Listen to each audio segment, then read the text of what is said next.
Okay, I call this order to, we'll try that again. I call this District of Clearwater Committee of the Whole meeting to order for whatever day of the week it is. I think it's the 2nd of December 2025 at 12:30. Anybody have any late items that we're adding to this agenda? Please say no. For the love of God, say no. Thank you. Oh, yeah? But it's quick and you'll all like it. Okay. Unless it's already dealt with. Do you actually have it? Yeah, I do. A motion to approve a donation to the Clearwater Food. For the regular meeting or this in? Oh, you're right. Okay, we'll do it the next one. Thank you. Maybe there's Okay. If there's no additions to the agenda, can I get a motion to a mover and a seconder to adopt the agenda? Moved. Moved by Councillor McKenzie, seconded by Councillor Bratton. All those in favor? Thank you. Any declared no conflicts of interest or pecuniary interest for this meeting? No, seeing none. Move on to item 5.1, Mr. Crowell and a whole host of reports because, you write really boring novels. They're slightly interesting, but there sure is a lot to them. So whenever you're ready, fire away.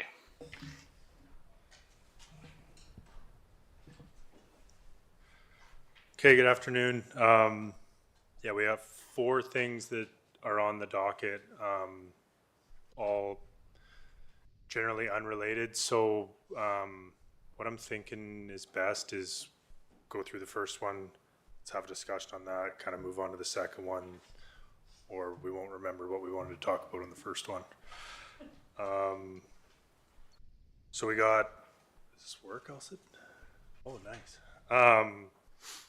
DCC's, the Dutch Lake corridor assessment there that we went through, results of the roads assessment that was done this year, and then an update on the status of the Clearwater River Erosion Protection Project. So on the DCCs, I found this helpful to go back through, and a little bit of storytelling on where we are and how we got here. Goes back to October 24. We brought forward a draft of the technical appendix with updated projects, costs, and proposed rates. At that time, we made the decision to remove the Sunshine Valley Reservoir, if you remember, primarily due to costing and likelihood that it would move forward in the next 10 years. We then went forward with some engagement sessions. The main discussions, I would say, were with the local development community. At that time, we were proposing the Park Drive lift station project be a area-specific DCC project. Pretty consistent feedback from the developers, which was, if these are the DCC rates, unfortunately, my project won't go ahead. Which is fair, the way the DCCs need to be calculated based on best practices guide and the growth projections for Clearwater compared to the cost of a capital project like that end up quite expensive. So we pivoted from that and in an effort to move the DCC update forward, because the current one goes back to 2014, was to pull the Park Drive lift station out and move forward with the remainder of the projects and the remainder of the update. We brought that to the open house in October, and there was really no strong feedback one way or another that we heard that would change what we were doing in October. So here we are in December. So a bit of a run through on the rates, so everyone's aware. These are the current rates. I find it best to just pick one of the land use categories to focus on for comparison purposes. So if we go with low density residential, which is essentially a single family lot, currently $7,200. That was established in 2014. When we brought forward the rates initially, October 24, it was closer to 20,000. That's what spurred the discussion of removing the Sunshine Valley Reservoir. After that adjustment was made, we're down to 11,400, 11,457. That's with the Sunshine Valley Reservoir removed, and Park Drive Lift Station was still included at this time, but was,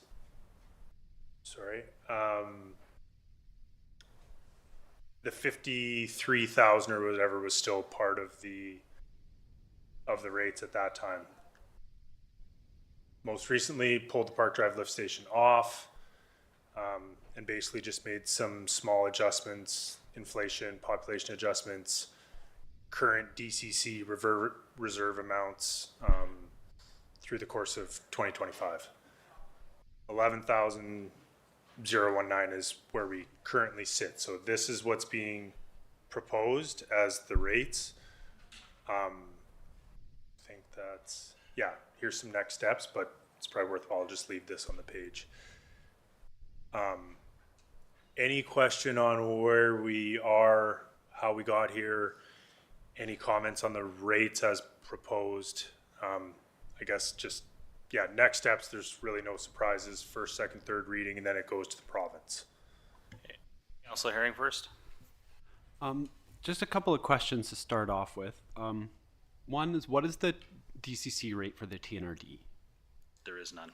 So there are no DCCs if someone builds. But they don't supply any services directly unless there's if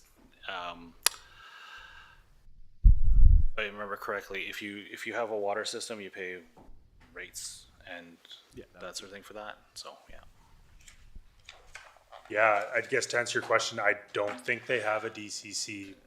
The regional districts are not allowed to have DCCs. Mr. Johnson, that's my understanding of things. Go ahead, Mr. Johnson. Thank you, Mr. Mayor. Corporate officer just suggested that Blue River does have some, so there is. It's probably not a Improvement districts, I think maybe.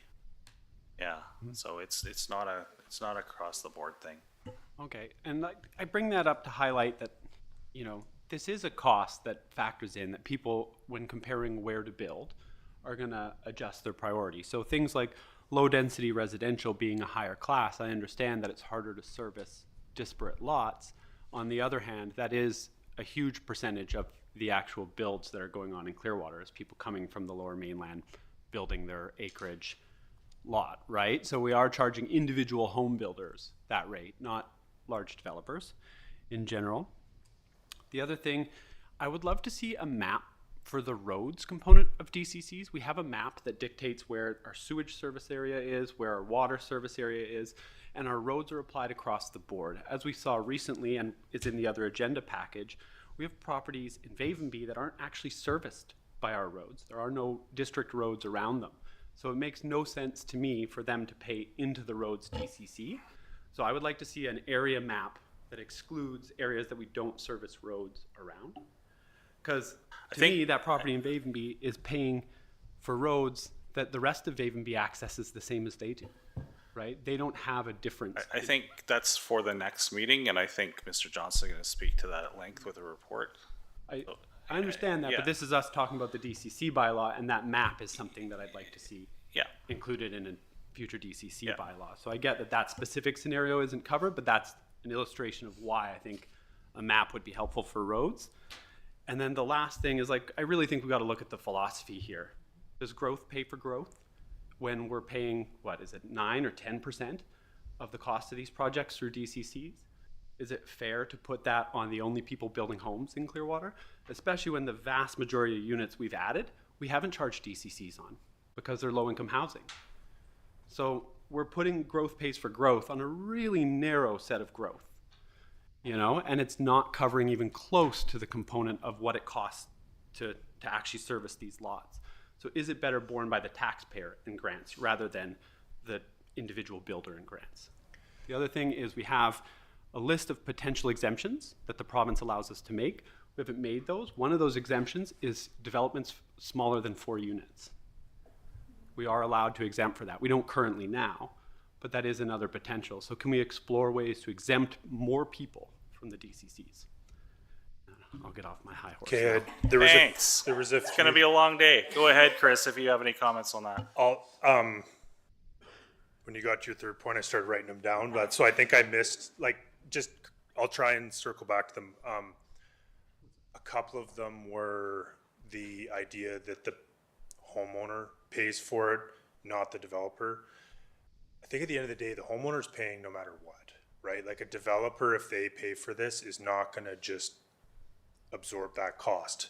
The total cost of the project inevitably ends up getting passed on to the homeowner, and a super important topic in Clearwater and anywhere else is housing affordability. And the DCC rates play into housing affordability for sure. But one of the changes being, which perhaps should have been in the slide, but I know we've talked about it before, is we're shifting the time of collection from building permit, where it would be paid by the builder, to time of subdivision, where it would be paid by the developer.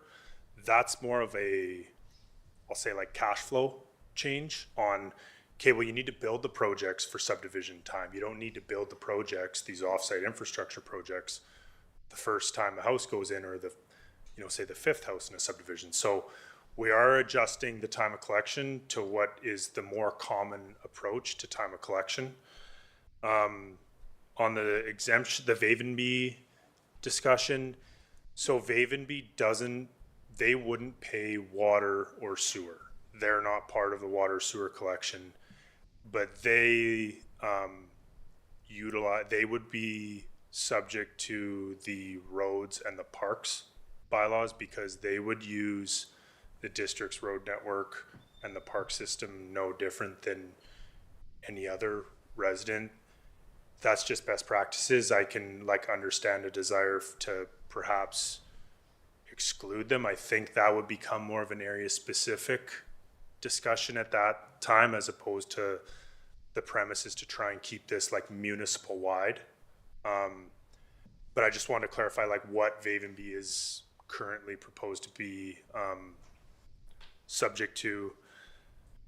The housing affordability piece, or the affordable housing piece, and the 11% only paying, the developers only paying say 11% of these. We've tried to capture, the idea is growth pays for growth, right? And that's part of the philosophy behind DCCs. We also don't want to burden asset renewal, or a lot of it is asset renewal on the existing tax base. We've used a formula that comes from the best practices in terms of existing population versus future population. It gets real hard to differentiate on these larger infrastructure projects, such as a water main upgrade, that the whole community is going to benefit. So, okay, which portion is new and which portion is existing, and that's where those ratios came from. None of these are perfect. It all follows a best practices guide, but I just thought I'd give some context on where those percentages came from. There was one other question I didn't get it. I'm not saying those answered your questions, but did that address them? Yeah, I think that captured most of it. I think that growth pays for growth thing is I'm looking at it as the philosophy of that, right? So I understand that that's the logic behind DCCs. I'm just saying, is that really where this is leading? That's been the argument since the start of DCCs. But if we look at in practice, it's paying for such a small amount of the actual growth, and we're so grant dependent here in Clearwater, right? So any of our infrastructure is requiring outside input from provinces and the federal government. Well, I mean, if $11,000 is going to prevent someone from doing their reno, it is not going to prevent the grant from supporting a development, right? That's not the breaking point for the federal government, but it may be for a home builder. And so I'm kind of looking at it why are we putting that growth pays for growth mindset when really we're covering such a small percentage of the cost of this infrastructure?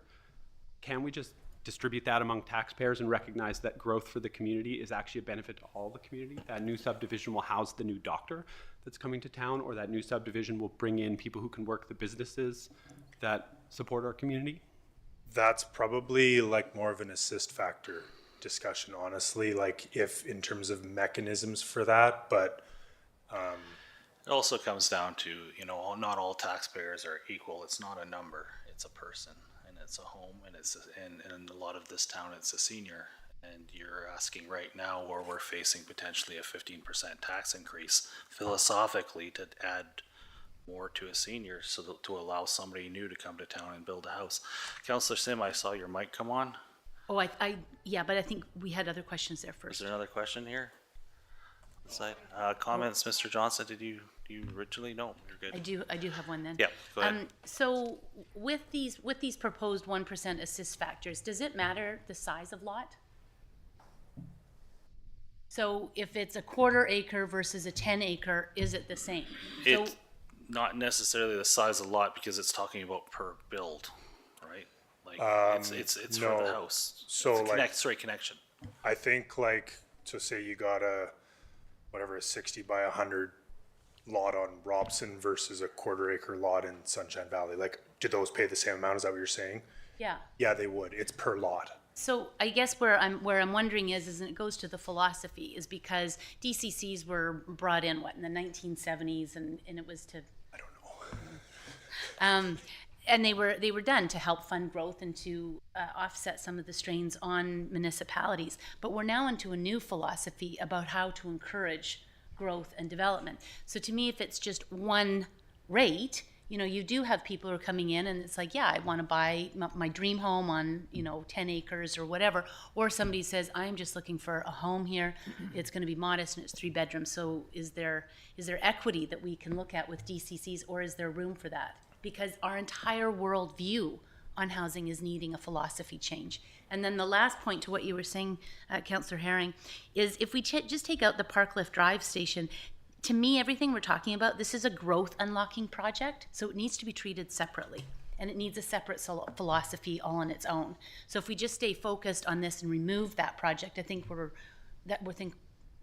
move forward on it. I'm But- perfectly fine with the page 10 Okay, ECCs moving forward. right. So, but how do we answer, do we have an answer? Is it even possible to answer about size of lot, and is it just one I size? think you're talking about reinventing the entire DCC system That province-wide. would shock me coming from me. I know, and I don't know if that's really ours to do. Mr. Johnson, go ahead. Thank you. And if I understand the concern raised by the councillor correctly, so some of the equity questions are actually kind of answered with the DCC rates. If you look at the higher density, so there's actually more housing on crammed together because it's higher density housing, well, the rates are lower. So that reflects some of the fact that it's not as expensive, relatively speaking, to have the higher density lots. So I think that tries to address some of the equity issues. Okay, that makes sense. Oh, sorry. It's actually, you have medium density residential and high density residential, and part of that is a reason. So when does medium, my quick question, because it might answer some of Bill's question. When does medium density residential Exactly. kick in? Is that 2 suites, duplex on a small lot? Is it a 4-plex? Do we know that off the top of our head? Great question. Honestly, the big question mark for me was, where do mobile homes Okay. fall in when I was going through this? Yeah. I don't think I think there's only the most recent, like, affordable housing is the only high density in Clearwater. Yeah. I'll say that. The medium density is typically more of a like row housing style model. Which we do want to encourage. I mean, it's less Is- connections per mile of road or kilometer of road, right? So, Totally. It's a little tricky linking like the definition I found anyway within the current like OCP to what would be more what you would see on a DCC. Like yeah. a lot of communities, you won't see low density. You'll see like single family, for example, and then you'll see like it's more tied to zoning, I guess. So I think that it's majority are going to be low density, medium density, and it's basically single family homes. And I think the mobile homes were tied in with the low density. Okay. Just Councillor Sim, to your question, just to give a little bit of a like data side to it, there's a different population projection that gets applied to different density types. So for a single family house, I want to say the average residential density is 3 people per unit. You get into medium density, high density, I want to say in Clearwater, and this changes municipality to municipality, it goes down to 2.7.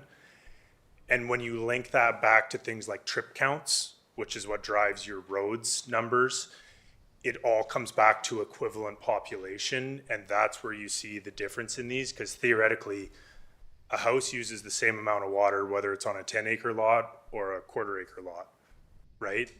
It generates the same amount of sewer. It has the same number of people living in it. You get into, sometimes people will break it down by dwelling size. For example, City of Kamloops charges on a square meter basis. They don't charge per door, they charge per square meter. It's heavy on the administrative side. I wouldn't advise on that. But that's more where you get into where it's like 5,000 square foot house probably has 7 bathrooms. Yes. Whereas, so that's more where that comes from. The philosophy The of lot housing. size doesn't really typically result in more service demand. Sorry, Mr. Prime, I think you have a information here. Yeah, thank you. I just wanted to chime in for Mr. Crowell, just if he doesn't happen to have the bylaw in front of him. The definitions are defined in the bylaw. Medium density is defined as having a density greater than 15 units per hectare and not exceeding 35. Low densities below 15, high densities anything above 35 units per hectare. Okay, Councillor Herring? So I guess, like, in my mind, I'm trying to wrestle with this idea of cost to the type of land use.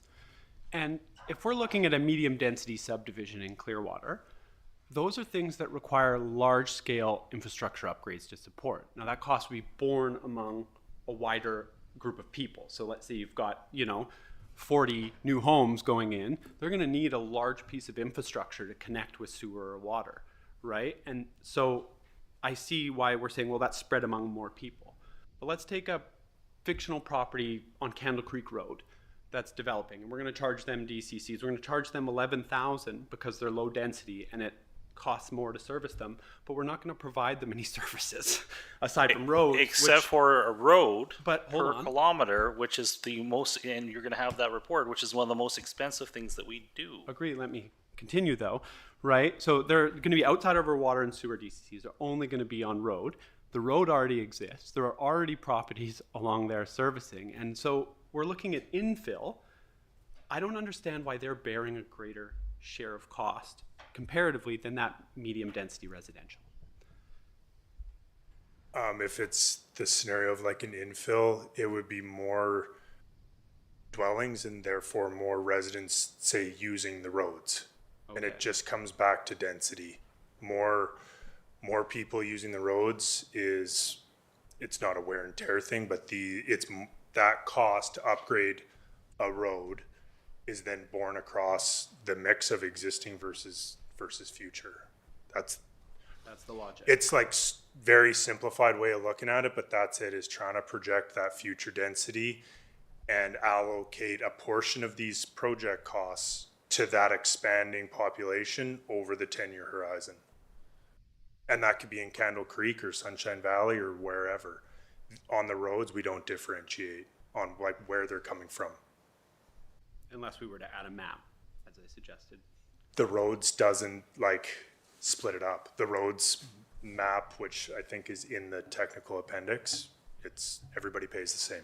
As I understand, there is no roads map. It's just all roads within the district. It Right. would be, yeah. The water and the sewer the map is smaller because that's the collection or distribution system. Yeah.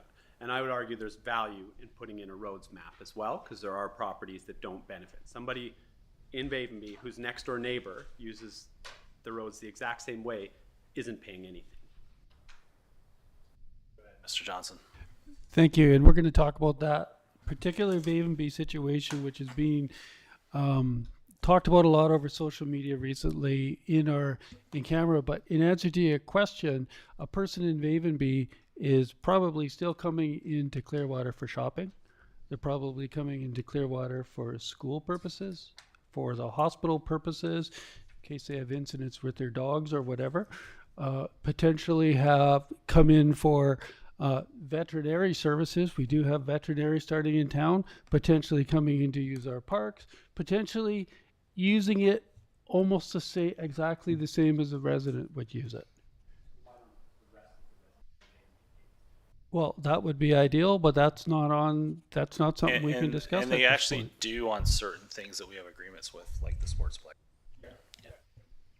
Anyways, this is going to be an awful long meeting. We are 25 minutes in, and 30 minutes in, and we've hit the first topic. Any more questions on this one? And realizing fully that this is a committee of the whole to discuss things. Mr. Johnson. Thank you, Mr. Mayor. So Chris referred to it earlier. The Park Drive special area was removed from this. And I think we just need a little discussion on that. I would say it was an example of where public engagement actually probably achieved what we wanted to do, where the developers unanimously told us if those are the DCCs, we can't go ahead with that development. And you recall that development had a lift station, which was going to be required to be covered by those developers. So that's been removed. It doesn't mean that suddenly we figured out the solution to that or that it's going to be taxpayer paid. We're still working on what the solution is to fund that infrastructure. As council will recall, we've put in for a grant which would cover half the funding of that needed, because there is some other municipal uses to that infrastructure. We're also talking about a local area service right now, or other funding mechanisms. So just because it's removed, it doesn't mean that the problem has gone away from. We still need the funding problem. DCCs, of course, are just a funding technique. Thank you. Okay, further? No. Go continue wherever you are, Chris. I have no idea where you are. Go ahead. We're a little behind schedule here. I thought this would be a half hour, so we'll wrap it all up here in 2 minutes. Yeah, I know. I'm just kidding. Okay, Dutch Lake Corridor. Again, starting with a bit of a background. January, we kind of went to the public and said, what are your concerns with the area? It's, the Lakeview intersections, the boat launch, Old North Thompson, RV, all those ideas. This is a bit of a summary of what we heard. It was really good discussion, honestly, and some of the responses that I heard back, I'm like, I never considered that at all. People that live nearby saying like, people go to the bathroom in my backyard. And I'm like, I can see that. Like, there's no bathrooms around, like just things that I never really had considered. So from there, we kind of moved. Then we did the open house again in October. I'll get to that. But from what we heard in January, we drafted a bit of a concept plan, and it's really hard to see here, but you guys probably have PDFs of it. Page 15 of the report. Okay. So what I think is best to go through is, like, we're not going to solve all of some of them are going to have to be addressed through like bylaw enforcement and things like that. Like on a civil project, we're not going to solve the fact that somebody thinks it's okay to go to the bathroom in someone else's yard. Like, I wish we could, that's just not in the cards. But some of the more like functional issues, we've put together a draft plan, and then through the costing, we tried to break it out separated, but I'll just take it from Lakeview and work our way down Lakeview and then out to the highway. So one of the big issues was there's no way to turn around. When you bring your truck and trailer in to drop off, kayak or whatever else, there was nowhere to turn around. And the residents were saying, everybody just uses my driveway for a turnaround. The residents don't understand that they don't actually own right up to the edge of the road. But still, there's no way for people to turn around and know that, like, okay, I've crossed out of the road right away and I'm now in someone's yard. So what's proposed here is a cul-de-sac style turnaround. It's the size, the width of the road dedication doesn't allow for a full-size one that you would typically, say, turn a fire truck or garbage truck around in. It's like 3 meters short. It should work for turning, truck and trailer around. One of the feedback was there's nowhere to park, and people end up plugging my driveway or doing things like that. So we've added a gravel parking just along the sides, and that would be supported with signage to show like where there is or isn't parking in the boulevards along Lakeview. And then added a couple dedicated parking stalls off Lakeview for truck and trailer. We've heard a lot about the intersection. We tried to fix it with some line painting adjustments and whatnot a couple years ago. The reality is there's 4 roads that come together in not good angles. The only real solution to fix that is to separate it out. So what we've shown here is an adjustment to the Lakeview connection, and then it comes right to Old North Thompson as opposed to tying into Dutch Lake Road or Old North Thompson. It requires some grading in there. You got to start dropping down. So what we've actually, the challenge with that is you lose cover on the water main in Lakeview. It's about 1 meter that you end up cutting that road down to get down to Old North Thompson with reasonable grades. So as part of that road readjustment, you'd actually have to adjust your water alignment along Lakeview. So there is a utility impact associated with making that change.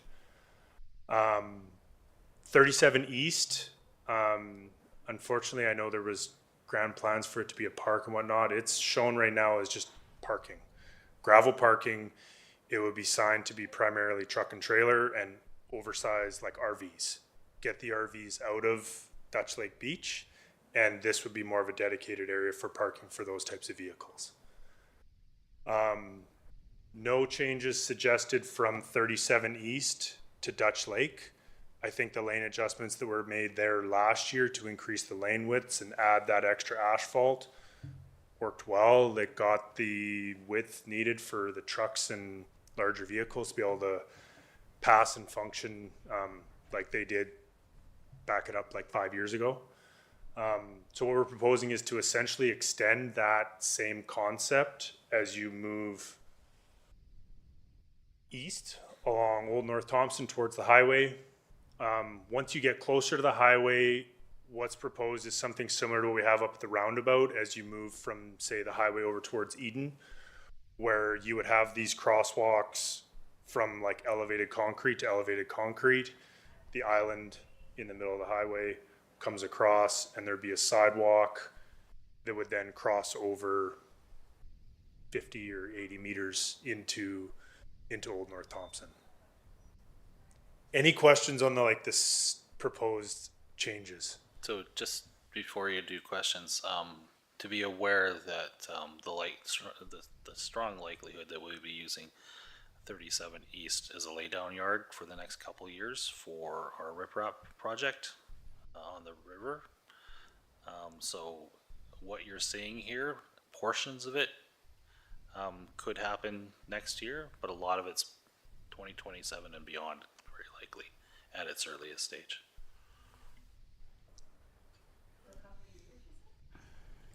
Yeah, Mr. Johnson will get into that more later.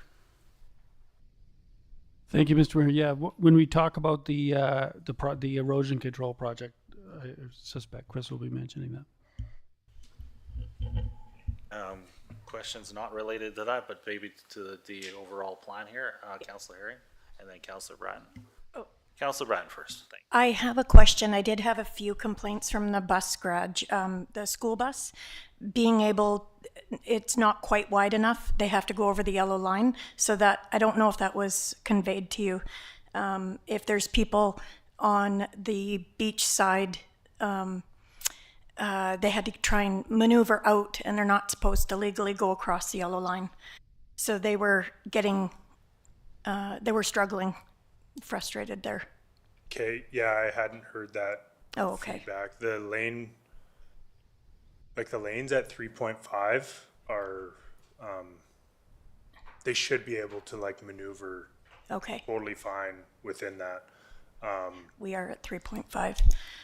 Because she was figuring it out, and she might have had a foot leeway from the width of the bus and a vehicle there, and trying to safely let the kids out. So I'm not sure if she was using 3 feet or 3.5. I'll have to confirm that with her. Yeah.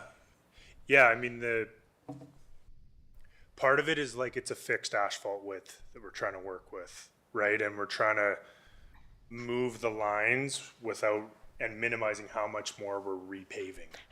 And if we're talking about adding 0.1 on either travel lane and that would improve it, like, I think that's a reasonable thing to do. Okay. If we're like, okay, 3.5 also doesn't do it, and we want to look at 3.6 or 3.7 or something like that, like, we can do that.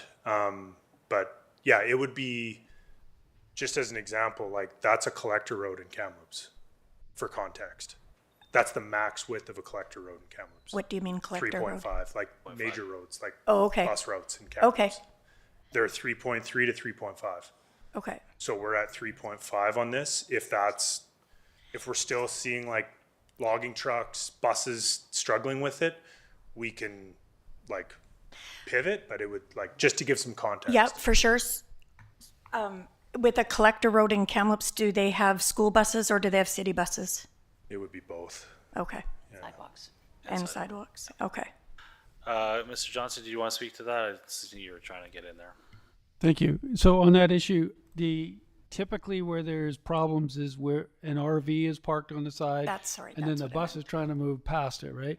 So one of the things that we want to have in place for this year is more larger and definitive signage there where RVs are supposed to be parked. There was some signs in place, but they were a little bit small and it was somewhat unclear looking at the signage. Okay, when can I park now? Our goal, I was hoping to have them in place for last season, but for this year, for sure, we'll have in place large signs with very clear directions of where RV, because that's the problem. And then you get the wide RV parked on the side, and then suddenly the driver door flips open and someone jumps out, right? So if we can get those parked where they're intended to be on 37 East, I think that eases that problem quite a bit. And you know, we might need some educational at that time with bylaw or somebody else at the That's beginning what of the I was season to curious get the if- word out, for sure. I would agree with that. Councillor Herring? Just a couple things about the boat launch. So that cul-de-sac at the end, that's intended to be like somebody drops off their kayak or backs in their boat and then moves away from there, correctly? So you're always going to have that cul-de-sac open rather than parking there? Correct. No parking at the boat launch. Okay, so they'll have to walk down the hill. So though, yeah. Or long. And that was, we heard feedback on that of like, well, there's no dedicated pedestrian corridor on Lakeview.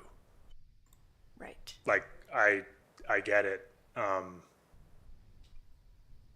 not a lot of pedestrian corridor movement. Like, we're talking sidewalk or something at that point, and it just comes down to dollars. Yeah, and so last year when we spoke about the boat launch conversation, I remember we had asked, like, is there a potential to get a camera down there or some sort of count before we make decisions about how to use that boat launch? Because like when I think of somebody using the bathroom in someone's yard, for example, I have my doubts that that's somebody putting in a motorboat and using the bathroom. My guess is that's a swimmer, which technically aren't supposed to be down there, right? And so I would like to actually get a sense of how that space is being used before we start making decisions about how to move forward with it, because I have a strong sense that that area is used predominantly by user groups that aren't supposed to be using it the way they are. Oh, I 100% agree that that's likely. I mean, it's something that could be done through a survey with a summer student or something next year, where you sit somebody in a lawn chair or somebody to observe, and they just do. This has been done by BC Parks on a regular basis, where they'll get somebody with basically a clipboard to monitor the area on a random set of days or a specified set of days, you know, one on a holiday long weekend, one in September, one in everything. So, I mean, does that change what we're going to end up doing down there? I'm not 100% sure it will, but, you know, that is an option, I guess. Let's go ahead, Councillor Bratton. You have the 37 East, and there's a JAG, a half U there. What is that? Is that the entrance to the parking lot? I think it's probably just the entrance off of Old North Thompson. If you're talking about the area that's not hatched in, No. Yeah, there's a. Is that the water, the standpipe? it might just I'll be able to bring that back up. Do you want mine? It kind of looks like design entrance for a parking lot to me, but that's Like, see the half, Oh, that- the hook? Yeah. Don't worry about that. That's just trying to illustrate that there's an entrance Oh, I see. a defined entrance from Okay. Old North Thompson. I'm a little gun shy because we've No, done this it's corridor a lot. Good, that's a good catch. Yeah. Yeah, the idea is that there would be a defined entrance and exit out of here, not just free for all coming onto Old Oh, North gotcha. Thompson. Yes, I remember this now. There is a pole there. Pole there. Yeah. It probably a nice opportunity to protect the pole and then also solve the problem Yeah. of this is where the entrance The is. poles ended up being like a major like constraint on this. Like there's poles between Lakeview and 37 East that make lowering it down complicated. Okay, thank you. For what it's worth, we explored bringing Lakeview down on the east side of 37 East as well, and the poles were a big reason that didn't work. There's poles through there It's as too well. steep. Councillor Sim. You have here as point number 5, the multi-use pathway extended to Highway 5. What size are you looking at that? Because there's 2 different sizes, which has always been a bit strange about that corridor. So it goes from, like, it's 100 meters and it's like really wide, and then it narrows and you wonder, am I on the right spot? It's the wider part. The narrower part is where there's parking. Yeah, but but if you're going to extend, I wasn't sure what this sentence mean, like multi-use pathway extended to Highway 5 and what that would look like. So the part from Dutch Lake Beach heading towards Highway 5 right now would be the wider part. It would be the wider section because there's no parking along there. Okay. So that would continue. It's between 37 East and Dutch Lake where we have parallel parking, Yep. and we end up with this narrower pedestrian corridor. Actually, it actually starts even a bit sooner than that. I think that narrowing, like it's really strange the way where it narrows too. And does it? I know. I don't know. So at the very top, so from Highway 5, that's why I'm Yeah. trying to get clarification on what extending to Highway 5 means, right? So it's quite a wide one, and then it narrows. But if we're extending it, you're saying we're going to keep it at the narrow So, width. sorry, just to clarify, like, there's no official pathway from Highway 5 down till we get to just above the parking area for Dutch Lake Beach. And then we do the whole, where the delineators were. But Right. I think, Chris, you're talking about the area starting at the end of where the delineators are to the highway. Correct. That's what I'm talking. That's the only Okay, that was area. the clarification I was looking for. Thank you. Okay. Perfect. Easy one. Yeah, I tried to illustrate it in that purple. I know those, and when you look on it on your screen, Okay, yeah. it's super small. They're meant to be on a big sheet. Yeah. And like I say, a lot of this will require full planning, and some of it won't happen for a couple Yep, of years. that's okay. at It was, best. it was, it was, especially if we're gonna have more walking there, what does it look like? Oh, Prime? Yes, thank you, Mayor Blackwell. I just wanted to check in with our Director of Operations, who apparently had his hand up online here. See if he still wanted to say anything. Anybody else? Byron answered my question for me. Or I just wanted to say that I spoke with the bus garage as well, and the motorhomes were the biggest issue for them, from what I can understand. Thank you for that. Councillor Frizzle. Going back to the parking area, can we make the entrance actually a little bigger? I watched some motorhomes struggle to get in there this summer because it was so narrow, they weren't even sure it was there. Yeah, it's a good point. Like, this is conceptual. Like, Yeah. I don't even love the fact that it's one entrance. Like, now you're asking people to go in and turn around and whatnot. Like, this is just more of a proof of concept. I couldn't tell you what the dimension of that entrance is, and like, I wouldn't read into like the dimension. Okay. Like, try and scale off this, whatever. It's super proof of concept. It's like 37 East is gravel parking, not a park, for example. Right. That's more like where we're at this stage, but it's a good point. Yeah, Watching them go in and out at Dutch Lake Beach was is, yeah, it was a struggle watching that. yeah. Okay. Any further questions on this one?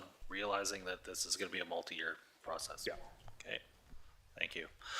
Your next point. I do see you've got the cost estimate. We have the there, costs in there if but anybody. yeah, I mean, that's all in play as well, but it does give the public some idea of what we're talking about for potential costs. All of it, and it'd be about 560, 65, somewhere in there. If we were to do all that, and some of that with active transport might be available, some Yeah, grants and there stuff. may be some grant opportunities for Yeah. sure. Thanks.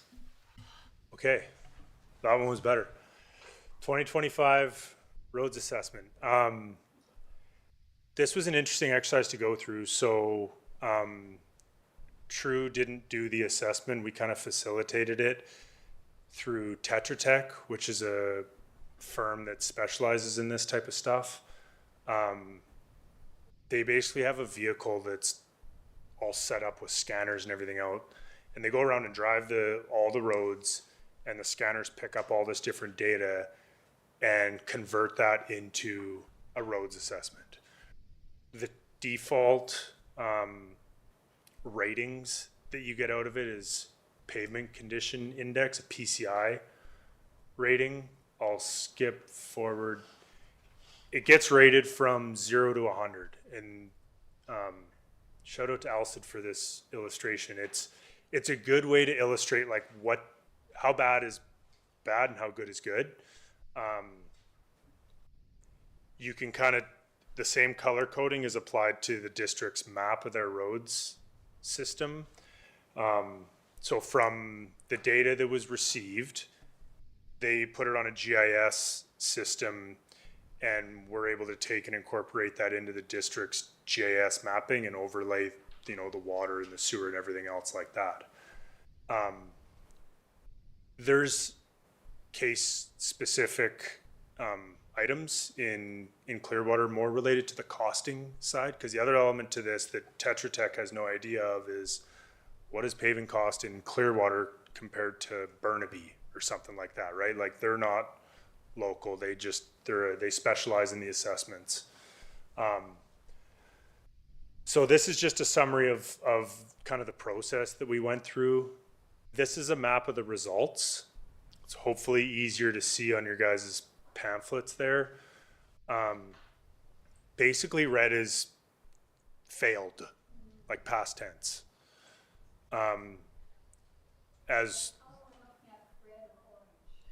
So orange is better than red.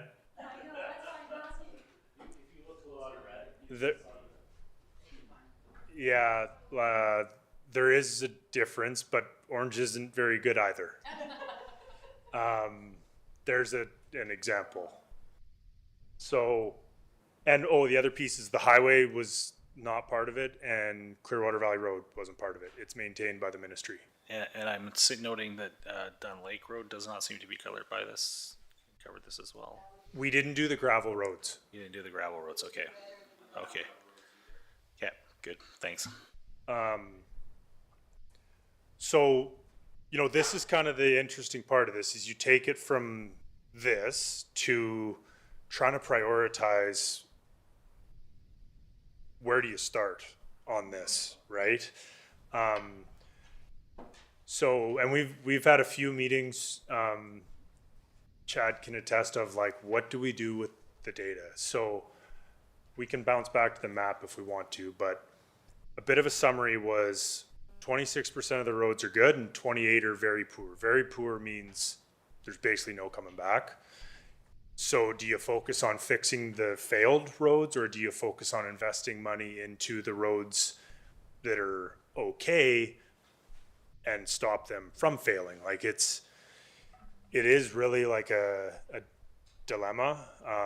But I think the important thing here is just to maintain, so not to fix any of the failed roads using current kind of Clearwater rates from other projects. It's $750,000 a year. So just for context, as we start talking asset management, capital planning, things like that, I think it's really important data points like this to educate that discussion of like budgets and tax increases and all those types of things. This is just what the data spits out, and there's no subjectivity in this. Councillor Herring and Councillor Frizzle both have questions. I'm just going to note that my quick calculation says if we were to go up another $450,000, that would be somewhere between a 12 and 15% tax increase instantly. Councillor Herring. That's part of my question. I just want to clarify, what are we spending as of right now in terms of this budget? $100,000 a year. We are at the 300 mark. Okay, my question is that to maintain the $750,000 to maintain the pavement, of what we have right now, or if they were all good roads right now. To maintain status quo. Yeah. What we are right now. Yeah, this doesn't, like the 750 doesn't include fixing them. No, I understand that, but if we're talking about maintaining, we're maintaining poor conditions. It would be maintaining poor condition. Yeah, exactly. Keeping deteriorating farther, I think, is Yeah. probably the best way Yeah. to put it. And when Counselor- I say failed, it's, I mean, you guys drive No. the roads. It's Yeah, not we like know. they're Yeah. undrivable, but in terms of like the rating, it would just be to maintain current ratings. Wow. Yeah. Councilor Matheson, you had a question? Yeah, I think that kind of answered it because, I look at this curve, the way it's going down there with the 750 to maintain. And within 25 years, basically, we have roller dome. Looking at this, the roads are non-existent at that point because it's just, they're going to continue to deteriorate. CAO Johnson. Thank you. It's an interesting question to maintain. What does that mean? I think what it means is it maintains an inventory that's going to have some roads that are bad, some roads in better condition, all the way up to good conditions. Those roads will vary. The very worst roads will be taken care of, but some of your middle of the line roads will get to be worse. What the 750 says is that's a steady state cost. You put it in. Our roads are going to have that same kind of inventory mix that we currently have of, some worn out, some good roads. The interesting question is, what would it take right now to bring all the roads up to top condition? Frankly, we don't have anywhere near the funding potential to do that. Some municipalities have tried to answer that question by going and taking a debenture and getting a loan and fixing a whole bunch of their worst roads at once. In some ways, it's not a bad approach because you're mobbing and demobbing. So you're reducing the cost of that. You're not doing as frequently. You are putting out bigger contracts for asphalt, so you sometimes get better pricing with that. The downside with that approach is you've added to your roads cost because now you're paying interest on it as well. So there's no correct answer with that. And I think for a municipality such as Clearwater, where we've got lots of other infrastructure needs and needs for funding, you would want to be careful before you took your debt financing room and said, hey, let's spend this on roads, because that would be ignoring all the other priorities as well. But the answer is 750 is kind of that steady state number you should keep in mind about. That's what we should be trying to achieve at some point if we really want to get to the asset management goal of sustainability. Questions, comments? Go ahead, Chris, on whatever's next. No, like any other like comments or questions? Yeah, I mean, I think it, to me, it basically says that now that we understand what the problem is, we have to start chipping away at this problem. And if that's doing 3 or 4% dedicated tax increases towards over multiple years in order to get to that sort of 750 or maybe a bit more, so we can actually start doing something better. Road, sewer, water, 3 core service, right? So, Yeah. sooner or later we have to get there. There is some, to the earlier conversation, growth and increasing the tax base could help that a little bit because it increases what that percentage is actually worth. But, we're still stuck with a problem here that we are not coming even to half of what we need to do to tread water on this. Yeah. The other points up here, trying to take advantage when they're doing big highway paving projects to get like better prices on paving is one thing to consider. With like some years they do, some years they don't. There's like the big paving companies will mob like a full batch plant up the North Thompson for those types of projects. You can get some better rates. You're not hauling it out of Kamloops, and trying to make smart decisions on the water and the sewer, and trying to make sure that if, the roads part folds in with the water and the sewer, like it's all part of that discussion, not siloed. That's it. Okay. Yeah, we should have done that one first because everybody would have got really quiet for the rest of it. So, but also noting, to your point, I mean, some of the roads that we get the most complaints on in this town, I'm going to go with Robson Street as far as condition for density, and then Myrtle Crescent, Myrtle Drive, whichever, the one that goes to the I don't know how many roads that we need with Myrtle. Myrtle. Okay, the one that goes towards the fire hall. There's no point in doing significant regeneration on those until we deal with the water and sewer issues that we still know we have in the pipe. Robson's in a the ground. great example. It's Yeah. like, don't pave that and leave the 55-year-old sewer pipe underneath. Exactly. So those are the considerations when we're talking about this too. It's not just about the condition of the asphalt. It's about what we have to do beneath the asphalt. And then there's a whole other discussion about, we take the flats, what the ground is actually. Councillor Herring. I got to make a point here. If we'd have done this presentation on how much it's going to cost us just to maintain our roads as the intro to the conversation about the downtown, how would that have gone differently? Fair comment. Yeah. Okay. Last one, Yes. Clearwater Bridge. Little bit of background. I think everyone's aware of this, but I just thought I'd put it in there.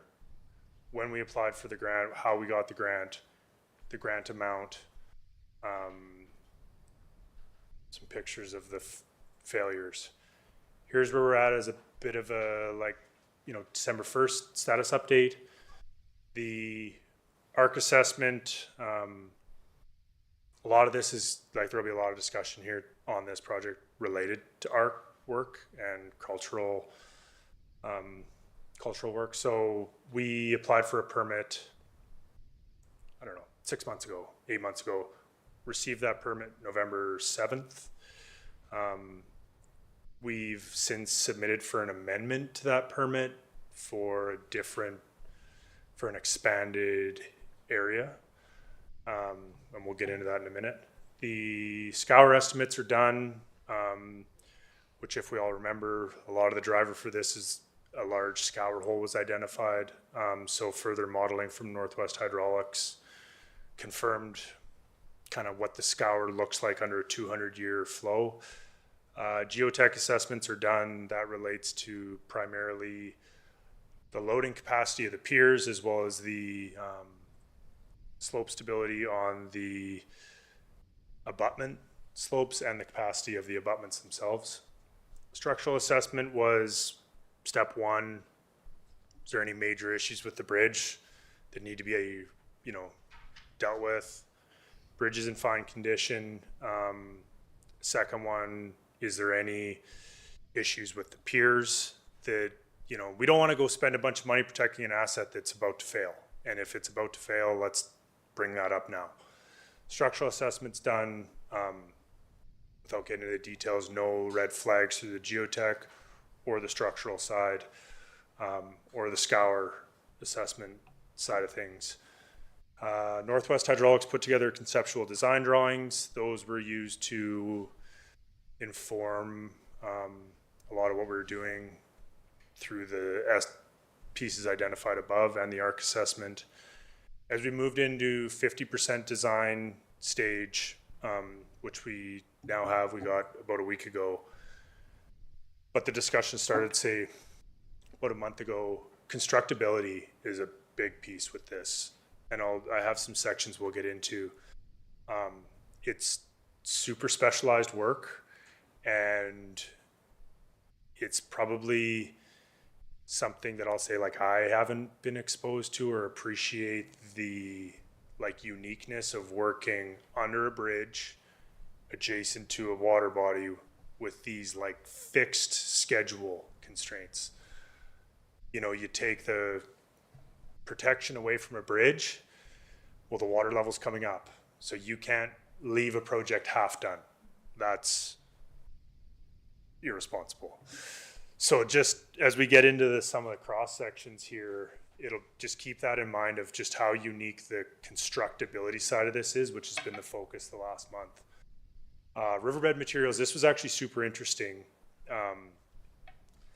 Little outside of what we had originally asked Northwest Hydraulics to do, but they weren't able to do it in the summer with higher flows, but came and visited the site 6 weeks ago probably, and were able to do a more thorough assessment of the actual existing riverbed. That helped finalize the scour estimates. It's a lot closer to refusal or permanent state. A lot of the erosion that's occurred is done. Major flow, there won't be a lot of additional flow or additional scour. Very technical. I won't try and attempt to how they came to those conclusions, but good news. Same thing with the scour hole. Don't appear to be a lot of scour remaining based on the underlying gravels. The constructability is kind of where we're at right now and what we've been wrestling with probably the last 1 to 2 months. The water levels and then the arc delays, and they kind of go part and parcel. Again, try and look at your handouts a little better on this than what's on the screen. But what's on the left side is what was shown and what the intent was at the concept side. At that time, scope of the project was in essentially a riprap, remove and replace. No excavation, basically taking out all the failed riprap and replacing it with riprap that's appropriately sized and meets the appropriate specifications. And there, you know, the pile at the bottom there is kind of was a self-launching idea that was intended to deal with the scour hole and the limitations of not being able to work under the winter water levels. The challenge with this was how do you, and that's all well and good when you look at that cross section.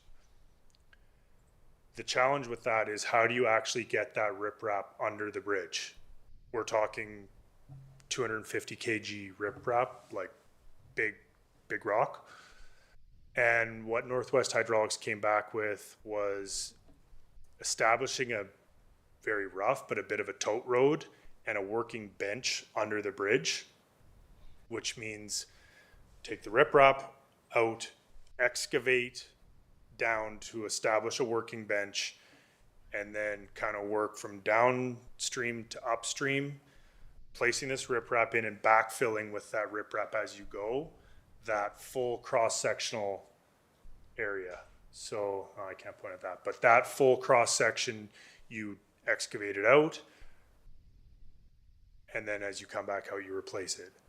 A key thing here to flag is you can see you get down to plus or minus a meter within that bridge abutment.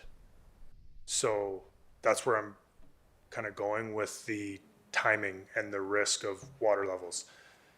You can kind of see the water level, the two water levels. The winter level is you kind of get down as low as you can to where your machine is still sitting dry, but can reach down, you know, as far as you can with an excavator, and then work your way back out from there.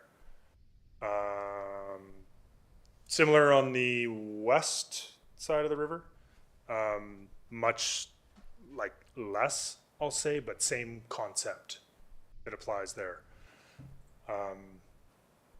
Dig in what you need to establish a, say, 4 meter wide bench for an excavator to sit on, and then backfill, work your way out with backfill. I found this to be super interesting. So this is a schematic of the river levels. Top one is year over year. The bottom one is a zoomed in version of 2020. We have like that fixed window in there where this is projects even possible. And so you kind of have to start by October, November. You can't start before October, November, and you have to be done by April. Like, that gives yourself no wiggle room. By April, done, completely done. And this is more than enough time to do the project. We were thinking it's in the order of 8 weeks, even if you call it 12 weeks. The challenge becomes, and we've had multiple meetings with Sim First Nation on this, and their archaeologists, they're like consulting archaeologists. And they have indicated a high likelihood that there is an archaeological or cultural find as we get into the excavation. When it was just a surface a lot lower risk. Now that there's more excavation, that risk goes up exponentially. that's fine. But because most projects, it's like, oh, there was an arc fine, there's a delay, deal with the delay. It's a hassle. It's not what anyone wants. In this case, like, the risk to a delay like that is, not something that we should take on. So the challenge becomes, we have this fixed construction window, we have this archaeological risk, and the result of a delay tied to an arc find that shuts the site down is, we have to do our best to manage that, I'll say. And we've had discussions with SIMF on this. They understand it. This is pushing us further back, starting, the further back you push it, you get closer into one, like rafting season impact to users of the river. There's also the environmental side, salmon and the fish. And so we're kind of managing these different constraints. At the end of the day, the one fixed is the river coming up. So what does this all mean? Our previous schedule had us starting like January. We figured start January, done March, we're good. Since the constructability and establishing this bench and therefore increased risk on the ARC site, I don't think it's a good idea to push the start to January. I think we're better off trying to start in October, November. Does that mean we're guaranteed to finish in time? No, but I think it means we've done everything we can to give ourselves enough runway to be done and allow for some sort of delay to do with ARC. At the end of the day, we'll work through this, but if there comes a time where we have an ARC site,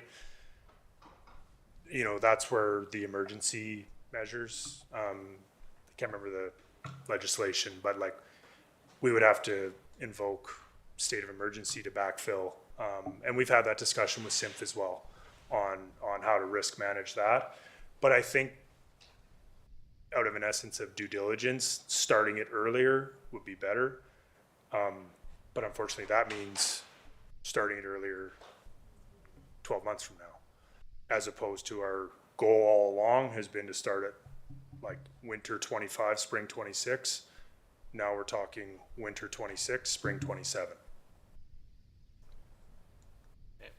That's kind of summarized here in proposed schedule.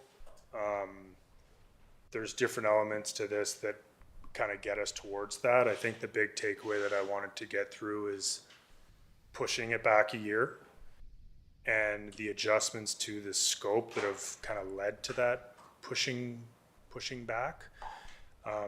It's a complex problem or project with like all these different facets. SIM's been good to work through with this. Engagement's been good with them. But it's just a reality of the project. I wish it wasn't, but here we are. So a couple things that we'll get into here. Budget. Don't think this impacts the budget. I think the budget is still okay. We've moved some things around within the budget, such as, say the earthworks is more, but the riprap is less. Part of this is refining riprap costing and trying to sort through some of these types of things. You'll see the construction contingency is a lot lower, but we've separated that out to be a archaeological contingency. I think it's more of a realistic way to look at that, of items that typically come up through construction, handle that through your normal contingency. But we've tried to map out what a delay might look like.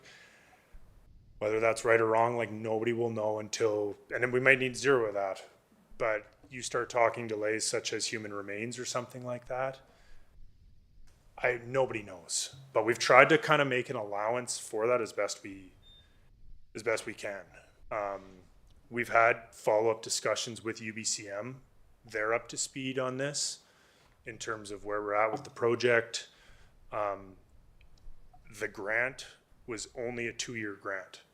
So that actually ends February 26. Most of the projects funded through this have applied for the grant. I know that because we're working on others under this grant, and UBCM also alluded to it, that most of them are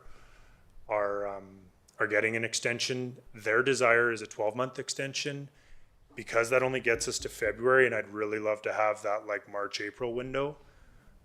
I think we're gonna ask for 15 months and provide that rationale. And we'll see where that goes. I made a note there, it's like a special approval if it's beyond 12 months. Yeah, any cost overruns, like we asked that question too, they said like, there's no money, period. So we have contingency. I think then luckily, like the grant application, you know, allowed for a good budget for the project. But if there's something like an ARC scenario or whatever, yeah, there's no more funding from the province for the project. So we'll go through this process in terms of submitting for the the extension. We've already submitted to amend the ARC permit to capture that little bit of extra footprint. Now that we know that footprint, we can finalize our submission to DFO and Walrus Water Lands Resource Stewardship. That's probably like this week, it's basically done. And then ideally, like I'd like, you know, it's been foot on the gas thinking we're building in a couple months. I'd like to continue with that momentum. And if the project sits for 6 months with all our permits and all our stuff done, great. Because with this many provincial ministries involved and this many consultants too, there just always seems to be something that comes up out of the woodwork. That's all I got. So I don't know which slide to leave it on, but happy to kind of go through any questions and comments. Maybe go back to the first or second slide on this deck. Specific to this one, does anybody have any questions on this one, understanding of this one? Yeah, go ahead, Councillor Matheson. Just a quick question. With the condition of the bridge it's in right now, if we have an exceptionally high water in the spring, at what risk are we at of problems? So like as it relates to this year? Yeah, if we don't do anything. And that's a good point. So we've talked to Northwest Hydraulics about how to manage the risk of, okay, we're pushing this a year. We want to put in like a more robust like monitoring program through this winter and fresh it to manage, make that aware. Get a source of local riprap that's kind of ready if we need it to mobilize and do that. The river level won't come up like that. We'll see it coming, the forecast, they're not bang on, but we'll know that those things are happening. As the river level comes up, keep an eye on the riprap condition that it's currently in, and kind of have a bit of a game plan in place for if we're looking like we're gonna get a 25-year event, 50-year event type thing. I don't actually know. I don't know if there is any data forecasting for like next freshet, but it would be more of a monitor and just have a contingency plan. Yeah, that was my concern. It's just that we're not just ignoring it for 6 months and we'll wait till next January or something. As long as there's a monitoring and a thought process going into it, I'm fine. And to the point, if we do hit 100-year flood situation, we're doing that under Emergency Management Act or the other act that allows us to do that to prevent that catastrophic failure. We're not doing it under the project status right now. Councillor Herring. Awesome to see the engagement with SIMP on this. I'm just wondering, at what level are we engaging with them? Is that sort of like with their archaeology department, or is there a need for like more of a like mayor to chief or council to council discussions to make sure we can facilitate this? So right now the engagement is with their natural resource department, and then they contract the archaeology work to Bridge Lake Archaeology. The archaeologist on this has been great to work with. Educational, I'll say, on like the different types of permits and different things like that. But I don't know if there's benefit escalating it up. I mean, maybe defer to Mr. CAO Johnson. on that one, but the staff have been responsive and I'm not thinking that this is a issue with who we're communicating with. It's just the reality of this situation. Yeah, this, Yeah, and to be clear, I think like the main reason I bring it up is just that idea that it's like, what if there is a find? How do we make sure that those conversations are as streamlined as possible? We've already laid the groundwork. They know that, hey, if this is an issue, there might be a phone call kind of thing. Just facilitating it so that you guys don't end up with that last minute position of like, uh-oh. Unfortunately, like a lot of it's the ARC branch. It's not like SIMF obviously has a role there, but the big delays are the permitting side, which is the provincial ARC branch. It's not the archaeologist, and it's not the First Nation. Unfortunately, like that's the same reason why the permits take 6 to 12 months. Like it's not the archaeologist. So, and in those discussions with SIMF and Bridge Lake Archaeology, we asked that exact thing, and they're like, "Don't know. It depends on the ARC branch, right?" Like, Thanks. Mr. Johnson, do you want to comment? Thank you, Mr. Mayor.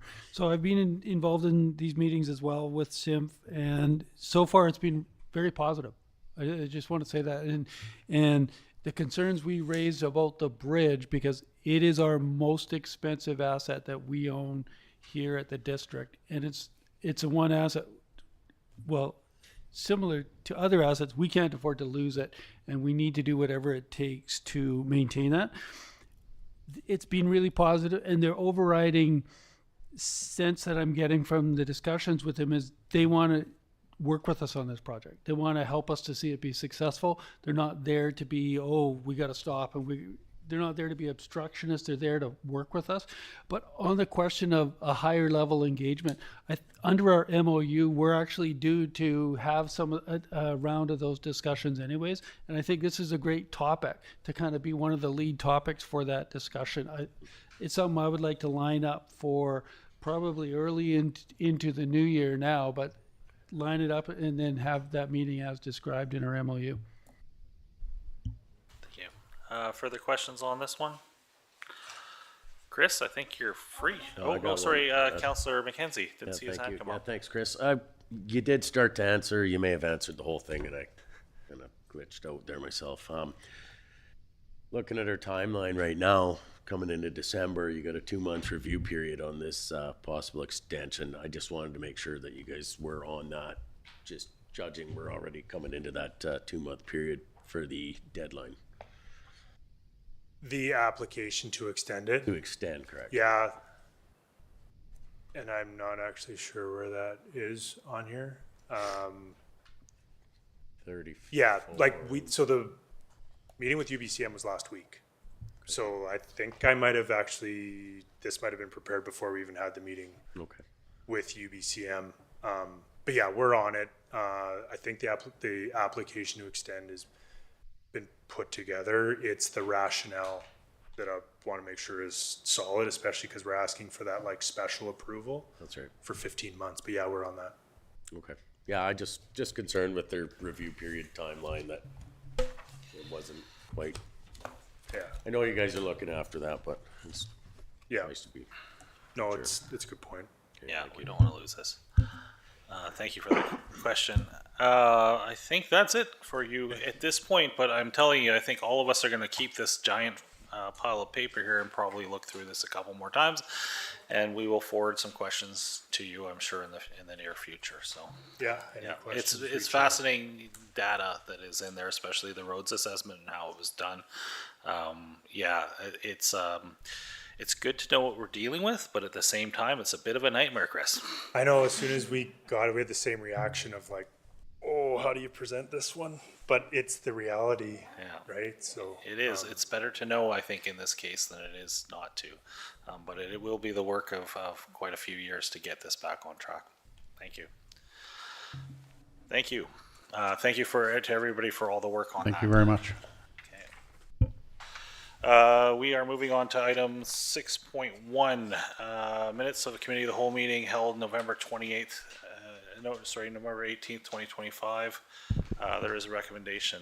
I just have a question. Yep, go ahead, Councilor Simpson. I am just wondering, when we've had sort of budget as part of committee of the whole, and Ms. Klassen, you do those great presentations, but we can't find them, and I'm wondering where they get included. Like, do we wait for the next budget workshop for those minutes, or do we weave them in? But there's a number of great information that would be super as we get into more in-depth budget planning. Go ahead, Ms. Clausen, if you have an answer to that. Ms. Clausen. At the time, I believe that presentations aren't included in the minutes, that as they're presented, they're part of the audio and visual minutes. Yeah, but they're not part of the agenda either. So unless you go back and just view it visually, but there's no way to reference it for all that content. And I don't know if there's a way. So are you looking for a paper copy or a PDF? Well, or it's whatever? in the report. It came as part of the agenda, but it's not part of the agenda package because it's part of the presentation. So it would almost be like getting presenter notes. And I just find them really helpful. Like, you do so much good work and it helps create the story. Do you want to think about that one for a couple hours, or? I'm not sure if it's Director of Finance activity. I think we just need to talk about it as a team and see where those presentations should lie. If they should lie in the agenda, if they should lie with the video, or if it becomes part of the package. It's not clear for me where it should be. And maybe I'm We the only haven't one done of it in the council past. who is interested, but I find that when we get the agenda package and it's got that great summary, and then we come and it's really fleshed out, Yeah. and it really details a lot of the work that has to be done and that. So that's why I thought I would ask. Yeah, I think in some cases the slide deck from the. Well, just the slide deck would be fine, Yeah. and just a link to it, like not to make a big drama over it, but just how do we do it, or budget 2025 information, or even a folder. Yeah, quite often in situations like this, a slide deck and then your notes quite often will allow you to go, okay, this triggers the memory of. Exactly. Yeah, it's just a way to follow it, because So something to consider. Yeah, does that work? I'd love it done if it was possible, Yeah. only because it's learning. It really is good learning, and it's been good work. And I think that the more people that see it and understand the foundations of what council does for that is helpful. Yeah, thank you. We'll leave that with staff to consider. Okay, so we do have a motion to the minutes that are on the table here. Any errors or omissions? If not, can I get a mover and a seconder? I'll move them. Moved by Councillor Sim, seconded by Councillor Matheson. Any discussion? If not, all those in favor? And that passes. We do have 8.1, but I do know that we're 7 minutes away from the next council meeting. Staff, do you think we can deal with this right now, or do we need to hold off?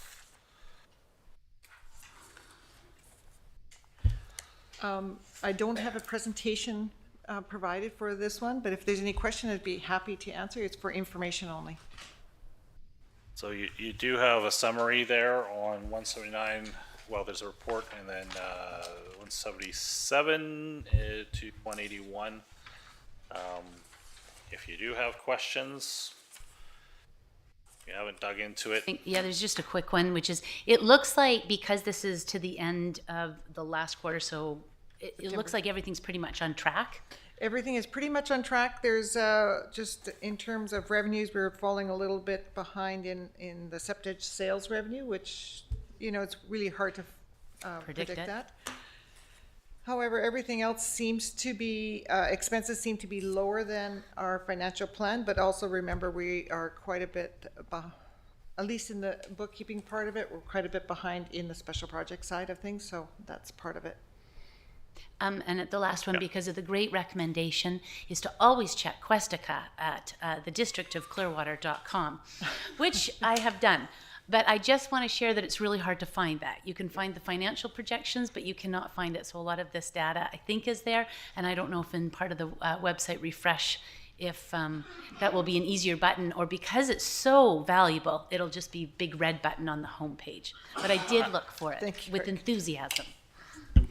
I think that suggestions on improvements to presentation, both online and in person, in the meetings are a great idea.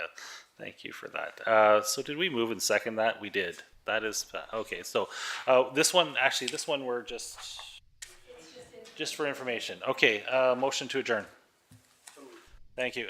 We will be back in 5 minutes. I hate to tell you that, so everybody run for the bathroom.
I call this District of Clearwater regular council agenda. Oh, there we are. I call this District of Clearwater regular council meeting to order for Tuesday, December 2nd at 2:05-ish.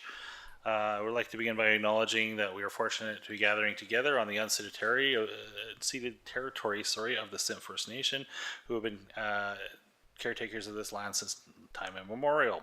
I do recall that there was one late item that Councilor Sim would like to add to the agenda, which we will throw under new business 16.2, which was a food bank donation. Yeah, and we haven't got to that part yet. Can I get a mover and a seconder to adopt the agenda with the late item? Moved by Councillor Bratton, seconded by Councillor Frizzle. All those in favor? And we move on, which brings us up to delegations. Claire Hanna from Tourism Wells Gray. Oh, no, sorry. Oh, right, I do. Are there any declared or known conflict of interest or interest for pecuniary interest? Councillor? For the food. Okay, thank you for stating exactly what your conflict is. Any further conflict of interest at this point? Mr. Johnson. Thank you, Mr. Mayor. I note that Councillor Simmons stepped out of the meeting, but she declared a conflict of interest on the ski club letter the last time around. So Yeah, I just wanted that noted. Thank you for noting that for the record as well. Thank you. Now we move on to Claire Hanna with Tourism Wells Gray. Come up and we'll just make sure everything's functioning for you as far as mics and things like that work. And then whenever we're ready, you can start your presentation. Okay. Can everyone hear me okay? I think so.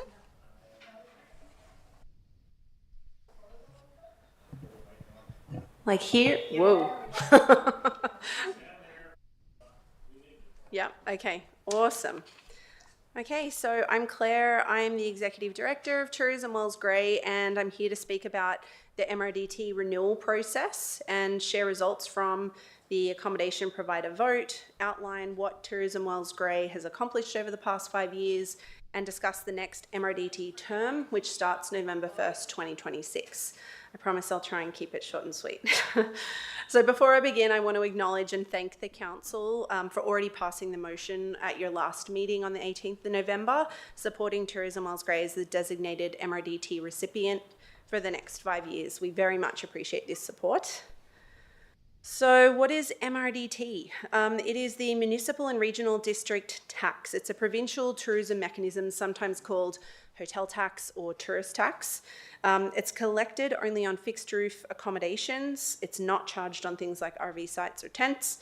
It's paid by visitors, not by residents. And it's reinvested exclusively back into tourism marketing and visitor services. This process gets renewed every 5 years, which gives the community and all of our stakeholders an opportunity to have their say in the next 5 years of tourism. And it's administered through a stakeholder vote because we are a stakeholder-led organisation. So because we're proposing a rate increase from 2 to 3%, Destination BC requires that our full application be submitted 9 months before the effective date, which puts our deadline at February 1st, 2026, and that's why this process is happening now. So, looking to the vote results, earlier this year, Tourism Wells Gray began stakeholder engagement and consultation around the MRDT renewal process. We sent out letters, emails, made phone calls, met with accommodation providers and tourism businesses across our community, and we also circulated an online survey and hosted 2 in-person engagement sessions, which had open doors.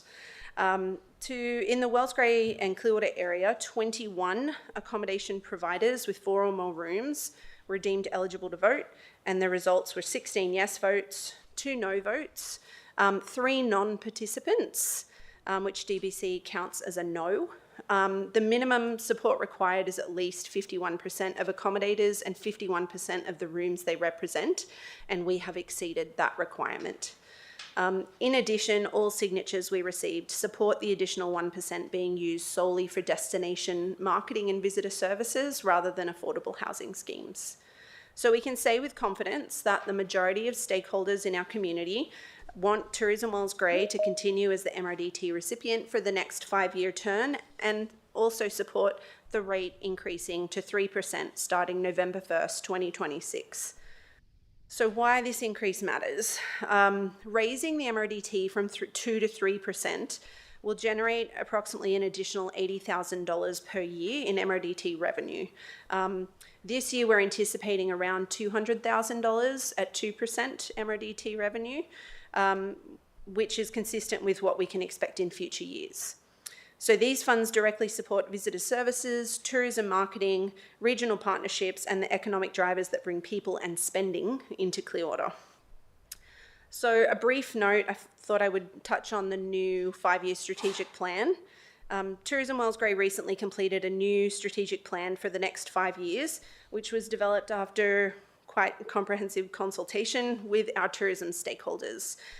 This plan reflects the priorities identified by stakeholders and sets a clear direction for the next 5 years. So some of the key objectives in this new strategic plan include extend visitor stays and increase overnight yield, strengthen shoulder and winter seasons, elevate destination identity and market position, transform the visitor centre into a community and experience hub, and strengthen collaboration, capacity, and sustainable destination management. I'm pleased to say that the direction in this plan aligns with the feedback that we received during those MRDT consultations, and it positions our community for sustainable tourism growth between 2026 and 2031. So looking at the visitor centre trends for the past 5 years, obviously taking into account we had the pandemic thrown in there, and our visitor numbers were around 18,500 back in 2020. They've significantly bounced back with 33,500 or just over 33,500 in-person experiences, I guess, in the visitor centre, with over 52,000 recorded through the Mobilescapes data that we received, which is 52,000 individuals that came in and used visitor centre facilities. So these numbers tell a clear story. There's a demand for in-person visitor services, and that continues to grow. Taking this year into account, we have to extend the operating season of the Visitor Information Centre this year, and we've been open for November and December as a trial project for 3 days a week, and will remain open until Christmas. And while it is slow in this shoulder season, being the first time in its history that the Visitor Centre has been able to stay open past Thanksgiving, I believe, we are still seeing people coming through and asking for directions and information, as well as some of the hockey families coming in on a Friday. We're also, the Visitor Centre manager and I are in the process of working on other pilot projects for next year, including putting together a destination awareness training session for all of the frontline workers in our community for next spring, kind of using that mentality of a rising tide lifts all ships. So looking at 2025, the visitor insights, as well as the visitor stats taken by our staff at the Visitor Information Centre, we used Mobilescape data this year provided by Symphony Tourism Services. I believe I touched on it briefly last year, that kind of scary GPS style research. It basically analyzes an anonymized mobile device activity to estimate visitation. So it gives us an accurate data on visitor origin, length of stay, repeat visitation, and movement patterns throughout our community. It has become a key input in tourism planning because it allows us to validate the effectiveness of our marketing efforts and also identify opportunities for growth, particularly in the shoulder seasons. And this data has been sent out to all of our stakeholders, and we'll continue to collect this information annually to share with everyone and shape our collective marketing efforts. In terms of visitor origin this year, the majority of the people that came into the visitor centre were from Europe, which is in trend with previous years, with the exception of obviously the height of the pandemic. So Clearwater continues to attract strong international visitors despite things like Jasper not being at full capacity yet. For visitor stay duration, the large majority, just shy of 75%, only stayed one night, with just over 20% staying 2 or more nights, and we're hoping that that trend will increase with more people choosing to stay for multiple nights in the future. And that has been part of our 5-year strategic plan for the next term. So it again really reinforces the value of accommodators, the very stakeholders driving this MRDT renewal. In terms of information requests, the top categories were maps and directions, park information, and then facilities around town and up in the park.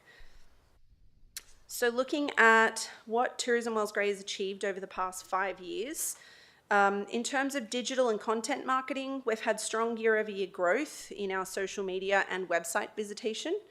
We've run multiple influencer campaigns and worked with various media groups to develop new content, including new waterfall and winter storytelling content, and developed seasonal itineraries for all 4 seasons.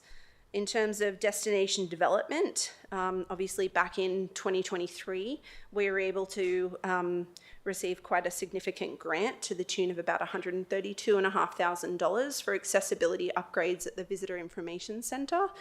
And if we're wanting it to continue being a community hub, making it accessible for all people, regardless of their mobility, is a really key point of focus for us. We were able to carry out last year the GIS mapping project, which has been really lovely to see. We extended the rights for that map that we'd developed with BC Parks, the District of Clearwater, Rec Sites Trails BC, and the TNRD. And we extended those rights to the District of Clearwater, and Jen has been doing a great job with getting those all up around town, and was able to get more printed, which is great because we've received really positive feedback on those maps from visitors and businesses alike. We obviously partnered with BC Parks to try and get messaging out there on the Helmicken Falls and Spahat's accessible viewing platform projects, and then still continued to work on our regional collaboration through our marketing consortiums that we're part of, the Land of Hidden Waters, which focuses on the Caribou region, and then the North Thompson Valley, which is obviously all the way up through to Valemont, and they'll continue for the next 5 years as well. In terms of visitor resources, each year we print and distribute and design 20,000 visitor guides, which are distributed predominantly through BC and also into Alberta through the Visitor Services Network. Like I said, last year we printed 10,000 of those GIS maps, and thankfully the district were able to print, I believe it was 80,000. So that will give us a lot of maps moving forward to distribute, which is lovely. This year, we developed 9 new itineraries, including 2 new winter itineraries, which are available across our website, social media, in print, PDF downloads. They've been emailed out to all of our stakeholders, and we've received really positive feedback on that.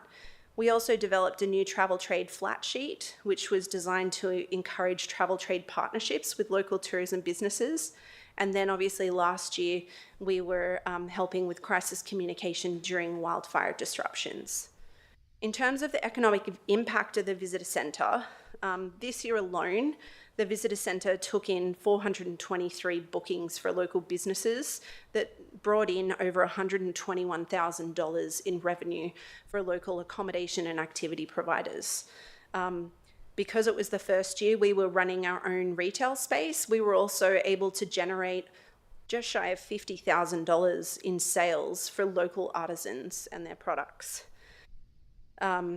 So this year alone has proof that Tourism Wales Grey and the Visitor Centre is delivering strong, tangible value to Clearwater's economy.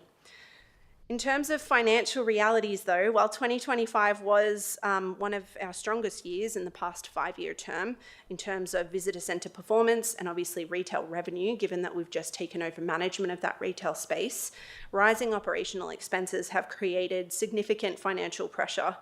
So this year, the visitor centre, I believe I'd put in the report there, is expected to generate around over $235,000 in revenue.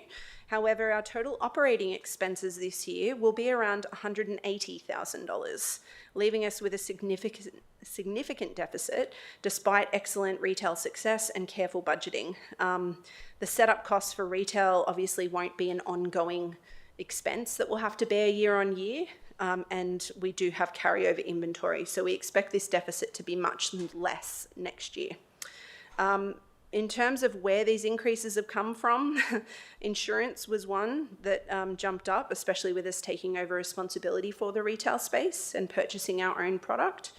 Landscaping went up significantly, garbage collection, and now snow removal. We have been operating the last few winters having a tenant in the ground floor space, and this year extending that operating season through to Christmas. Again, we're responsible for clearing a portion of the parking lot. So these are largely fixed operational costs that continue to rise annually and unfortunately cannot be offset through retail or booking commission revenue alone, even with the supportive funding from the TNRD, which we received, and with successful retail season, the visitor centre still continues to operate at a deficit, which is why the partnership and operational support of the district is so important moving into the next MRDT term. So as mentioned, while Tourism Wells Grey has significantly expanded retail operations, increased revenue, increased grant funding applications, and improved visitor services, the rising cost of operating the visitor centre are outpacing our revenue growth. This is why we're requesting support from the district in the form of operational services that would meaningfully reduce ongoing expenses and help stabilise the visitor centre for years to come.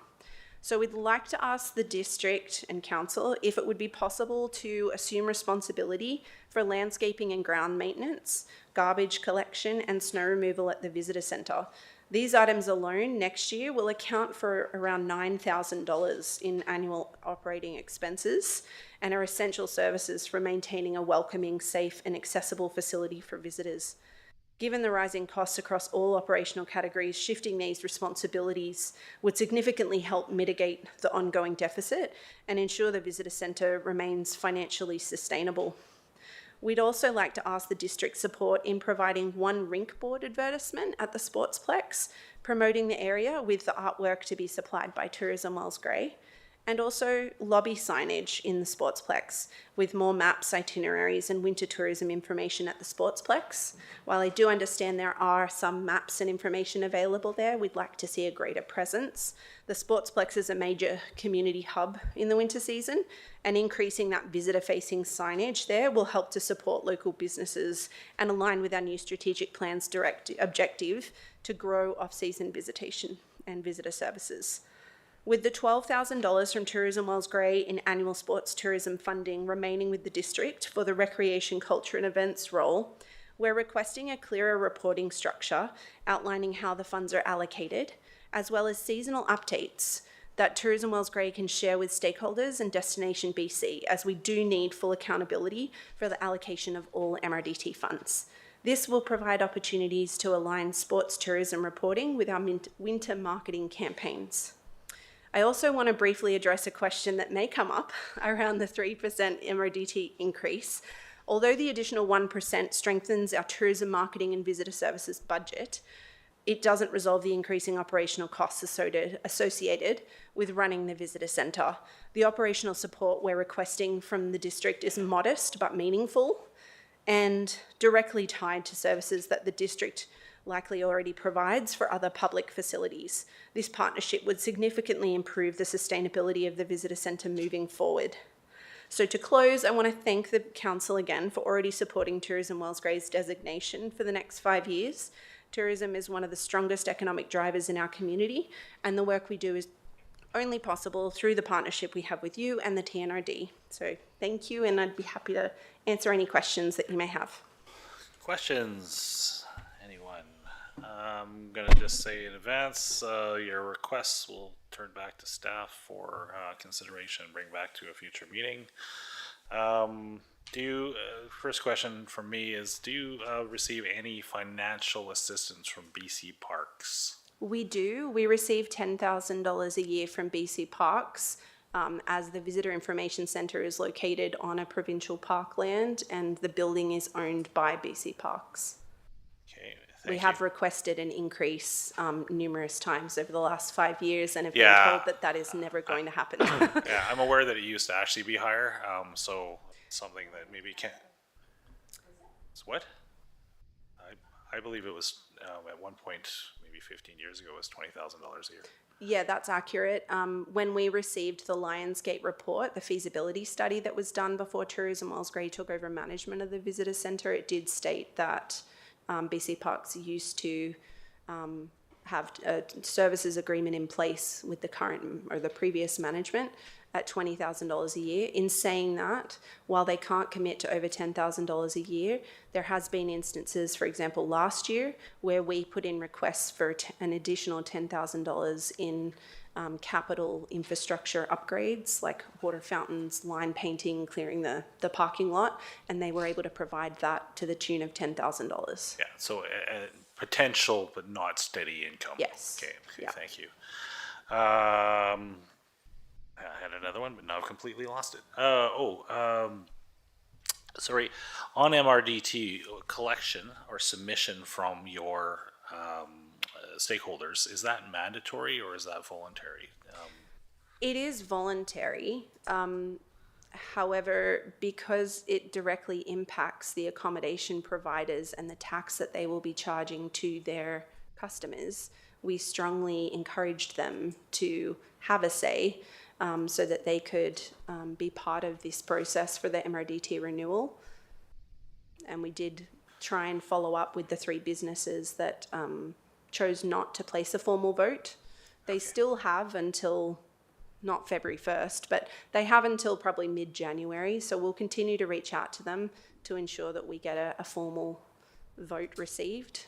Good. Yeah, no, it would be good if you had full buy-in or at least participation from all stakeholders on this. That would be fantastic if you can. I have heard back from 2 out of the 3. Yeah. One said that they do not wish to place a vote either way. Okay. So That was abstain. their choice. Okay. The other has been difficult to get a hold of, and when I do speak to them, they did not want to place a formal vote either at this time. But again, that may change, hopefully, once they hear that the majority of people have voted in favour for it. But it still gives them an opportunity to have their say. Yeah. Okay. Thank you. Any further questions from anyone else? Councillor McKenzie. Yeah, thank you for coming in to speak with us today. Just a couple quick ones. First one, I may have misheard you, but did I hear 90K for garbage and landscaping for the year? Did I hear that right? Not 9.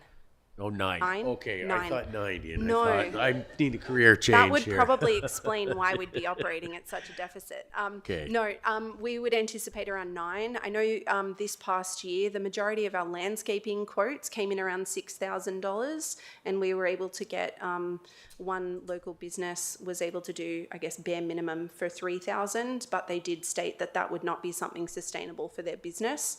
So we would anticipate around $6,000 just in landscaping alone, and it costs around. I think it's around $2,000 or just over $2,000 for garbage collection, and then anywhere from $500 to $1,500 for snow removal, depending on how much snow we get. Yeah, winter's Yeah, dependent. I think Okay. last year it only cost us around $500 or $600 last winter because it was fairly mild. But who knows what this winter will bring? Okay, perfect. Thank you, Claire. Definitely not 90. No, just had to double check. Okay. Councillor Sim. Thanks very much.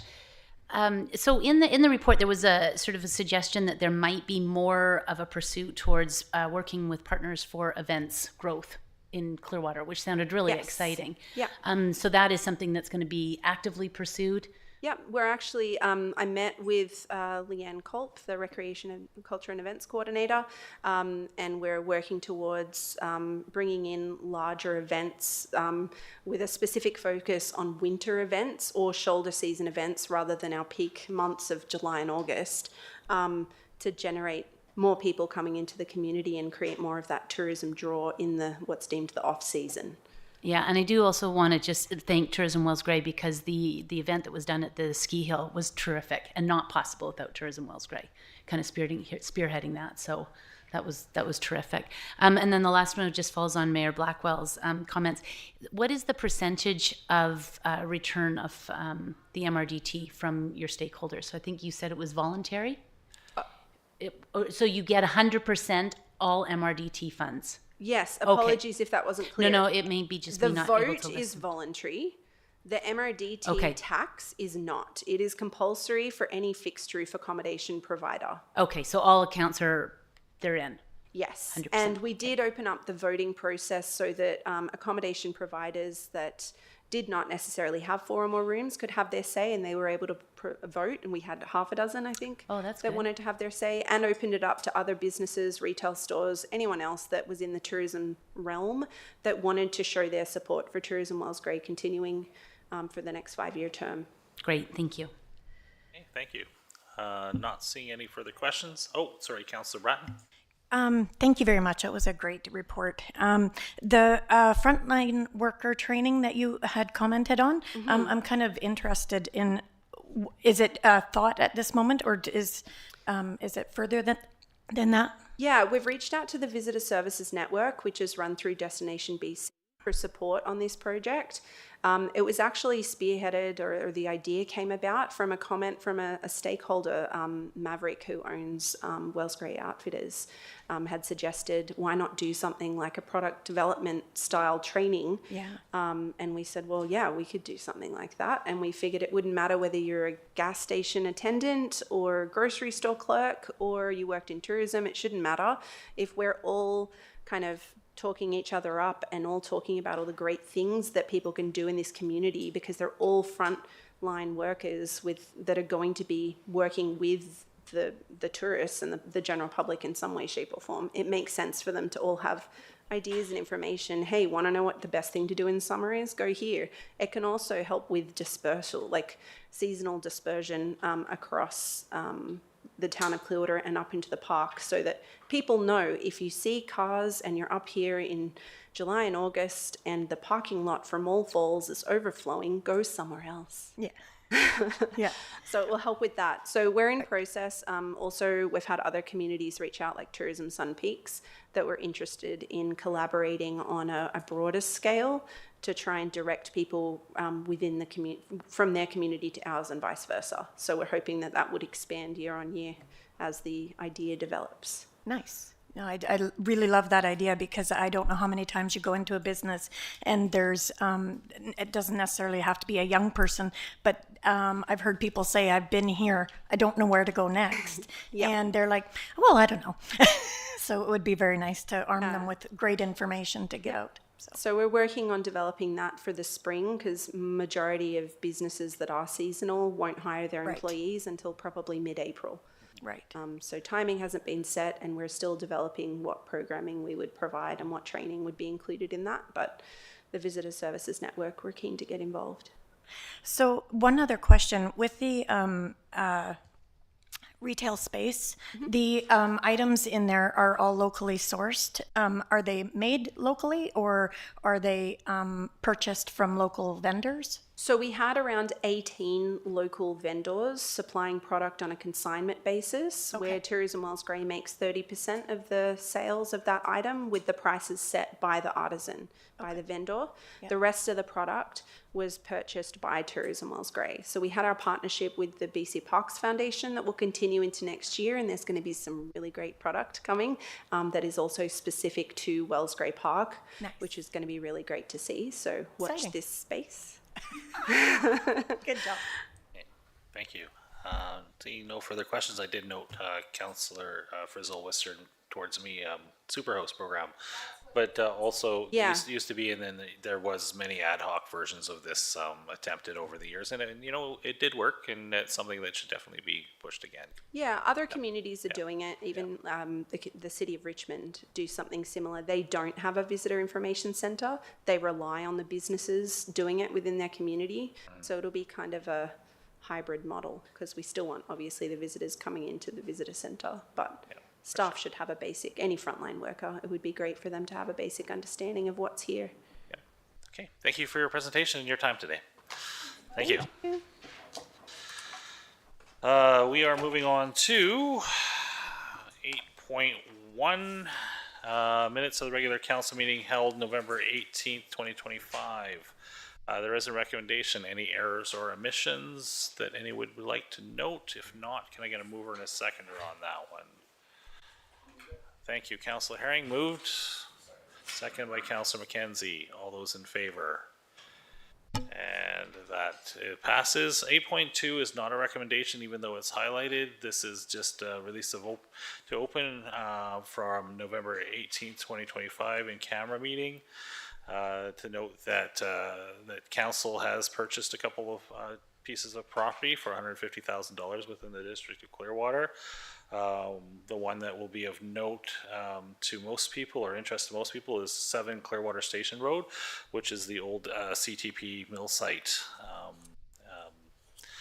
And a lot of people in this community have definitely wanted us to do things with that for a long time, and I think it opens up a lot of opportunities for recreational and other possibilities within our community. Anybody else want to comment on that? Or yeah, go ahead, Councillor Sim. I just wondered if staff had wanted to comment on some of the plans for any potential infrastructure use of it or otherwise. Yeah, go ahead, Mr. Johnson. I know one is expansion of the sewage lagoon properties, septic receiving, that sort of Thank you, Mr. Mayor. You're exactly correct. That is the number one need that staff identified with that property. At some point in time, that sewage lagoon needs, well, not the sewage lagoon, but the wastewater treatment plant, including the cell space, will need to be expanded. And that depends on the growth that we see with the community. Depending what scenario you believe in, it may be sooner than later, but we know at some point that land will be needed, and it's right adjacent to the wastewater treatment plant, so it makes perfect sense for us to pick that property up. As mentioned, there are potentially some recreational uses for that property that we could consider, or other uses. We've discussed locating the fire training location down to probably the property just across the river, which is the 480 Clearwater Station Road. The theory behind that is currently some of the activities which happen with fire training, we've had complaints from the public about the unsightliness of burned out cars sitting beside the road, beside the fire station. So it makes sense to put those in an area, where it's a little bit more shielded from the public and it's not as unsightly.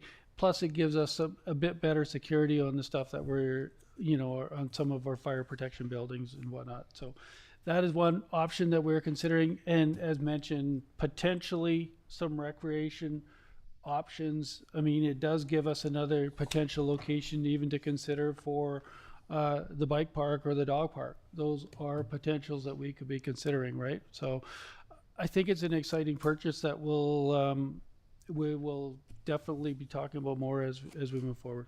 Thank you. Further comments, questions? Nope. Only just to thank staff because that's such a progressive thought process, and I think council was very, very happy to have that visionary approach to it. So it's a good news story. Just a quick question to staff, because it just dawned on me: have we walked that property yet and assessed it for damage and danger or risk? Go ahead, Mr. Brown. Yes, thank you, Mayor Blackwell. It has been walked through before the sale completed. I combed pretty much every foot of it and sort of highlighted where there was specific hazards that we'll get Public Works kind of in the spring to take a look at. Nothing was hazardous enough that it needed immediate attention. Thank you. That's exactly the answer I was looking for, because I know a lot of people already use that chunk of property. From now on, they're technically on District of Clearwater property now versus trespassing on the former owner's property. So I'm sure a lot of people will be very happy to hear that. Councillor Bratton. Just on the note of letting people know, do we need to state where the money came from to purchase this property, or how we went about that? Or is that not something we say?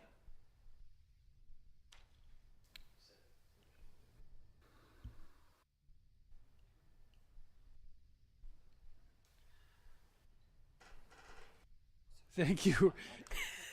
Did I stump everybody? That in the resolution, that came from an unrestricted surplus. Yeah, it was unrestricted surplus where that came from.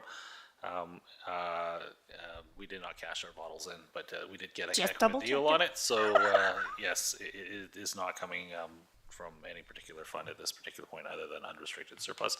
Mr. Johnson. And I would also like to say, well, it's not my business to disclose the vendor's transaction or thought process. We did pick that up for substantially less than the appraised value on the property. Right. So I think it's important to put on the record. Yeah, and I will make one more point on this, because there is the issue we are facing as a municipality, potentially with the reassessment by BC Assessment on pipelines. The minister has not made a decision on that, but all of this, including the transaction and purchase of this, occurred before we were aware of that. So this was not a decision that we made knowing that we might be facing a press from taxation crunch related to the pipeline reassessment. So I think that's important for people to know.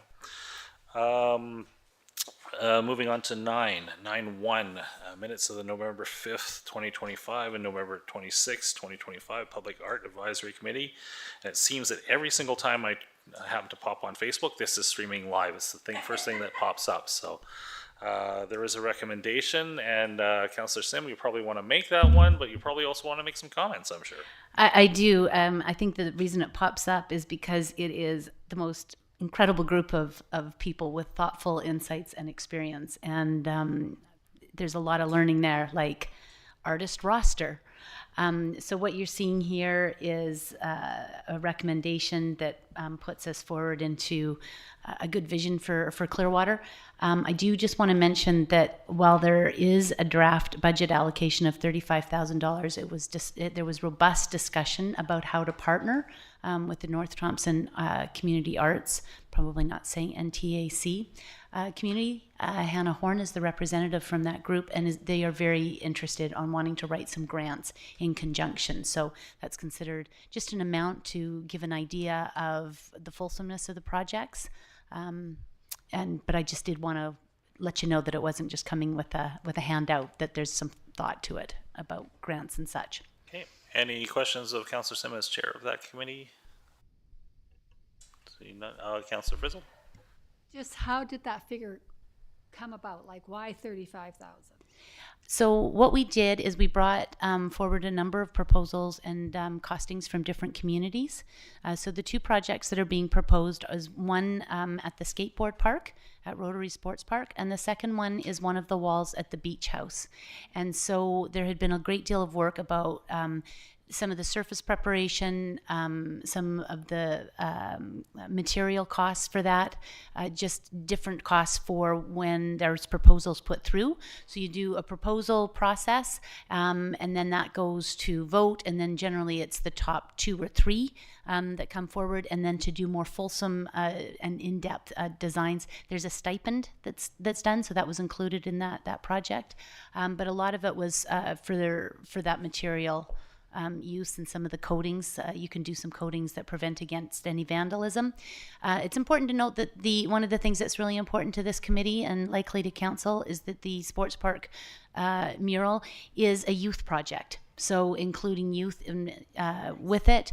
And then Ms. Culp, she had a terrific idea, and we're incorporating an open house as part of Winterfest, which we're excited about, and to really open things up to the public so that they can express, what they want to see.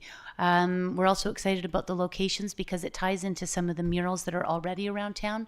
The one down by the old Safety Mart building, the one down at Fleet West, and then of course the Sportsplex. So trying to really stay in conjunction with the theme that's reflective of this community.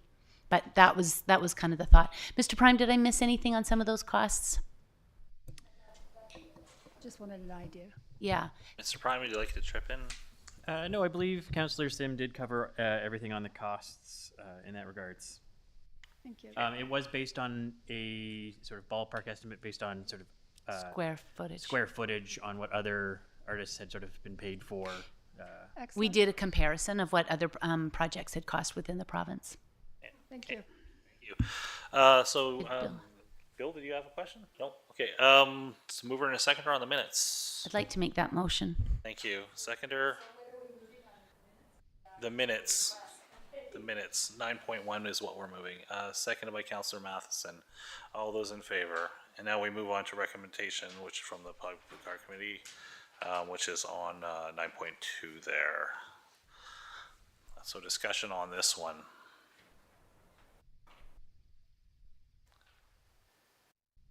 Thoughts? Yeah, go ahead, Councillor. More of a general thought that I'm struggling with right now is I'm getting, we've had a lot of budget approvals outside of the budget cycle coming up in the last while, and then we're at the same time hearing about our pipeline valuation. We're hearing today about our roads capital deficit and all of these things, and I'm really having a hard time placing how these these asks relate to each other, right? And so I don't know. It's really difficult for me because I love public art and totally want to see this. And then I sit there and think, okay, so this is this year a 1%, right? And we're already talking about a 12% on other things. I'm not seeing the big picture, I guess. And maybe that's just me, but that's where my concern is with approving another. Yeah, I think Mr. Johnson wants to comment first, and then I'll go back to Councillor Sun. Thank you, Mr. Mayor. So I believe the intent here is to put this into the budget deliberation process. So through the budget deliberation process, of course, we look at priorities, and if this rises to the top, council can choose to do funding or defer it or reduce the amount. But you're exactly right, Councillor. It needs to be considered in light of every other budget request and concern that we have. Perfect, thank you. We were also quite specific at our meeting in the fact that we needed to present a realistic amount to council so that it wasn't a diminished amount, like it was, this is how much it is, and to bring some examples and then to go through that process. But we did speak that, there's no guarantee, but this is the realistic amount, and that's why the substantive conversation with the arts community and different grants. Thank you. Councillor Matheson.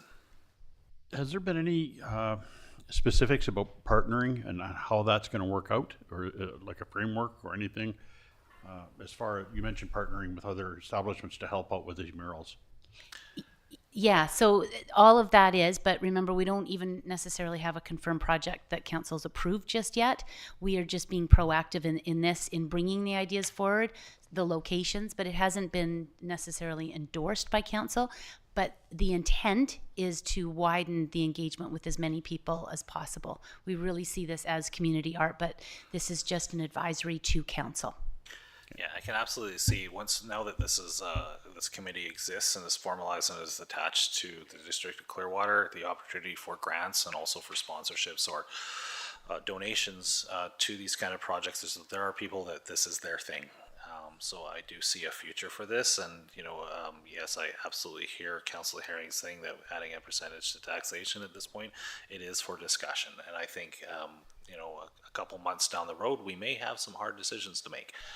But at this point, it's better to add it to the pot than to hold it out of the pot, so that we can see everything that we'll be touching potentially during budget process. It also gives, because again at the meeting, the committee was tasked to look for other grant opportunities. So if we went in with an amount, at least we're starting with an amount so that they could look. One of the reasons, again, to have it as a youth project is that there's lots of funding available for youth inclusion. So it was a lot of deliberation about that, and certainly the money.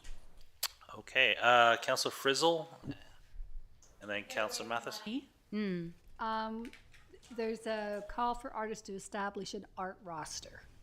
What will that entail exactly? Just so being who the we artists again are? we are so lucky. We have Leanne Culp, who is an artist herself, and so she's going to be doing a call out with the assistance of Mr. Prime. I believe, Mr. Prime, if you can help me remember, is that we were going to do it to the North Thompson Valley, and we say we've got these projects, and it's kind of a save the date or save the event type thing, and people can say, I would like to be considered for these types of projects. So it's So there's like it's a who's list. interested. Would that be a fair way to present it? Yes, Councillor Sim through the Mayor Blackwell. That is correct. It's an expression of interest. It's going to be valley-wide, though it's not even restricted necessarily to that geographically. If there's a really great artist from the coast that's still interested, they can put their name in it. Those are all considerations, as well as their type of medium for work. Some may be only interested in murals, some may be interested in sculptures. So that's sort of the type of art they're interested in and would be Basically considered. a request for building a resume list. Councillor Matheson, did you have a comment or question? You had your hand up earlier. Yeah. Yes, I'd just like to say that the same as Bill, I really love this project. This is something that's really close to my heart, and I've wanted to see it go ahead. I do share some of the taxation thing. I think everybody's feeling it at the table right now. And I just want to do everything we can to try and make sure that this moves forward in a collaborative way that's going to be responsible for the money. But yeah, I'm a firm believer in it. So just wanted to get that out there. Okay. So we do have a recommendation. I'll make a motion for that as well. Moved by Councillor Sims, seconded by Councillor Frizzle. Further discussion. Noting that this is putting it forward for budget discussion. I will call the vote. All those in favor? And that passes unanimously. Thank you. I also do just want to draw attention to the final VAT. Council directs staff to explore additional grant opportunities. So these financial concerns were heard and expressed. So thank you for the support of this motion. Okay, I do need to take about a 5-minute break right now, so we'll be back at 2:55. Thanks.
Okay, thank you for that.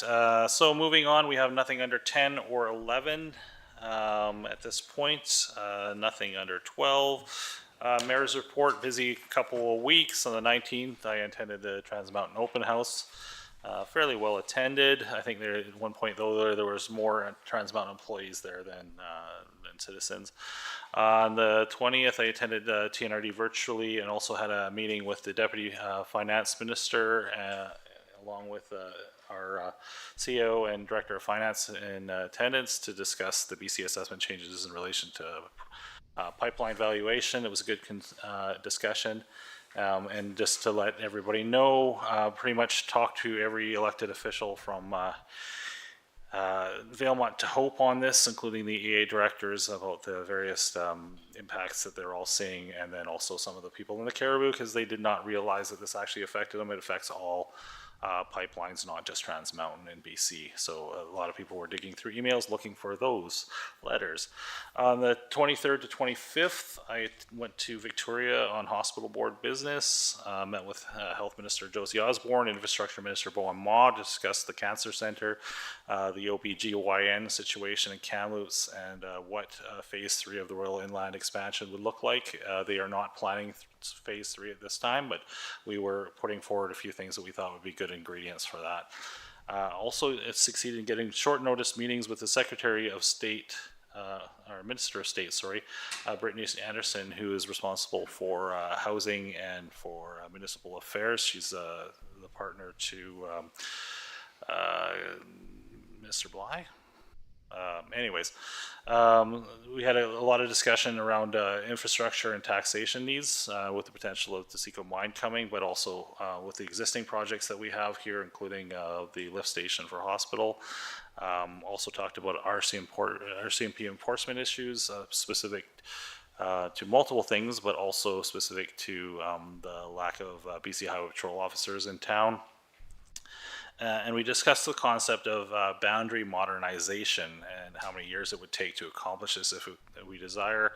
Boundary modernization is a new term that they seem to be using, which is expansion, contraction of boundaries. We didn't get into it too deep, but it is something that they do talk about, but it is a long conversation, to quote Councillor Sim. I then met with Minister Adrian Dix on energy as his portfolio, had a discussion about the hydro needs for Clearwater and North Thompson Valley in relation to both TMX's use and Taseko's potential needs and the businesses that might be attached to that. But to be fair, Mr. Dix wanted to spend the first 20 minutes talking about healthcare from 2022 on, and basically his role, my role, advocacy, and everything else that had gone on that time, and we did have a good conversation about that. But we also had a conversation about the Trans Mountain pipeline, which would lead to the current conversation that's happening across this province in relation to expansion of pipelines out of Alberta. And so it was an interesting discussion about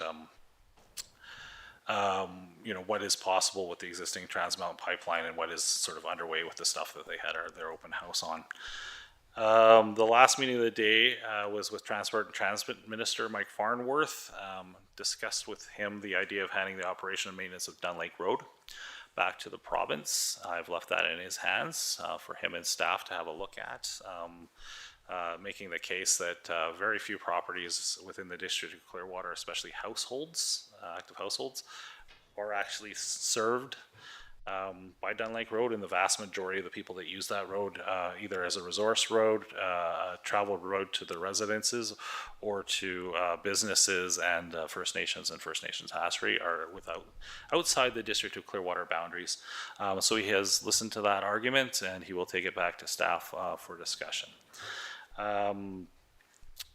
Wednesday, November 26th, I attended a lunch meeting at the hospital on a variety of topics. Management reported some success on filling vacant positions throughout the hospital. I believe they are in need of a physiotherapist, and ED related nursing positions many of them are open, but a lot of that has to do with the virtual emergency department pilot project coming up. So it's not that it's just a weak spot in their recruitment, it's just that there are more positions now available. On Thursday the 27th, I had a coffee meeting with the new leader of the Green Party, Emily Lowen, in Kamloops. We had solid discussions about a variety of things, Clearwater and Valley specific. We talked for about an hour, and it was pretty wide-ranging. She was very interested in the pipeline taxation issue, and I believe a lot of people on her side of the fence are looking into that and digging into that and seeing ways that they can create their own messaging related to that supports what we're trying to do. On Friday, 28th, I attended a meeting with CAO Johnson and Ben Lewis, the VP, I think that's his title at this point, of the Ski Hill Society, to discuss issues with that organizations and possible ways for the district to help. And that letter is coming up further in our agenda here. I did a couple hours of office time. A couple of councilors, thank you for popping in. An interesting one, and I stepped out to check on. Also on Friday, I was part of a Teams call with BC Hydro to talk about plans for the EV charging station at the Clearwater Library that's operated by the Thompson-Nicoll Library District. Those plans have actually now been canceled. So at this point, that was the clarification today. So they won't be going forward at this point. And part of the logic behind that is that the existing Tesla station can now charge the vast majority of electric vehicles, except for much older vehicles. And that BC Hydro is taking over operations of all the charging stations throughout the North Thompson Valley slowly. And the next ones will be Little Fort and Wirecache either side of us, so they're putting their resources towards those. They were previously operated by Ministry of Transport and Transit, and I think BC Hydro will probably be a little bit better at keeping them operational and maintained, because they operate a couple hundred of them across BC, and there was just an outlying batch that MOTT was doing. Friday I met with the CBC on a bunch of different things, and a lot of discussions here in the office on various topics with staff over the last couple weeks. That is my report. Moving on to Councillor Bratton. Goodness. Those are big shoes to fill. The amount of advocacy work that you have to participate in is actually quite amazing, and we appreciate it, and thank you very much. Thank you. I was able to attend the latest Food Hub meeting, and just a little touch base on a few things. The food bank, Barrier Clearwater, and Director Leonslow also comes from Blue River, and just commenting on the amount of food bank usage. The numbers from October 2024 to October 2025 have risen quite significantly in Clearwater. I'll only state on Clearwater. But 2024, we had 70 households and 128 hampers. In 2025, we had 107 households and 193 hampers. And, you know, it kind of shows, like, I also help out at the breakfast club at the school, and the amount of kids that participate, which is so fantastic. We just love to feed everybody. It just keeps getting larger, and I don't know how that happens when we have the same amount of kids in the school. But anyways, the need is out there, and it just is, it's a lot to see. This food hub that Joanna Hurst does is, she's a phenomenal facilitator, has so many programs on the go.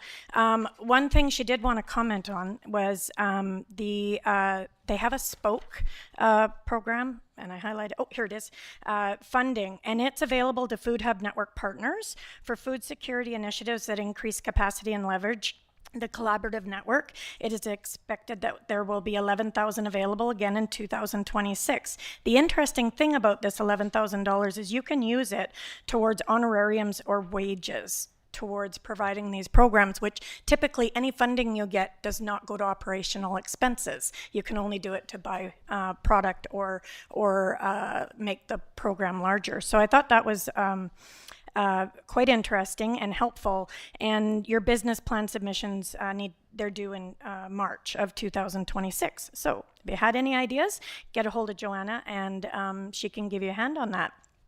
The YCS food security soup kettle season has started. 150 to 180 soups served every Friday so far, and frozen soups are also available. They're available here at DLCC and at the Ridge and Barrier. So if you feel like you can't come down here and you need one delivered, talk to Joanna. She can figure out how to get that to you, or if you want to come down and grab a frozen one. And something that was neat, YCS Literacy Director Hayward, Jill, she was able to acquire free West Coast seeds that she gives out to kids in Barrier so that she can promote home gardening with the children, start from the ground up, right? But she was able to acquire all free seeds for that program. So I thought that was very beneficial. And moving on from there, Cram the Cruiser starts is this Saturday, sorry. I'm doing Santa photos. And it's from 1 to 3 at Bilo. And there's also the Christmas tree light up, which is at the Info Center December 7th from 5 to 7.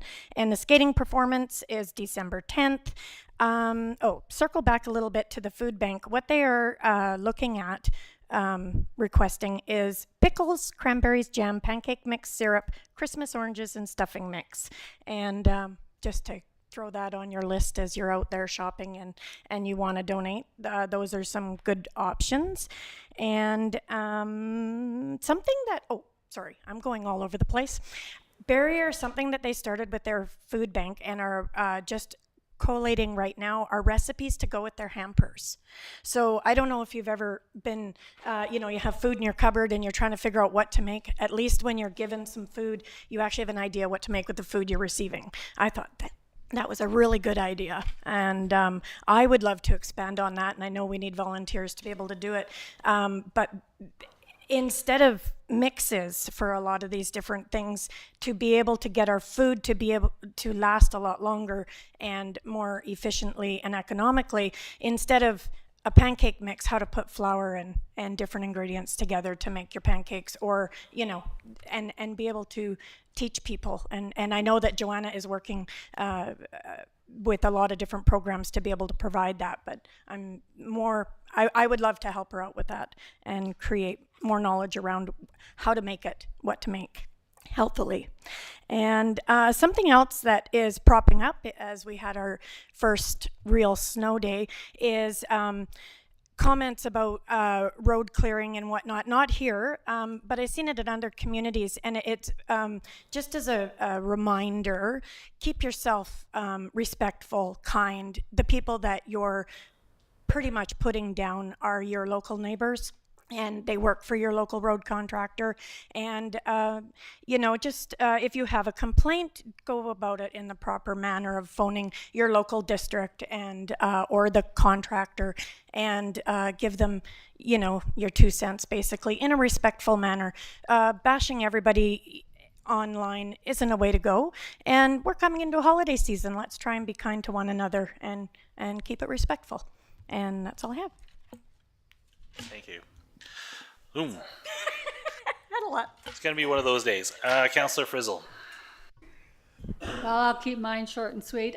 Yesterday, I spoke with the Seniors Advocate of BC and confirmed that he will be attending event here in Clearwater on June 9th, and he wants to meet as many people and organizations as he possibly can while he's here.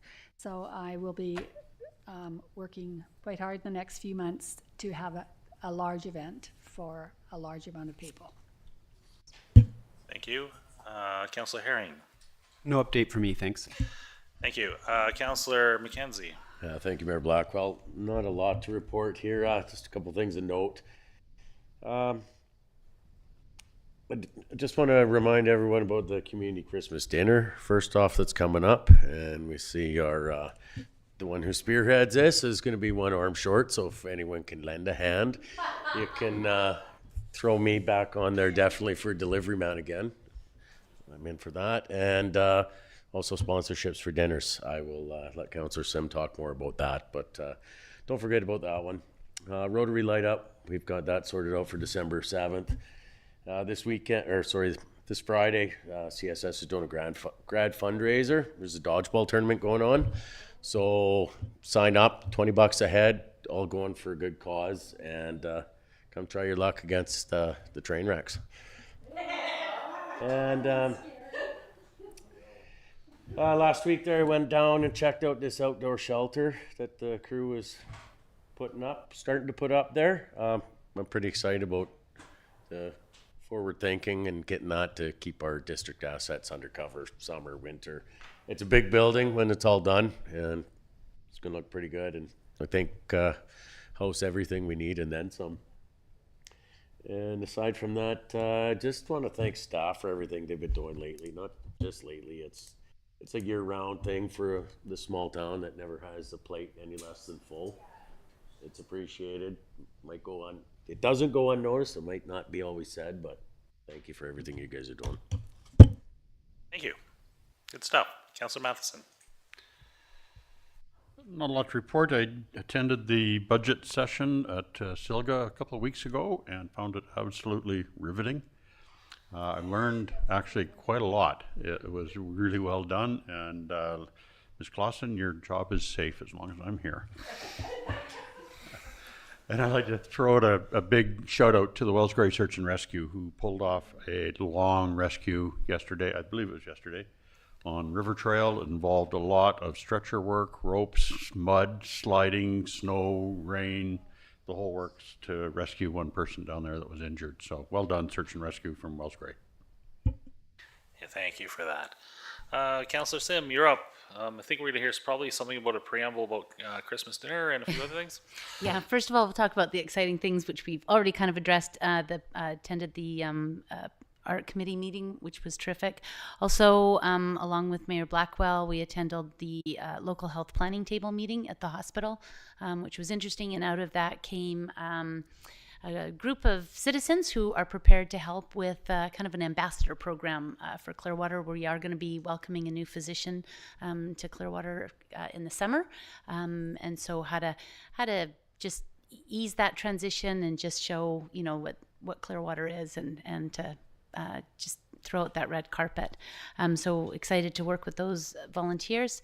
Also want to do this weekend. I think we should actually theme this weekend, like the holiday season kickoff, because we've got so many good events that have been going on for a while and now adding more. I just think it's a natural event weekend. Also the Clearwater Christmas Market and the late night shopping, which is going on. So I think that the communities and the businesses that have come together for that are awesome. And that includes the Ski Hill Market for the night market.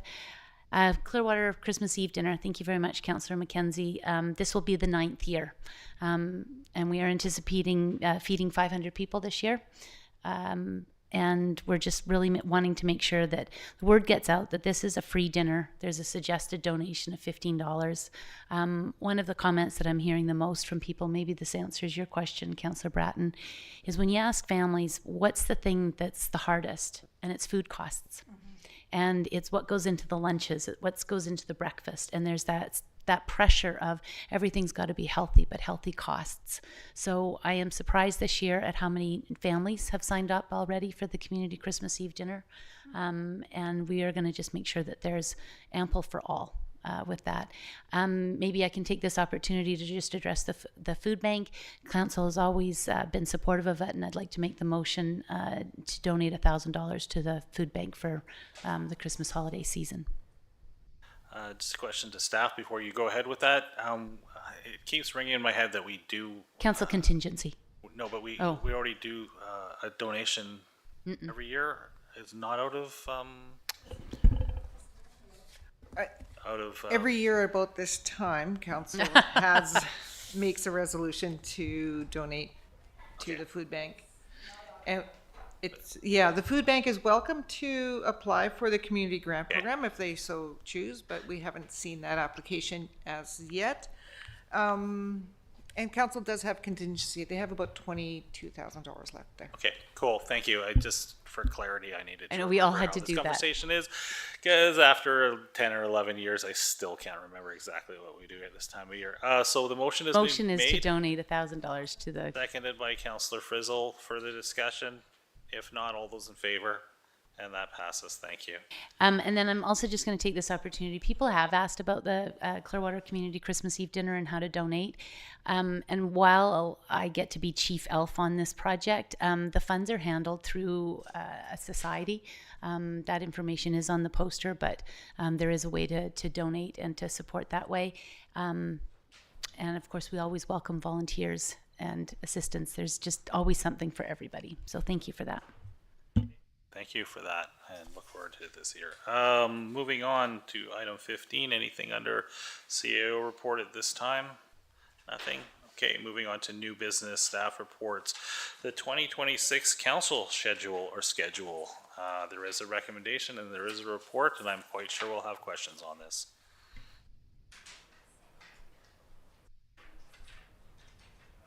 Councillor Herring, if you're ready. Is staff speaking to it, or are we?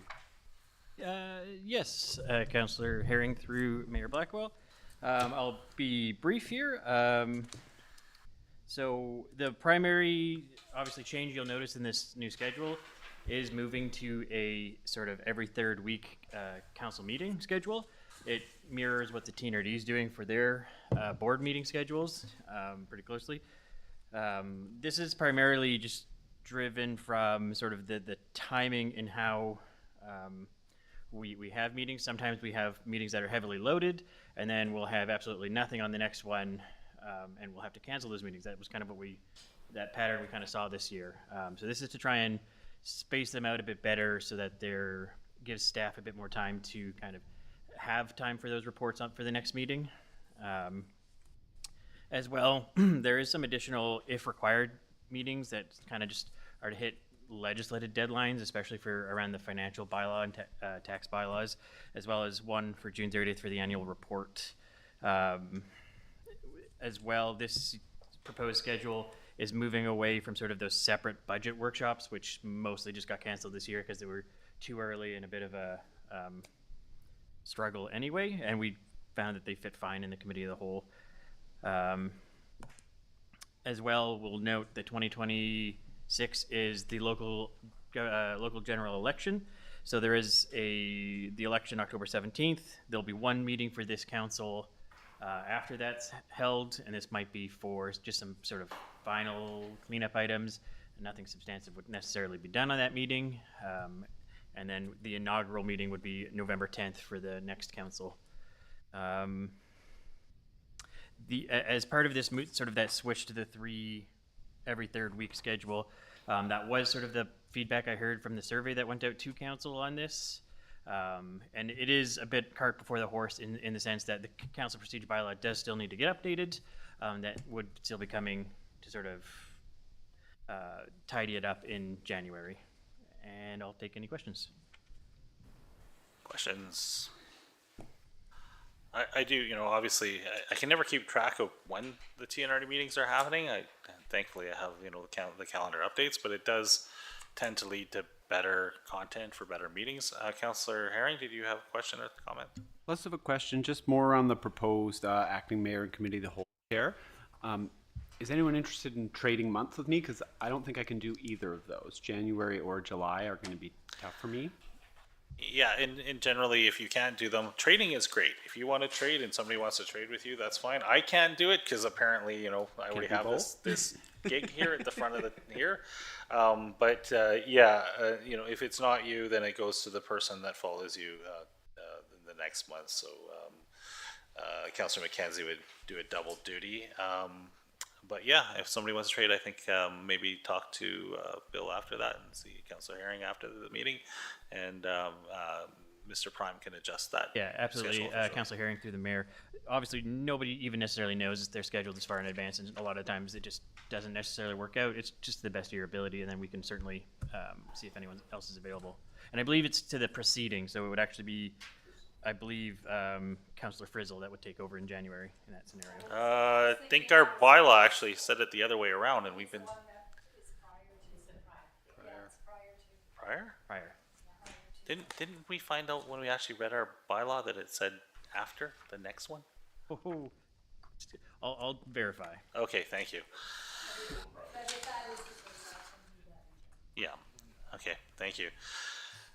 Because I think we were doing that wrong for a while. But anyways, thank you for that. We do have a recommendation. Oh, no, we're not. More other questions, sorry. Oh. I thought you did, so you're kind of, but I was waiting for the hand that's always been in the air, and now we have a different hand, but go ahead. Thanks. And the school district has just gone through a similar change, and it's been amazing at the change.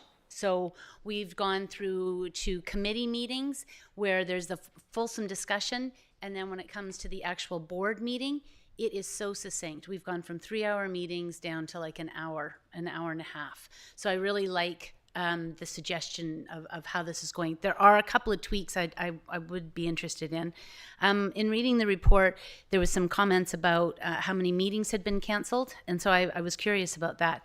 There was 3 meetings canceled in 2025, January 7th, September 2nd, and November 4th.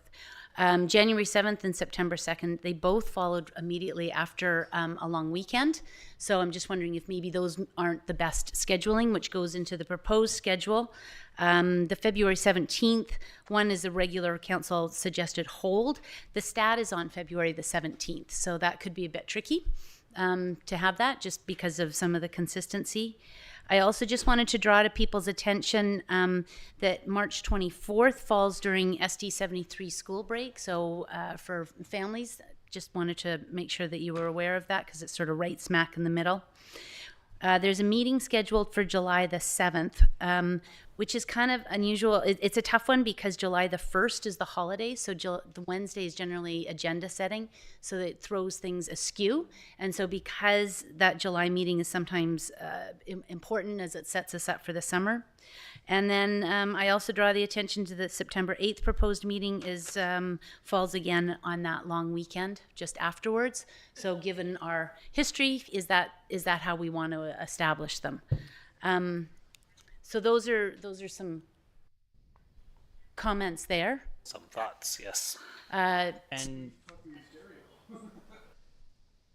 Oh, okay. and Councillor Sim through Mayor Blackwell, for those cancellations, the problem wasn't necessarily that they were after the stats. That hasn't necessarily been a problem. We don't really require too much setup on the Mondays. It's usually, those were canceled just because there wasn't items necessarily to go on them. So there was no point in dragging everyone here. Well, I don't know about that.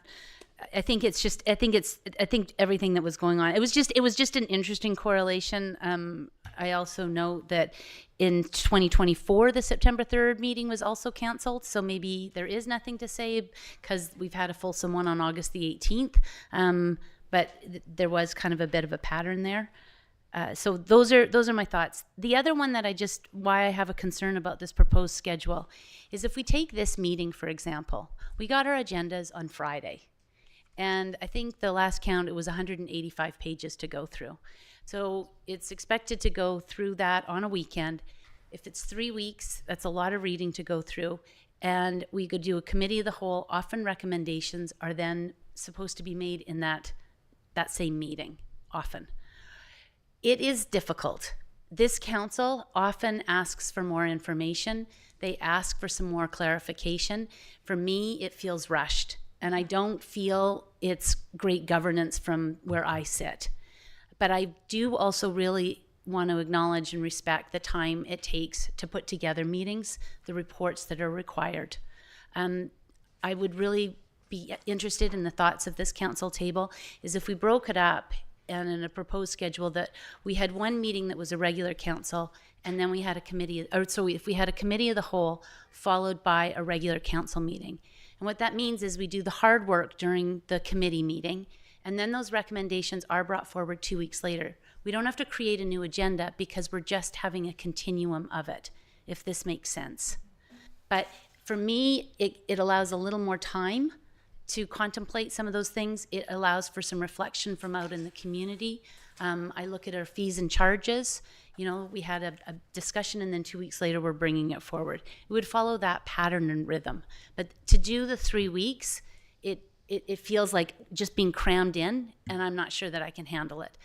The second thing is that it also has got some concerns about these hold dates. For people who are working full-time, hold dates are really hard because you sort of suspend your day and you wonder if there will be something, and that's difficult. And I think it's difficult as we look to our next council, and they may not have that kind of flexibility. So to be respectful of the participation. And then speaking of a future council, you know, I've been doing this a long time, and to have these types of condensed meetings for a new council potentially is hard for a learning curve.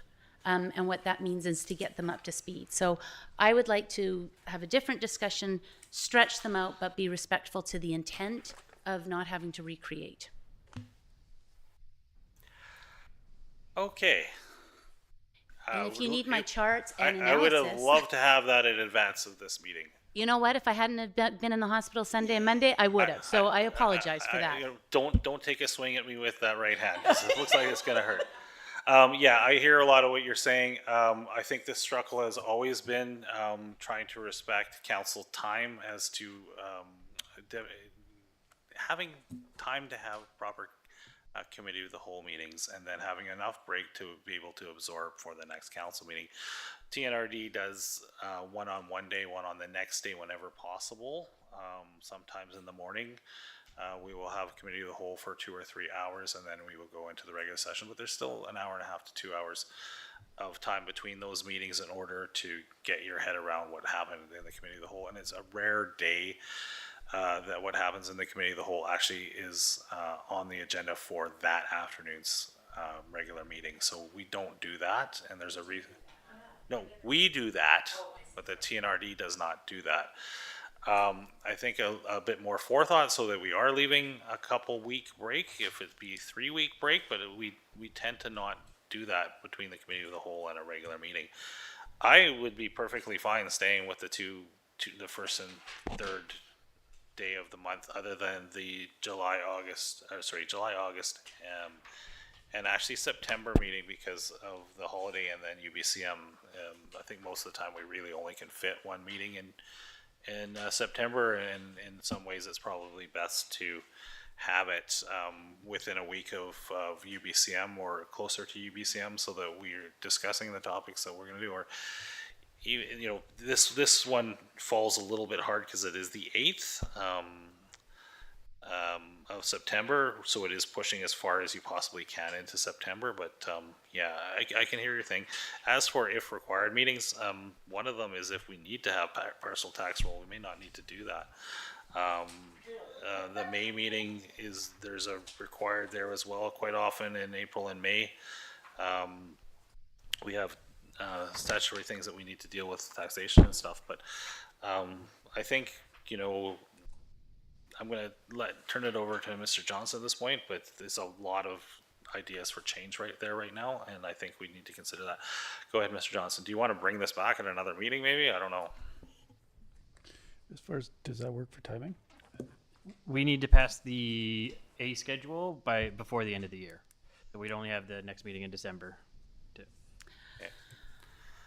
Which would require us to call another meeting to pass the meeting schedule. No, we've just got to the make that- 17th. Yeah, so to we've make got the that point. 17th. I will, before I got ripped apart by the dogs, I did do some homework. I'm going to pass it out.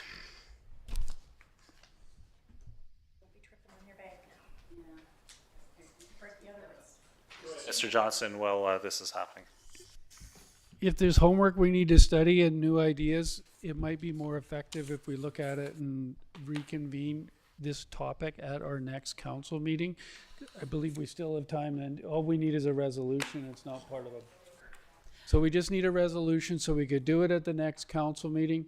I did want to reiterate what the corporate officer said about when meetings get canceled. The only time we cancel meetings is if the meeting is so light that we don't feel it's an effective use of your time to come in for a meeting.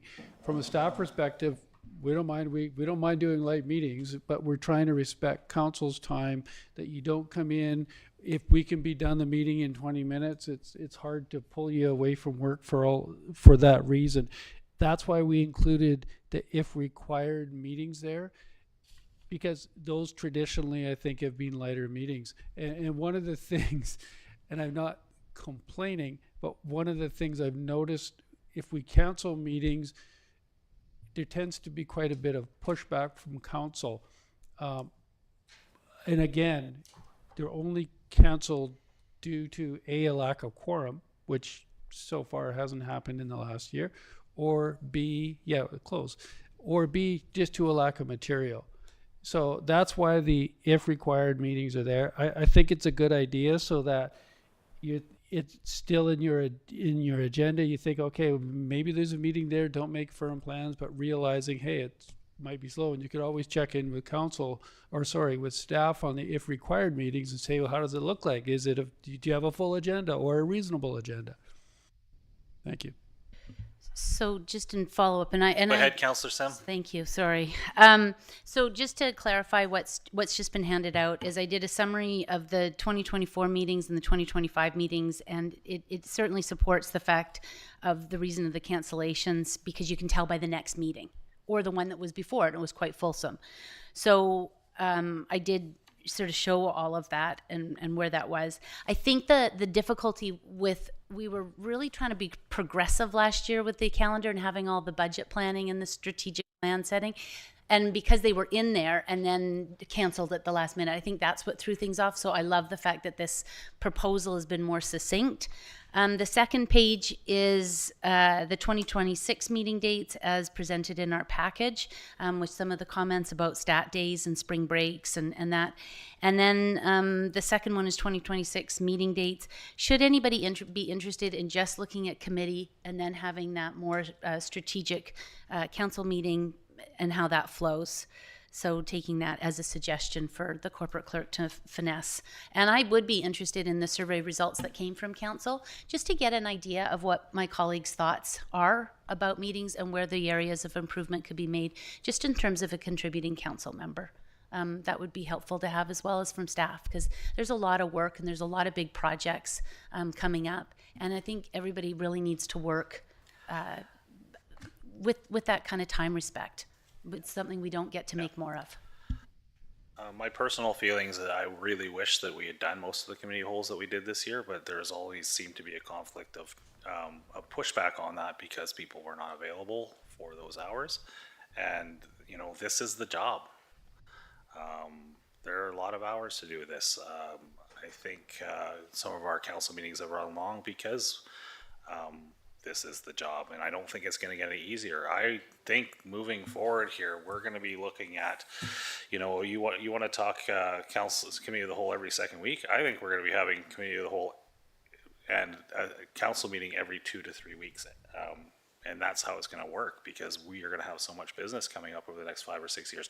I don't think we're going to have the luxury of not having a meeting every 3 weeks or every 2 weeks where we don't make final decisions that are not just committee of the whole. I think we will be in a position where you are going to need to put 5 hours, whether it be 2 hours with a lunch break in 3, or 2 or 3 hours and a lunch break in 2, moving forward to get the business that this town needs to get done over the next 3 to 5 years, in relation to all the things we have coming down the pipeline, plus all the hard decisions we make. I don't see this getting any easier or any lighter, just from all the things that I see on the list of things we need to accomplish and all the advocacy we need to do. So, Mr. Prime, you wanted to pitch in with something? Yes, thank you, Mayor Blackwell. So just to reiterate, yes, we didn't have full responses from council on the survey. However, all the ones we did receive, I believe, were in support of the every 3 week schedule.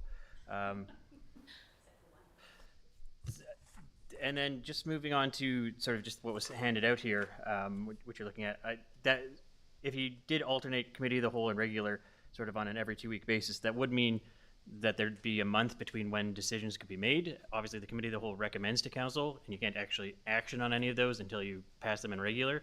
Therefore, it would probably put a pretty large delay on sort of some time-sensitive items. And especially if anything required going back again for information. So, anyways, Councillor Herring. So I apologize if I missed this, and it's partly because of the situation. Like, we're getting these huge packages. 500 pages of reading over the weekend was not a light ask this week, right? And fully, that's the job. You're absolutely right. But the job is also coming to this meeting and being prepared to discuss something, which takes me more than a single pass through. So I'm actually looking at more like 1,500 pages of reading when I get my head around it. And some of it, for sure, I don't need to look at every road on the road report and analyze, but I do need to spend that time to understand it and process it. So for me, I love the idea of going to 3 weeks, but I want to see agenda packages. a full week and a half early every time, so that, like, I'm fairly comfortable talking before I think, but I would love to spend more time thinking before I talk. Yeah, and absolute, in fairness to that comment, I have talked to staff about this, that the agenda packages, we really need to, and it used to be standard here, and it is standard with the TNRD and other things. Even if you do not have a complete agenda, a solid week before the meeting, that the contents of the agenda, if possible, are presented, and that's part of the thought around switching to the 3-week meeting thing so that it can happen. But yeah, we're not accomplishing that right now. This is not the only set of meetings that I have to read, and it's not the only set of meetings that you and other members of this council have to read outside of this for your regular jobs. So I would like to push that we at least have the meat of the next agenda ready on Wednesday morning of the week before, so that there is multiple days. And if and TNRD does this as well, if there is a report that needs to be amended, so be it. We republish the agenda online. We send out a notice to council members that this is an amended report, and that we deal with that. But you do get the ability to absorb this. I mean, I was scrambling this morning for a copy, and a paper copy, because I need to digest it in written form on my desk, because the ability to flip back and forth, I'm not good at that digitally, and that's everybody's learning style is different on this. Absorption style is different on this, and I do exactly what you're talking about. 3 reads through, one digitally when I get it, and then one first pass where I sort, and then another pass where I go through, and I still miss things because Councillor Sim catches them almost every single time. But yeah, I think getting agendas out earlier is a related issue, but a very important issue. Okay. Mr. Prime. Yes, thank you, Mayor Blackwell. And that would be addressed in the upcoming council procedure bylaw amendment when council decides to look at that, setting the schedule for when those agendas are coming out. Right now, we're only required to give, they have to be 48 hours in advance, and that could be as late as Saturday or Sunday, which is obviously not what this council certainly seems to want. So we can amend those at that time to be more in line with what you're hoping for. We could put that in real followed through language.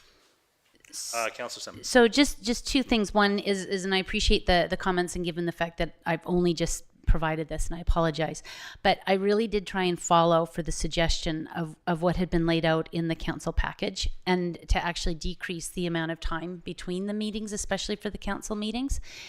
And I really do appreciate what Mayor Blackwell is saying is about the work ahead is going to be required more. So I would rather that we plan for that. And then my other comment is I am so uncomfortable with having the committee of the whole and then the recommendations in the regular council meeting. I just find that we do have some good discussions, and it needs to come back. And if that can inform agenda setting to achieve the objective that Mayor Blackwell laid out, it would be great. But I feel pushed for it, having it back to back. It just doesn't feel like enough time. And am I alone on that one? Or Councillor Frizzle. So on that same note, when you're saying it could be a month, I think if we did do the separate meetings, a committee of the whole and a regular council meeting at separate times, have the committee of the whole the week before the regular meeting, not just let it fall wherever on the schedule, because I'm seeing 10th to the 24th. Don't do that. Make it the 17th. 17th. So that it's just that week difference instead of 2 or 3 or 4 weeks. Go ahead, Mr. Johnson. Thank you, Mr. Mayor. So there's actually a few different kind of theories around committees of the whole. I know some communities have actually eliminated committees of the whole. And the way they did that is they made every meeting a regular council meeting but then they put in some changes to the council procedures, what allowed certain items in the regular council meeting to be talked about more fully as you would in a committee of the whole. And what that does is it eliminates some of the work where you bring a report, you talk about it, and then you bring the virtually same report back to a council meeting, which seems like it creates some duplication, and people people state their same positions and you almost have some duplicated discussions. So there's other possibilities. And I think it would be interesting perhaps to bring a report to the next council meeting where we do need to set the agenda for the upcoming year, and just about what are some options around committee of the whole, so that council gets to take a look at the whole thing. To be my understanding what it is, this seems to be kind of going backwards a little bit to how municipalities handle it. Committee of the whole used to be the big deal. Every second meeting was a cow meeting, and but people seem to have moved away from that. So maybe we should take a look at what those options are and bring a little options paper back to council.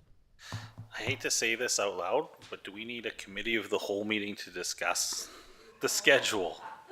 And I almost feel we do, that we need to add, adding a meeting before the next meeting, because we're running out of time in the calendar year to discuss this one issue, because it obviously is a problem for a lot of people at this table.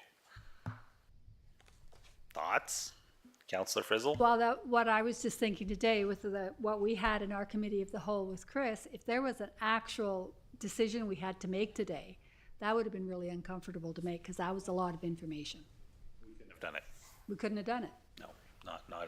But next week we could have, because we would have had time to think about it But and ask then, questions. to the point, you're now basically adding a meeting every week if you do cow and regular, because of the amount of business that we need to do, and they may not be long.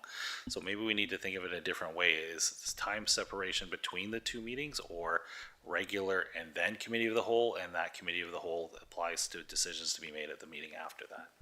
Councillor Sim. And I also wonder and I say this with respect for staff as well, but one of the things that has been, again, successful in the school district is we are having those two committee meetings at 5:30, and they're done virtually. So it doesn't mean convening. And does that make it easier? So we have a number of staff who attend virtually, and all of trustees meet virtually as well for that. So there are different ways, and I'm really interested about what you were saying about, is this just an old way of doing things? I try and follow about 5 or 6 other municipalities to follow what they're doing. And I think it would be a really interesting model to do. But I think my big takeaway is what I'm hearing is we want to go slow to go fast, meaning to do the work. No, I don't see anybody around this table here that isn't prepared to do the work, but wants to come to good decision making. Yeah. Just clarification on it. You say 2 committees are held at 5:30. Is that the night before your regular meeting? No. So, for example, last night was the education meeting. So half of the board meets at education. And then tonight, or I think it's either tonight or tomorrow night, it's the operations committee, and they meet at 5:30. And then the following week is the board meeting. All of the discussions and the motions that were made there are brought to the board meeting. And For that clarification, because I was just trying to go, they usually have board meetings. So you're having a meeting or 2 meetings every week. yeah, but not everybody attends, so it's divided. So you're sharing the load. Okay. And then you bring it back for deliberation. And it's also meaning that not all staff have to participate as well, and they attend with where their area of expertise is. Okay, thank you. I think we're just going to table this for now, and then we'll let staff bring some thought back to this for a future meeting. Yes, thank you, Mayor Blackwell. I believe some direction would be good to bring back, because otherwise I would not know what to bring back. And to be fair, I don't know what to tell you to bring back, other than I think maybe we need to have a discussion after this meeting at a staff management level to discuss what's been brought up at this meeting and do that. Okay, thank you, Mr. Johnson, Mr. Prime. Okay, so we're leaving that alone. We already dealt with the food bank donation thing. I had that as an extra item before you came into the room, so we can scratch 16.2, which is the added late item. Moving on to bylaws, we do have the cemetery bylaw coming to the table for first and second time, and potentially to be read for a third time. I'm assuming there's going to be a staff presentation on this. Oops. This has been a long time in coming. So, okay, thank you. I do have some questions up front, because this has been a long time coming, and I know staff are gonna want to talk to it. Do you want to do a presentation, or do you want to talk to this first, Mr. Pine? I'm going to kind of hit a couple of the high level kind of bullet points, but Okay. obviously this has been going on for so long. I think council's pretty well apprised of what the changes are. A lot of this was sort of modernizing. Our previous cemetery bylaw was very, very old, 1970s. It was a Clearwater Improvement District bylaw that carried over with incorporation. A lot of it was very out of date, not up with regulations. As well, so council did strike a cemetery committee back in 2002. 2022. So, time traveling, sorry. 2022. And some of their requests were sort of looking at more modern forms of burial and interment. Those included like green burial, scattering garden, some suggestions on upkeep of memorials, decorations, those types of items. So this bylaw is expanding the options. There is going to be green burial plots. Green burial is where the individual, there's no embalming fluids. They're buried in like natural materials that can biodegrade, like wicker, cardboard, that type of item. There's also provisions for a scattering garden in one corner of the cemetery. Obviously, you know, being a rural municipality, maybe a lot of people just go out into the bush and scatter, but technically that isn't legal. So this is where, you know, somebody would like to play by the rules. This is where they could scatter ashes.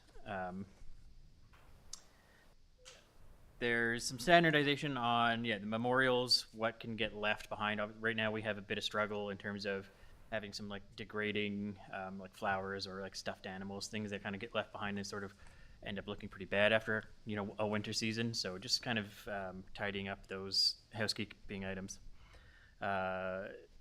Updating sort of how the cemetery care fund and sort of the long-term maintenance, sort of those requirements from the CIFSA, Cremation, Interment, Funeral Services Act, I think, and as well just kind of incorporating all that public input. It's been a long time coming. It's been a long time with staff going over it with fine-tooth comb to make sure everything aligns with our reality in terms of how it's actually operated and what we can actually provide as a service. It took finance quite a long just to dig through all the numbers and make sure that when we update the fees and charges next, is that's sort of actually reflecting what it actually, you know, is costing, you know, for labor and time and everything for these services, to make sure that it's neutral and across the board. I will take any questions or. Thank you for that. I have two questions. First one, I think, leads to the second one. So this was a committee of council, but also had mostly comprised of external members from the community that were involved in this, and multiple people over multiple years. Are we leaving anything behind from the committee's recommendations? Are we hitting all the notes on this? Are there anything that, am I going to get a call after we read this out to say you missed something, you did not honor something in there? Is there something glaring in there that has not been covered? I'm quite confident that we've hit all of the committee's recommendations. Okay. And then the please do your mic. Sorry, I hate to put you on mic, Tammy, but at the same time, for the record. So in regards to the bylaw, everything that the committee wanted has been added. The only thing that hasn't been really addressed is the other things that they wanted on their wish list. Things like the signage at the front, but all of that doesn't apply to the bylaw. So there still is work to be done. Okay, thank you. That's a good clarification, and we have that wish list, and that is something that staff can do, and we can consider those things at a future date as well. But you know, we're doing wayfinding signage and things like that, improvements to the cemetery there. Second one is going to be messaging. You know, do we have a messaging plan to put this out to the community? Because a lot of people have been waiting on this for a long time. Thank you, Mayor Blackwell. Some of this, it'll be a bit of a slow rollout. There is also a transition here from just the management of the cemetery functions. As part of that, we are going to look at, with our communications staff, rolling out the changes that are going to impact everyone through the website, through Facebook, and everywhere else where we can, as well as to directing that information to the funeral home operators so that they're aware of the changes. Okay, thank you. I think that's a good start, and I think as council members, we probably need to get this out in the community, what is here in this report as well. So, any further questions from everybody else? If not, we do under 17.1 have recommendation 1, the District of Clearwater Cemetery Management Bylaw number 305. 2025 be introduced and read for a first and second time, and that would mean I'd actually have to find it. Moved by Councillor Herring, seconded by Councillor Matheson. Any further discussion? Seeing none. District of Clearwater bylaw number 305, 2025, a bylaw to regulate the management, operation, and maintenance of the District of Clearwater's municipal cemeteries. Whereas the Council of the District of Clearwater deems it expedient to regulate and manage the cemeteries within its jurisdiction to ensure respectful and sustainable burial practices. And whereas the Council recognizes the need to provide clear guidelines for interment rights, not internment, memorial installations, green burials, and cemetery maintenance that align with the community's evolving needs and environmental considerations. And whereas the council is committed to maintaining a care fund to support the long-term upkeep, maintenance, and enhancement of the cemetery grounds in a manner that preserves their dignity and heritage. Now therefore, the Council of the District of Clearwater, in open meeting assembled, enacts as follows. This bylaw may be cited as District of Clearwater Cemetery Management Bylaw number 305, 2025. All those in favor? And that passes. Thank you. And then we have the second recommendation that this be read for a third time. Do I have a mover and a seconder on that? Moved by Councillor Bratton. Seconded by Councillor McKenzie. Further discussion or questions before I read this? Seeing none. District of Clearwater bylaw number 305, 2025, a bylaw to regulate the management, operation, and maintenance of the District of Clearwater's municipal cemeteries. Whereas the Council of the District of Clearwater deems it expedient to regulate and manage the cemeteries within its jurisdiction to ensure respectful and sustainable burial practices. And whereas the Council recognizes the need to provide clear guidelines for interment rights, memorial installations, green burials, and the cemetery maintenance that align with the community's evolving needs and environmental considerations. And whereas the council is committed to maintaining a care fund to support the long-term upkeep, maintenance, and enhancement of the cemetery grounds in a manner that preserves their dignity and heritage. Now therefore, the Council of the District of Clearwater in open meeting assembles and acts as follows. This bylaw may be cited as District of Clearwater Cemetery Management Bylaw number 305, 2025. All those in favor? Thank you, and I would like to thank all the members out there in the community that were part of the various versions of this committee, as well as staff, as well as councillors that served on this, for the work in this, and I am really, really glad to have read that for the first, second, and third times. Okay, moving on to 17.2, bylaw number 329, fees and charges amendment bylaw, and I'm quite sure staff will want to hit the highlights on this one as well. Good afternoon, Mayor and Council. Today we have bylaw 329, 2025, fees and charges amendment bylaw. This bylaw amends the community recreation fees, Kapuscinski ballpark fees, water fees, sewer fees, septic fees, utility service calls, advertising fees, and lastly, the cemetery fees. All the ones above the cemetery fees we've talked about at the Committee of the Whole on November 18th. However, the cemetery fees, we've just just had 3 readings of the cemetery bylaw. Now these fees go with that bylaw. During our conversations, council conversations on November 18th, there were some questions, and in my report, I would like to answer some of those questions. So if you could please look to Appendix A. Appendix A is on page 127 of and it demonstrates how much of the NTSP is contributed through taxation. So there's a lot of numbers in my appendices, and I do apologize for that, but it is the one way we have to demonstrate how we cover our costs.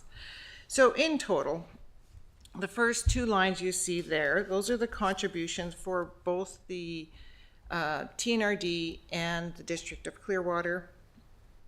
And I'll just pick 2024, just so we have some references. So in 2024 actual, we've contributed $513,000. There was some project funding for $25,000, and the NTSP fees in total was $119,000 in total. So that includes curling as well as concession and hockey fees and tournaments and things like that. And then there were some other fees in 2024 that was actually related to insurance, recouping some of the insurance fees. So in total, the revenues were $76,000. However, the costs, I'm just going to go to total expenses. The total expenses there turned out to be $676,814. Am I saying that correctly? So in total, we are contributing through taxation, either the TNRD or the District of Clearwater, of about 87%.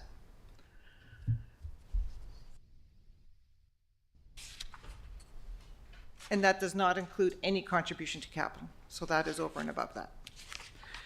In the next page, the Appendix B, 128, our council has requested staff to break down between maintenance and expansion projects. So on the far left of that Appendix B, you see either an M or an E for each line of those projects. That would be maintenance is M and expansion is E. For some of those projects, they are included in the financial plan, and you will see a start and an end date that indicates that they were included in the financial plan, currently in the draft financial plan. And the funding formula is under the middle section of that page. So although we have these projects in the infrastructure master plan, we may not have put them in the financial plan at this time because we do not understand what the funding program is for it yet. Doesn't mean we won't get to it, but we don't quite understand that yet.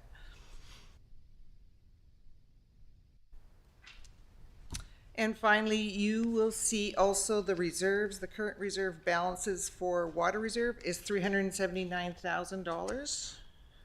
And that's about 5% of the asset base. So it's not a lot of reserve if we were going to replace our assets with that. And in the sewer reserves, in total, we have about $447,000, which represents about 7% of the asset base of the sewers. And bringing up those reserves, even in the next 5 years, if we forecasted it out, we could bring it up to about $1 million. Even that would provide us, increase that percentage to about 15%, which will provide a better applications for grants, perhaps, like a shared cost for grants, some debt applications, or even if we unexpected emergency. So in the next 5 years, if we were to continue our progress, $1 million isn't a lot of money to have in reserves for these funds, but it is something that we can provide more flexibility to the community and more sustainability. And finally, Appendix C is the new Schedule M with a little bit of reference for council to review. Schedule M is the cemetery bylaw as presented to council just in the prior report. The cemetery fees have not been updated for 15 years. So the last time it was updated is in 2010. And the cemetery service is a cost recovery service, typically. And over the last few years, it has been running an annual deficit of about $6,800.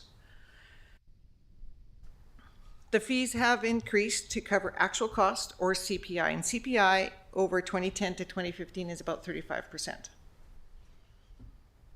So you will see in your schedule that the 2010 rates and the 2026 proposed rates and the 2026 proposed non-residential rates. And further to your right, you'll see other municipal rates. So these examples are Quesnel, Vernon, Cumberland, and Penticton. It is difficult to see apples to apples in some cases. For example, if you look at service interment, our rate, proposed rate is, let's say, $1,900. However, in Quesnel, non-resident is $1,200, but it doesn't include a liner. For example, that's $520. And as well, in Vernon, it's $1,700, but it doesn't include a liner of $1,250. So you have to include those as well.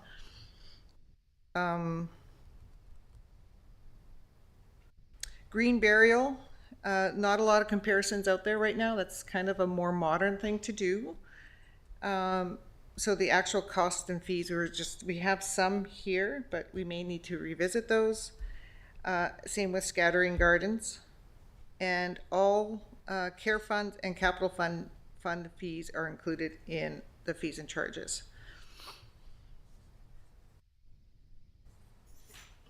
Questions? A lot to absorb there. My understanding, and I don't know if we have the stats on this, the vast majority, there's a higher percentage of cremations and interment via cremation now versus actual full burials. Is that? I'm going to refer to the manager of finance and HR. Yes. Hey. I'm not very good at this. Can you repeat the question, Mr. Mayor? Yeah, just anecdotally, these days we're seeing a lot. I'm assuming we're seeing a lot more people put into the ground or into the columbarium as cremations versus, I guess, all cremations in the columbarium, but versus full burials. Is that correct? Do we kind of have a understanding of the percentages that way? Because I'm just looking at the numbers and going, okay, yes, you could look at some of the costs for a full burial adult, but that's not hugely the norm now, is it? No, it's not. They are moving towards more the columbarium. That has been the most popular the last few years.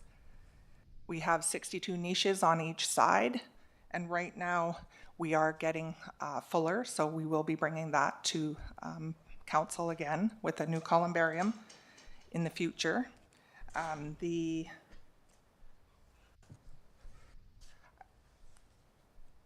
did one scenario with the other questions is to do with non-resident, considering we also had talked about adding the non-resident in here, so that is new to us as well. But I don't have the exact percentages of burials to cremations. Thank you. That's kind of, I just kind of wanted to figure that out a little bit, and I have two friends that work in the business of funeral arrangement and that sort of thing, and apparently a dramatic increase in cremations over the last 15 years anyways. Any further questions or thoughts on this? Herring and then Sim.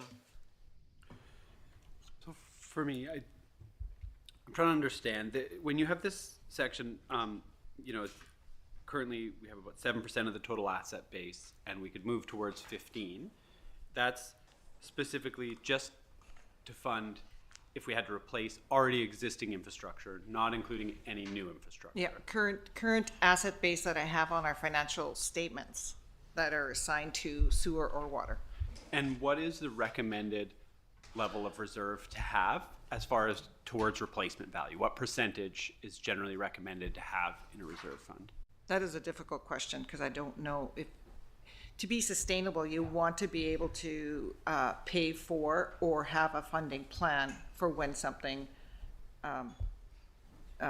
expires, their useful life expires. So that asset management program that we've talked about a little bit, that will tell us that answer.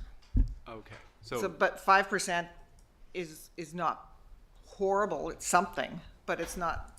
If you have a huge breakdown or the siphon, we wouldn't be able to pay for it with cash. We'd have to figure it out quickly if we go for debt or we apply for a grant. Okay, and then how does it work with the infrastructure master plan? So we've got 56% of what's in our infrastructure master plan is looking at expansion for water, for example. How does that impact user fees? How are user fees related to what's in the infrastructure master plan?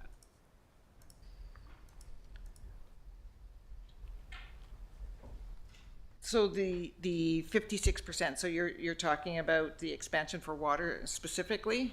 Yeah. If council just as an decides example, to expand the water, they can use DCCs or grants, or they can charge. Typically, the person that benefits from the service pays for the service.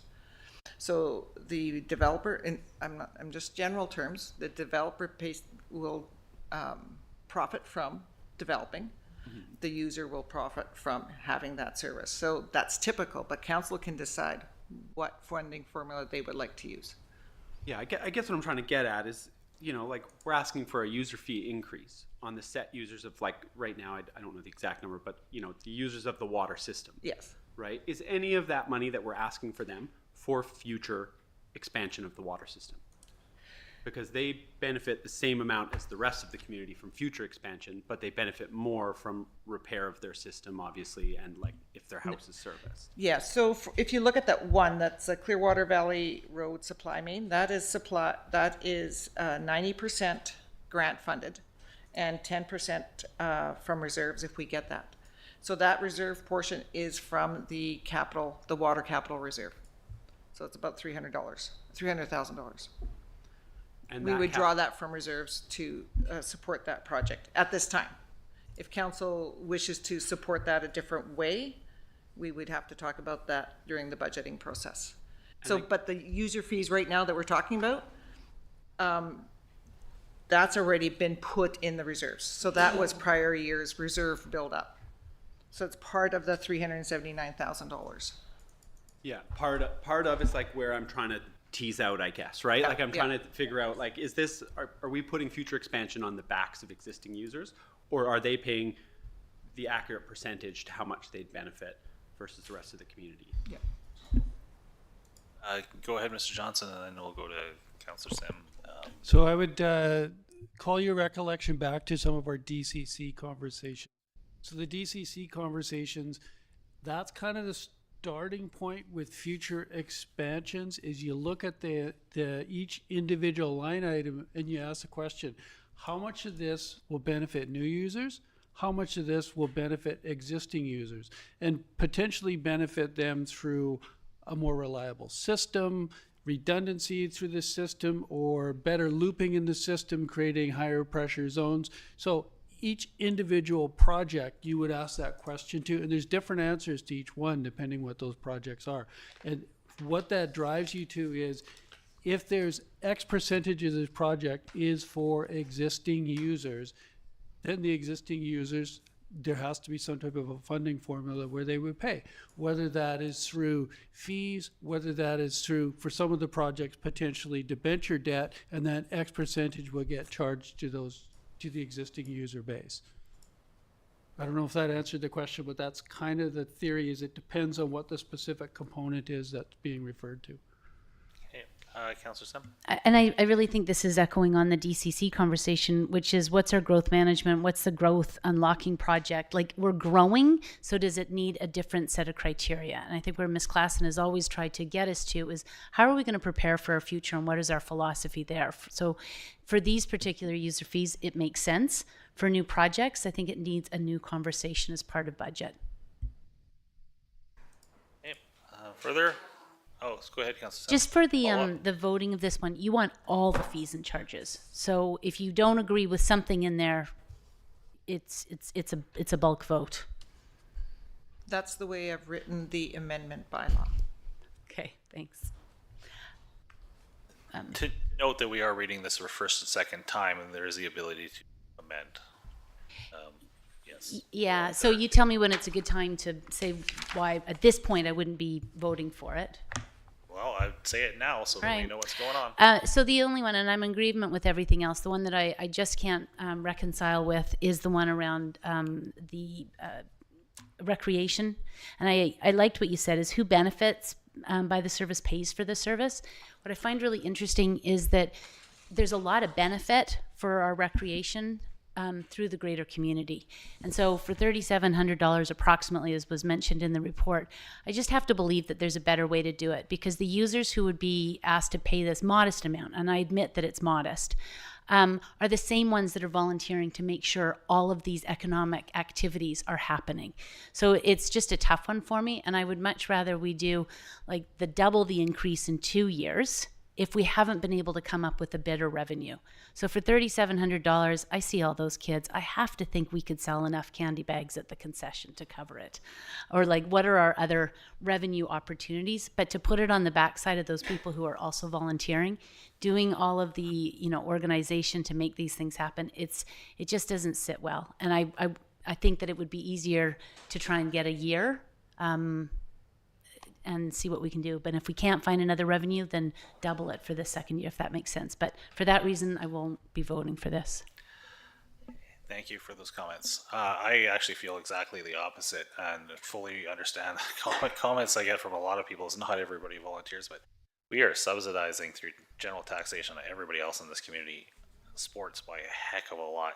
Like that, those percentages are high, and I fully get that this is hard for parents and for some of the people that wish to or need to participate in these programs, but a lot of people don't. I still pay my school taxes even though I don't have any kids in school, because I think it's the right thing to do, but I would also like that to be as efficient as possible for the community. So I think we're doing the bare minimum with these service fees right now to get things closer to in line. I've done the math in the past on a couple of things that we supply to adults in this town. The kids are one thing, but to adults in this town, we are subsidizing some sports by a phenomenal amount of money. And to the point, I think at 1.1, I'm not going to say out loud, we were subsidizing probably more than those people that participated in that sport paid in entirely in taxes per year. So we really have to be careful about how we do this and whether or not we're actually serving people by keeping user fees low, or if there is another way to assist these people or these programs by finding other sources of income. And I'm fully in support of finding other sources of income and assisting these organizations, but not through lowering user fees. I actually think we need to continue to work the other way. That's my comment. Further comments or questions? Go ahead, Councillor Bratton. So last time when we did the user fee update, I was fully on board with it because we hadn't done it for so long. So that went up, I think, 25%. So we're looking at another 10%, and probably next year another 10%. So No, it's not that high, is it? Sorry. For which fee? Is it Okay, the there are- recreation fees or the water sewer or? Recreation fees, sorry. It's only 2.6 on some, not on all. Okay, that's why I saw the variation. Okay. It's a tougher one to swallow because I get it subsidized. I fully understand that. If everything else in the world wasn't doing what it's doing currently, and we would like to keep the adults busy, we would like to keep the kids busy, keep their mental health stable. I mean, we keep raising it. There's a large amount of men that play hockey currently. We make it unattainable, to keep the building viable. I mean, for $3,700 or $4,700 extra, could we not do some sort of other cost sharing or other revenue generating ideas There are several revenue generating ideas. However, the clubs at this point are accepting that revenue. So there's advertising out there. The clubs all have that revenue. So in a sense, Well, that's true. they are benefiting. It generally is a community grant Go ahead, Mr. on our Johnson. asset. Thank you. As Councillor Broughton brought up, last year we had the big increase. It was a catch-up increase. And at the time, we told council, from a principled position, we think it's wrong to do a big increase and then no increases. And at that time, we said, we'll bring regular increases to council. So we're hopefully eliminate the need for the large increase, what gives everybody sticker shock. So that's kind of where we're following up on that. The problem is if we say, okay, well, let's hold off for a year or 2 years or whatnot, pretty soon you're back in the same position. We need a big step increase again. And then it's, to me, it's more affordable if it's done on a gradual basis versus hit them hard and then let them go for a few years and then hit them hard again. And I guess that's just my own theory, but I thought that's where council wanted to go last year when we chatted about it. Councillor Sim first. So just in that, and I really appreciate those comments that you made, Mayor Blackwell. There's a lot of truth to that, like absolutely, and I feel that, and I guess for me, because the nominal amount is so little, I was interested that when I was in Vancouver for work, and that the new hotel tax is a major event tax. So it's not just the MRDT, it's a major event tax. And I think about, the people that are really benefiting by our great ice, our great facilities. You never hear anybody in those stands who ever say, I'm freezing here. Like, there's so many good compliments about our arena. Do we have that opportunity to do a 1% for tournament weekends? Because it does take on a lot. So how do we, those who benefit pay, but how do we expand that? So it's just a different way of thinking. I am 100% in agreement that fees have got to go up, but I am consciously aware of, without this volunteer group, we actually don't have anybody to use it, or, as Tourism Wells Gray said, for our winter destination. Like, to a certain degree, this is our economic product that benefits a lot of people, but it's at a subsidized cost. I'm with you. It's our pool with ice. Oh, yeah, and if you were to take the comment exactly around Tourism Wells Gray, the people that, the businesses that benefit, especially in winter tourism, especially from tournaments, it is the hotels and motels. It is. So, the extra rooms that would not be booked out without those things. And if we could just get snowmobiling here, we would probably have way less problems. What do we do about this? I mean, yes, I am all in favor of finding other sources of funding for the sports clubs and to cover these costs. But right now we're talking about fees or taxation. That's a whole other conversation that we think we need to have a brainstorming session on, is how are other ways that we can come up with, or assist the clubs or give them ideas on how to come up with funding. As for the additional taxation, there are some communities that have exactly what you're talking about. The City of Vancouver, I believe, has a tourism tax on top of the tax that they have here. We suffer from the same problem that we have when we raise these fees. Everybody will find us at the supermarket and give us an opinion one way or the other, whether or not they would like to see an additional tax, even if we could do this in this town. Because I'm not convinced on some things like that unless you're talking 3 or 4% in some form of tax, and we're given permission by the provincial government to do so. Whether or not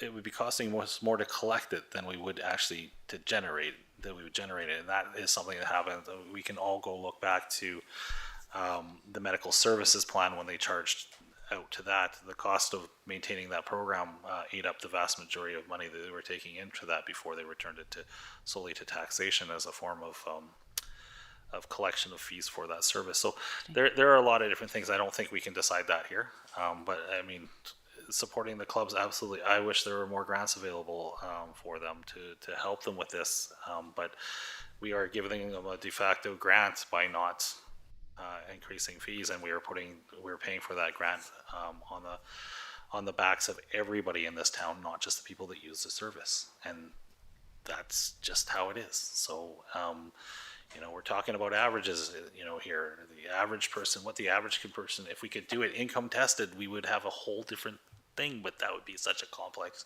system. If we could do it based on, you know, how many sports you participate in, on the hours you spend in the sportsplex, there are different ways you could slice this pie, but making it more complicated is probably just going to cost people more money.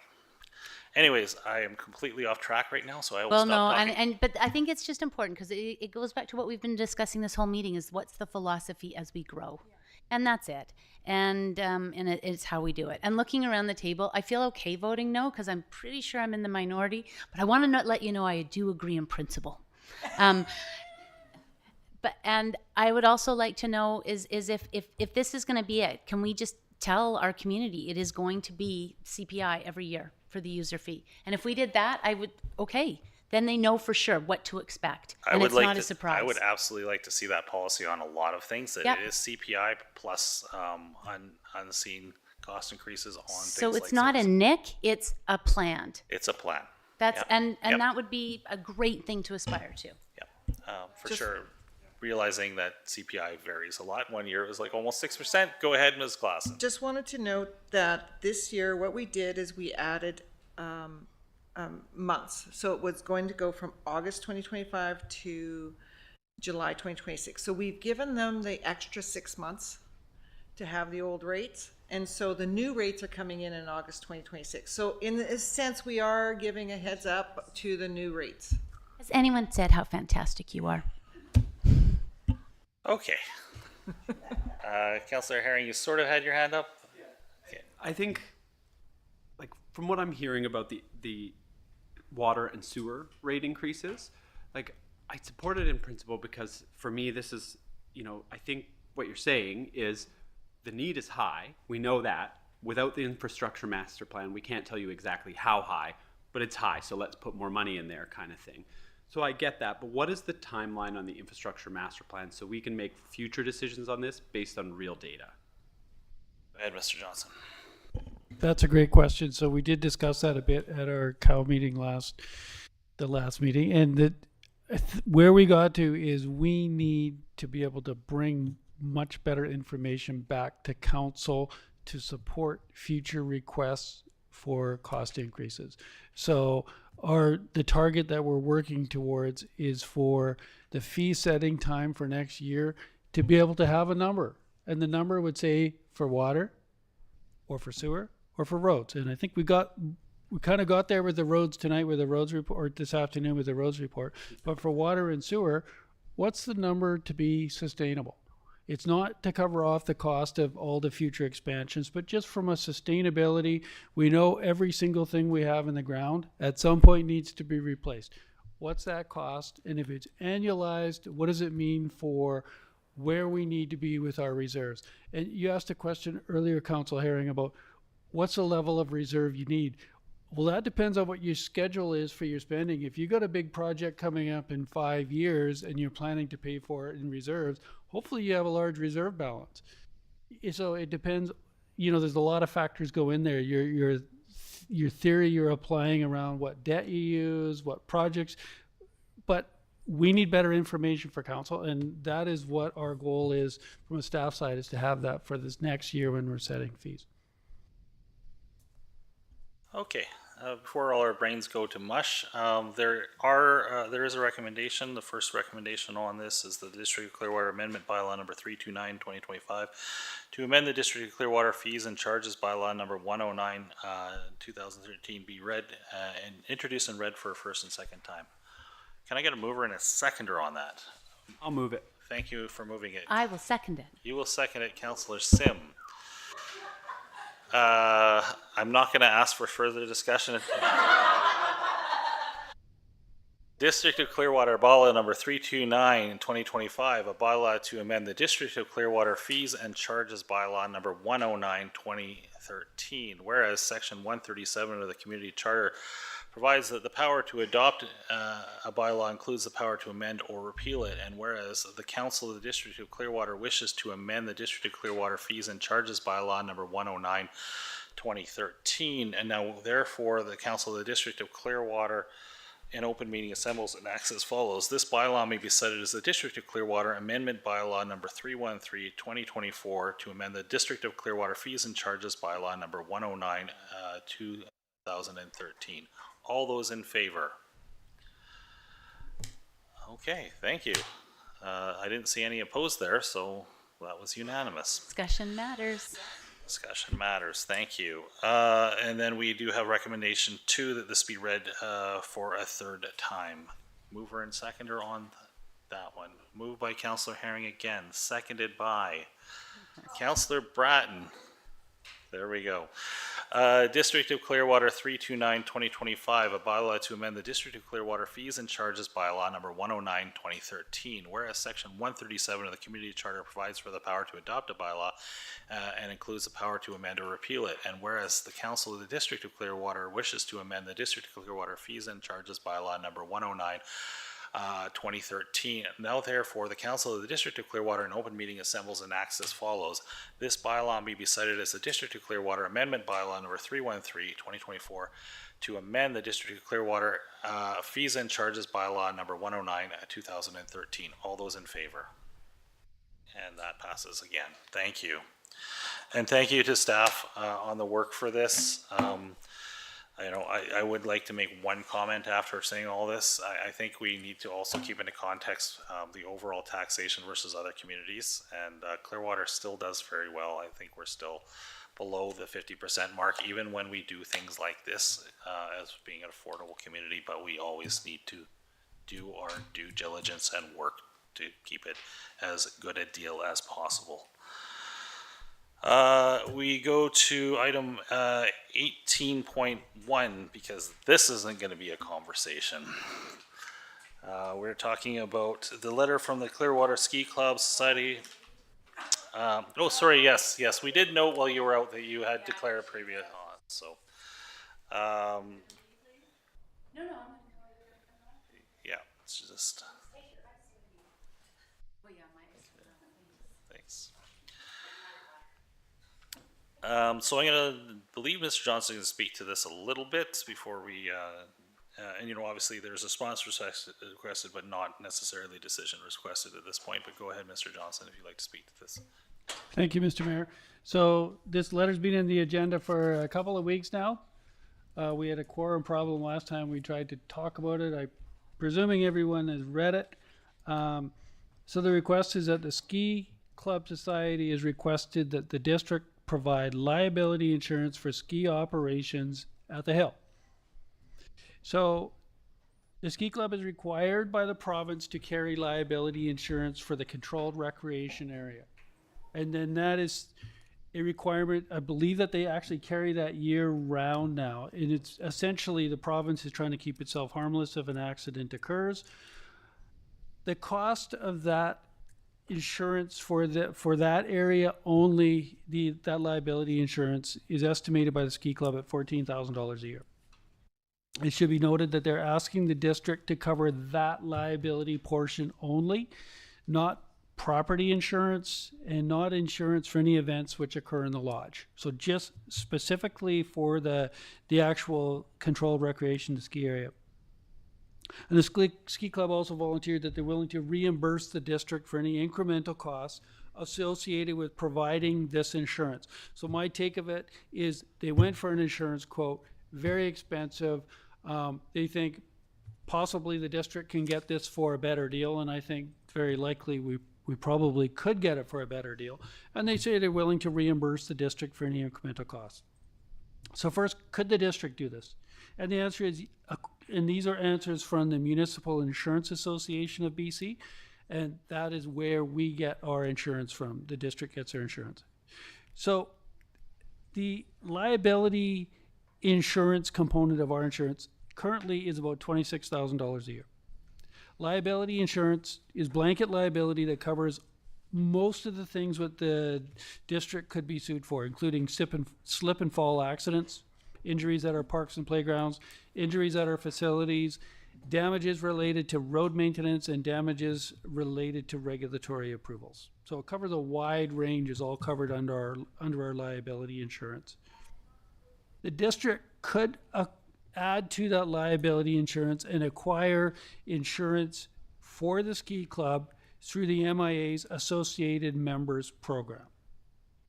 So it is possible to do this. The cost of this is unknown at this point in time, although expected to be less than when the ski club, significantly less possibly than what the ski club was quoted. It should be noted that even if the extra insurance fee is reimbursed by the ski club, the district then carries the risk of a liability claim. And that's pretty important to note, right? So claims have two costs with them. First, there's a deductible that once MIA starts working on claims, because any claims go through them, they spend deductible funds on experts and everything else, and sometimes quite often make offers of a payout. Well, why don't we just pay you $5,000 and everyone's happy, you go away. So any of those costs, I believe our deductible amount is $10,000. So anything up to $10,000, they charge us up front right away. But then if they spend more money on that claim, then it impacts our experience rating. And if it impacts our experience rating, it means we're a poorer performer relative to our liability insurance, and the cost of our liability insurance goes up. That cost would go up for all of our liability insurance. So that's the risk. If there's a liability or if there's an incident what creates a liability claim, could potentially impact all of our insurance, which is already currently at $26,000 a year. So there's a few other examples of municipal governments being involved with ski hill operations. That usually happens as a result of ski hills not being financially sustainable. And usually that's a result of unreliable snow conditions, which is similar to what we have here in Clearwater. In Mackenzie, the municipality owns and operates a ski hill, and they do that with municipal recreation employees, essentially operating it as a full municipal service, a seasonal service. Very large financial contribution required for that. Another example that we talked about, actually I was referred to them by the MIA, was the District of Elkford. The municipality has the ski operations and the lodge under a lease from the province, so that it's primarily theirs under a lease. And the municipality then has a service agreement with the ski club and provides that liability insurance. That is the closest example of what is being proposed in Clearwater. When I checked with Mackenzie and with Elkford, they both said that they hadn't currently had any liability claims that they could recall. The people in the position who are managing it said, we were worried about it, we're all very concerned about it, but so far no liability claims have materialized. Doesn't mean they won't happen, but it means they haven't materialized at this point. So there's some interesting issues here. So the district has no control over the operations of the ski hill. That's the difference. In their letter, they say would be similar to other public amenities like playgrounds, parks, the beach. We have control over those. So we have control over those. If there's safety issues, well, we deal with them. We get regular safety inspections on those facilities, and we try to deal with them proactively as possible. So it's not the same kind of a question as with the beach or other parks. The district has no ownership of the asset, nor is it the licensee of the controlled recreation area. Potentially, that could be seen as precedent setting if there's other groups in the district or the area who say, you know what, we've got this great event, but we can't afford liability insurance. And it's going to cancel if you don't do it. And those would all come back to council for consideration. But if you crack the door open to one, the question is, what about the other groups? Finally, assisting the ski hub really isn't in our strategic plan. It represents an expanded service level. It will have a cost impact and an incremental work level or workload on staff. But on the positive side of the question, the district, of course, would like to maintain existing recreation opportunities that exist in the community. Why wouldn't we want to? The reports are from people who've used the hill that it can be a great little hill when it's running. Why wouldn't we want to try to maintain that? plus the controlled recreation area could have other potential uses in the future, such as hiking or mountain biking, in addition to the skiing. And the ski club has an organization in place and the willingness to continue to operate the ski facility. When I talked to the folks at Elkford, they said that was one of their key reasons that they pushed through with providing liability insurance, because they had a great organization there who, with experience, with some, seemed to have the appropriate number of volunteers in place, and they knew how to manage it, right? Rather than trying to pick it up and run it with district employees or engage a new club. So there's some real positives there too. There's some concerns and some positives. So the next steps for council is to indicate to staff whether it's amenable to providing liability insurance under the insurance coverage under the associated members program. And if the answer to that is in the affirmative, so that would be kind of approval in principle subject to everything else working out, then staff would go and ask the MIA for a quote. Now, it's your question, of course, is, well, why didn't you get a quote from the MIA before you came here? And the reason is it's actually quite a bit of work. The MIA will want to go through the maintenance records, the history of the ski club, and we'll have and their finances, and probably lots of different issues. So we didn't want to engage on a fairly big workload, we think, at this time, without getting a sense for where council's head is at. Where council's opinion is at with it, whether you want to proceed with that or whether it's just something you're not interested in.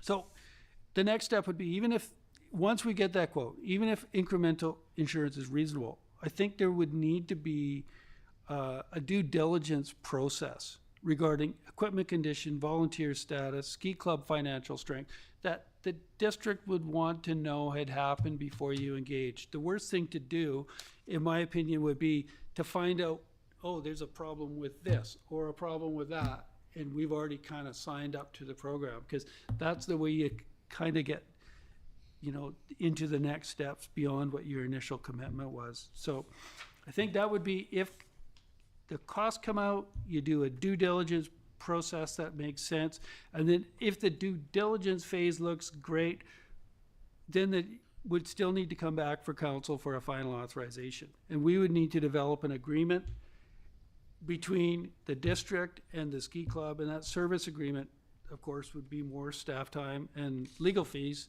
to ensure the district's interests are met. And there's no recommendation here by staff. Not a let's do this, let's not do this. In my opinion, this is purely a political decision based on the value of keeping an organization going versus the potential liability and potential expense in the long run of picking up a new activity. Thank you, Mr. Mayor. Thank you for that well thought through report. Questions? Comments? Councillor Matheson first, and then we're going to go Councillor Herring. Yeah, I've grown up on small community hills, and I love them. They bring so much to the community, but we are in a era now where the ski hill has basically run, I think, 3 weeks in the last 4 or 5 years. And I know, talking with CanWest people and other ski resorts, they do not invest in any sort of ski hill below a certain elevation. And ski hills don't make money. Real estate does. So, I mean, the economics of the ski hill in town, I would love to see it keep going. The building itself brings huge value to the community. I could see other recreational things, so I see a lot of benefits to supporting them in some way, but I mean, there's a lot of stuff that needs to be worked out here. I mean, you look at a ski hill, you got inspections, safety plans, maintenance logs, signage. I mean, it just goes on and on for insurance purposes. And that's just a tiny bit of it. Then you've got the maintenance records and making sure everything's up to speed. And we don't have control of the operation.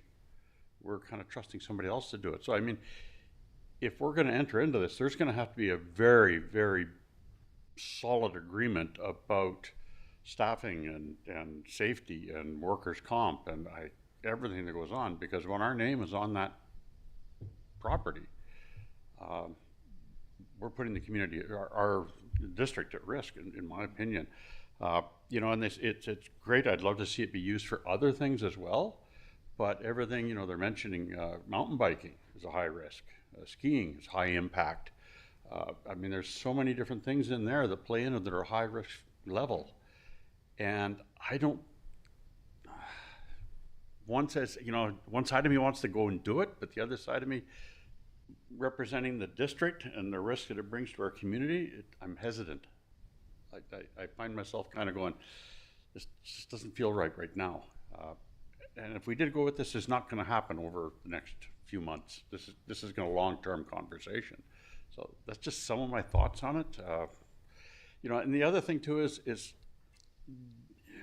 there's people maybe operating, coming in, and how are they paying into the insurance program? Do they have to name us as third parties on their insurance? You know, like renting the gym, where you have to come in and have to prove you have liability insurance before you can get on the property. So it becomes this whole thing of how much staff time are we going to spend, and we're looking at tax increases already. So there's this whole argument going on in my head about it, but there's a lot to consider here. Go ahead, Councillor Herring. A couple points to understand. For me, this is only on the ski area, correct? Not the lodge. So the lodge and all functions related to renting that lodge would be outside of what we're talking about here. Absolutely correct. This is just strictly for the controlled recreation area and the skiing activities, not any of the other non-skiing activities. Sorry, just to absolutely be clear, this is tied to the government requirements for the lease of that controlled ski area, not for the overall operation, if I got that correctly. Yes, and I actually want to modify my answer a little bit. I actually think it's also tied to all ski activities. So some of those ski activities, I understand, are actually on the property owned by the actual ski club, some of the Bunny Hill activities. But this would cover all of those ski-related winter sliding activities. Okay, does that include the lift and the operation of the lift, or just the activity in the area? The lift and the operation, but not the property insurance for it. Okay. Just the liability insurance.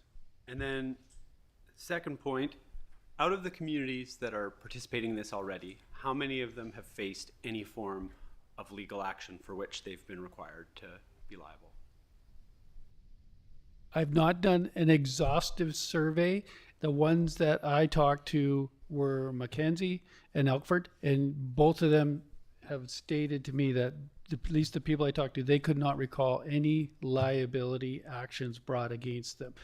Having said that, anecdotally, you hear about people, sometimes you hear suggestions that people are more willing to sue municipalities because they know the pockets are somewhat deeper than they are willing to sue clubs where they think, oh, if we sue the club, it's going to fold, right? So there may, and that's just, I don't know if there's truth to that or whether that's verifiable or not. For me, I look at this as like, this is a recreational activity that doesn't happen that often. Like you said, it's once every few years.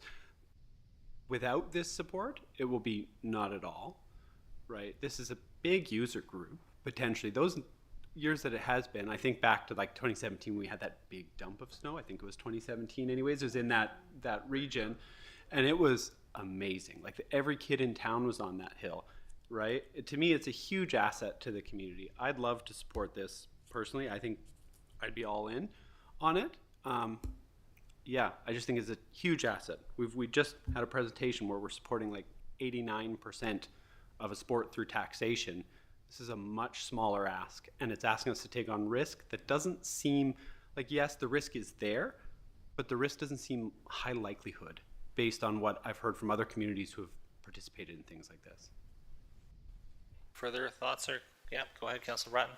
So my concern is the age of the cable of the ski hill, because that's what we would be liable for, and both on the Bunny Hill and the main. Last I knew, it was over 25, but don't quote me on that because I don't know if they got a new one. and exactly what you have brought up. The amount of money put in on staff time to be able to render the information that they have to give you for the maintenance logs and all of that is huge. And it hasn't opened for the last 3 years or 2 minimum. Is there maintenance done? These are big questions. It's a lot of time and a lot of effort put into it. And our climate of people has changed. And back in the day, nobody would ever sue that hill. I've been with people that have been injured on the hill. They would never sue. We've got a different set of humans nowadays. And that makes me nervous every time we turn around. If we don't have control over it, I would be very concerned. Those are my thoughts. Okay, Councillor Frizzle. My concern right now is not knowing how much it's going to cost, because to open a ski hill, we have to have the insurance before it even opens, and we don't even know if it will open. So we're throwing money away, is what I feel like. So yeah, I'm probably going to make the suggestion you're going to make, but you might as well say it better than I am.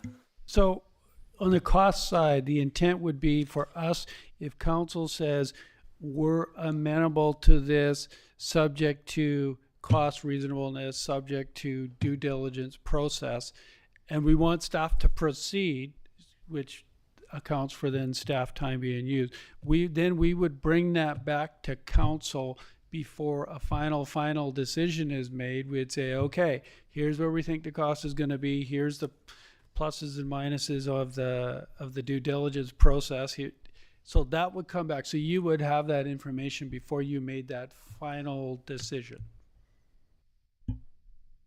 If that helps. Yeah, I look at this in a couple different ways. And you know, I have a little bit more insight because I did talk to the VP of the ski hill with Mr. Johnson and that sort of thing. And the first thing that I think of here is, even if council made that recommendation, and I'm actually in favor of making the recommendation or make the motion to explore it and get a cost back, and understand at least what the due diligence we would require to do to move forward, and maybe not actually do those check sheets and all that sort of thing, and ask them for all those things, but say, what would we actually need to do? What's our legal responsibility on this? In my comments, you know, it's a really hard thing to do, especially when we have snow on the ground today and the forecast showing snow, and everybody's going to be chomping at the bit to make this thing happen for this year, and there's going to be a lot of sympathy for that. This ski hill, beyond anything that we can do, beyond the fact that we're facing, you know, 8 to 15% potential tax increase this year because of what we have going on, there needs to be significant buy-in from donors inside and outside of this community to keep this thing going, because as mentioned, this stuff has not been used every year. I feel that it probably has not been certified every year.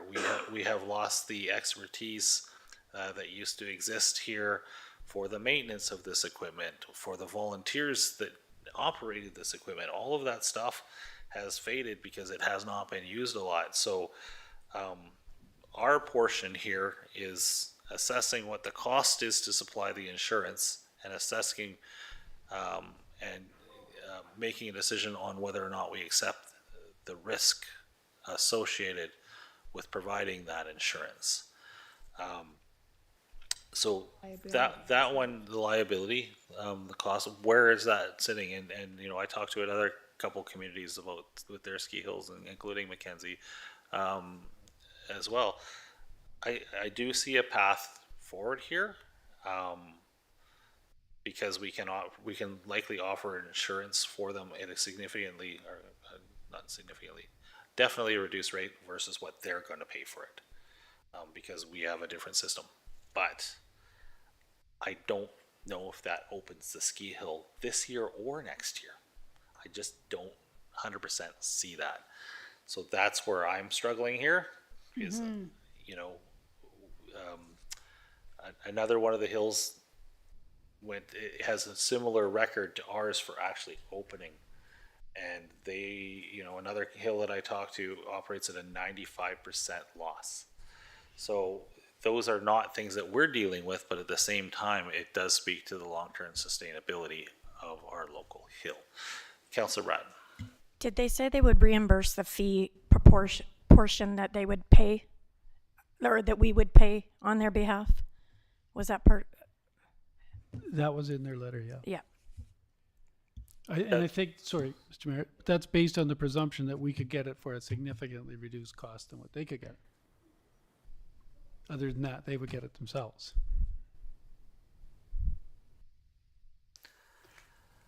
Councillor Frizzle has her hand in the air, but she... Sort of, kind of. Pertaining to your question about the lift and the cable, is that our responsibility? I mean, if we will get that all figured out before we take this on, correct? And if it isn't proper, we wouldn't insure. If it was up to us. Respectfully, the goal of it is to take on as little as possible of it. We want the club to run. We would want the club to run the club. We would want to be assured that they have whatever it they need to put in place, and possibly, maybe even likely, they already have that, a maintenance program or whatever, and an inspection process, and a process wherever, whatever federal or provincial inspectors are looking at it, that they're doing and following all the recommendations out of that. But we wouldn't want to be engaged to the point where we are expected to do any type of due diligence, because that's clearly outside of our bailiwick. Yeah. But we wouldn't take on that liability insurance if they didn't have the proper equipment to run that hill. That would be a question for council, and we would say that as part of the due diligence process. Here's the flaws that we see.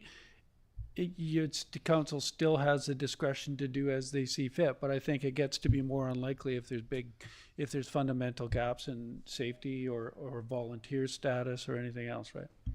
I have a question. Go ahead, Councillor. When do they need their insurance by? Because they're different. I don't know that exact date. My understanding is that they have a bit of reprieve at this point from the province, but I don't know what that drop dead date is. Okay. And if council is interested in proceeding forward, maybe the best bet is to say, in that case, yes, we're interested in looking at this. However, we don't feel that we're going to be in a position to make a decision for 3 months or whatever that is. So for this season, they need to find their own insurance. That's entirely possible. At least it would give them a bit of a light at the end of the tunnel, that it's worth trying to keep pushing forward and tapping whoever they've been getting support from in the past, because potentially we would be engaged. But again, that would be a council decision. Yeah, and that's my feeling on this too, is to get this in place with the due diligence we need to do, the answers we need from MIABC in this ski season is probably a pretty bloody hard thing to accomplish, and I don't think we're going to get it in the time frame which everybody would really hope for, which is Christmas break. I don't think that's a realistic thing. So if they want to do this, I think we're talking about next year. Realistically, they are still going to have to find a way to insure this year. I just don't see it. If we had this conversation in July or August, that would be a different thing. But and apologies to them for the delays in getting it to the table due to the lack of quorum and stuff. But this is still would have been very tight. So at this point, council could entertain asking staff to go back and do diligence and look on the requirements needed from our side to move forward with insurance, and then a motion from council would be required, understanding of things to MIABC before they would actually seriously look at investigating costs for us. So that's where we're at. So we can either make that motion or we just let this sit. Councillor Matheson. Okay, I'll make a motion that staff explore the possibilities with the insurance. giving us better facts to base our decision on right now, because I'm not comfortable making a decision on this until I know all the facts, the financial impact, the risk, liability, the exact breakdown of who's going to own what, and a million details in here. Like my brain just explodes thinking about even a part of them. And I don't know, I hope the club has a capacity to rise to the occasion to be able to provide that level of oversight on their part as a club to run the ski hill. I mean, given staff burn, or not staff burnout, but volunteer burnout and volunteer turnover, and everything else that's going on, this is a big ask on them as well. So I'll make the motion that we move forward and explore, ask staff to explore the possibilities here and make a decision after that. Yeah, find out true costs and do some due diligence as far as our requirements with the ski hill. Is that a livable motion, that workable motion that we can go forward with? I think that works. We may have to tweak the wording a bit just to make it MIA think they're not just wasting their time on this. So we will do it. The way I'm basically looking at this is approval in principle with a long subject list. Yes. Does that characterize that? That takes Subject to, full assessment of what would be required for liability and for information from the ski hill on a regular basis, whether they meet the delegation criteria. of responsibilities, Yeah. requirements, expectations. Do I have a seconder on that motion? I'll will be second that. Yeah, okay, seconded, okay. Any further discussion? You know, I think in some ways I want to give them the chance, but I also think, I don't know if this is going to solve their problem. I just don't know if the timelines are going to work. I support the ski hill. I love it dearly. You know, my kids grew up there. We worked it. That's why I'm concerned about the cable. But it needs to work for the district as well. And I'm hoping, you know, I support this motion as well. But I don't want to see it go away. But I also am very nervous on the district's liability portion of it. That's it. Thank you. Further comments? Oh, sorry, Mr. Prime. Sorry, you can wrap that up. I just have a quick comment after that. Okay, all those in favor? We'll call that unanimous, and we'll get Councillor Sim back in.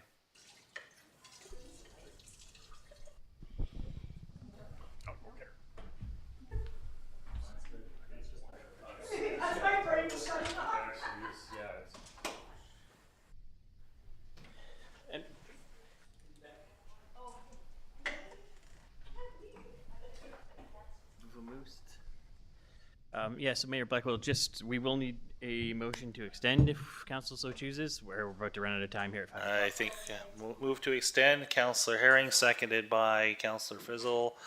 All those in favor for a motion to extend the meeting, because we are at time. Thank you. That passes. The extra hour and a half? Extra hour and a half, yeah, at this point. And motion to order pizza, because never mind.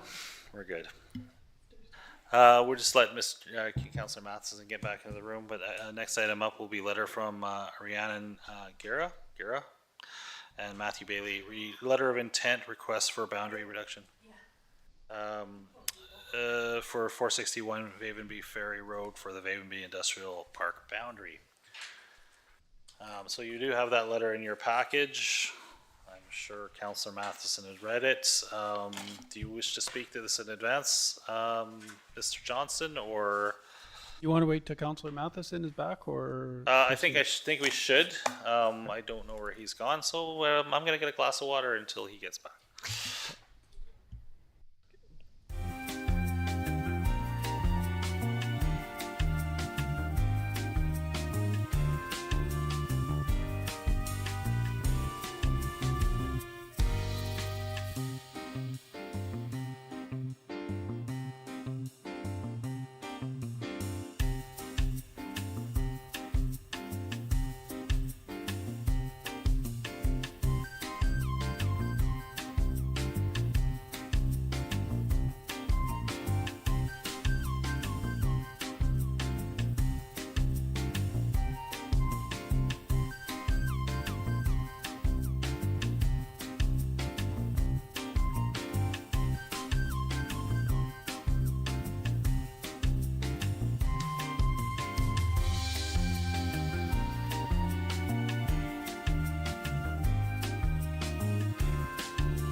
There we are. We're live again. Okay, so on to item 18.2, the letter from Rhiannon and Matthew, letter of intent request for boundary reduction for 461 Vavenby Ferry Road for the Vavenby Industrial Park boundary. Mr. Johnson, do you want to speak to this first? Thank you, Mr. Mayor. Yes, I would. So just so you know that the letter writers are actually in the audience. And so we received this letter for inclusion on the agenda. We've exchanged quite a bit of correspondence back and forth. In the agenda is included a response letter which I sent to them on, I'm just checking the date here, the 20th of November. So I'm not going to go over that letter, and it doesn't really pertain to this one, but it talks to an earlier letter they had sent where they had talked about DCC. So we thought, just for some background, put it in the agenda. So I'm not going to read their letter. I'm presuming everybody has read it. Open to any questions, obviously. So this is actually a very interesting letter. For me, working in local government for quite a long time, I find it interesting. It's the first time I've ever received a boundary change request that was triggered by a DCC or a tax. It's unusual. And I respect the effort that the writers have made to communicate their frustrations. And I say that sincerely. I do respect their efforts. They have sent a lot of letters. They've been on social media. They've talked to district folks. They've talked to provincial officials. They put a ton of effort in here.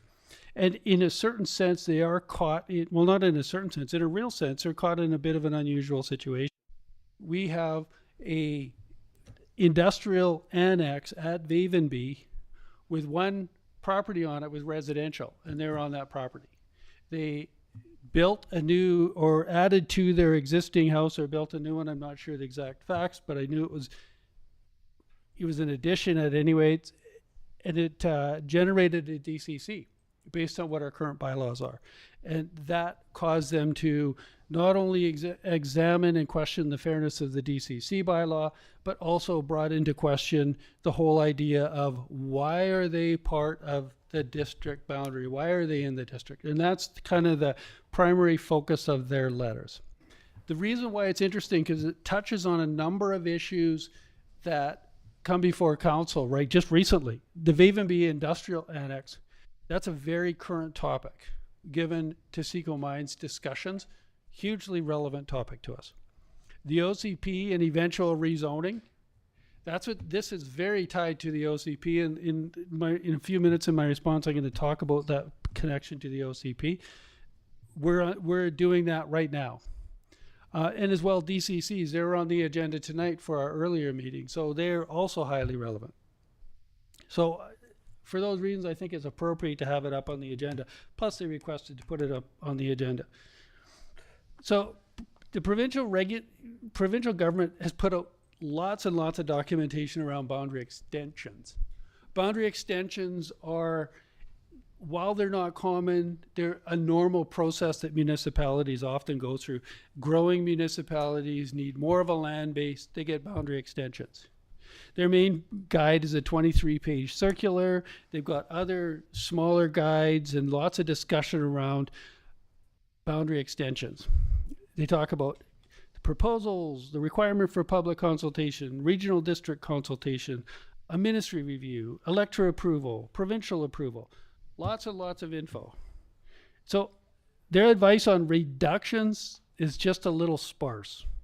One sentence and an example. Their sentence is, municipal boundary reductions are rare and can serve unique situations.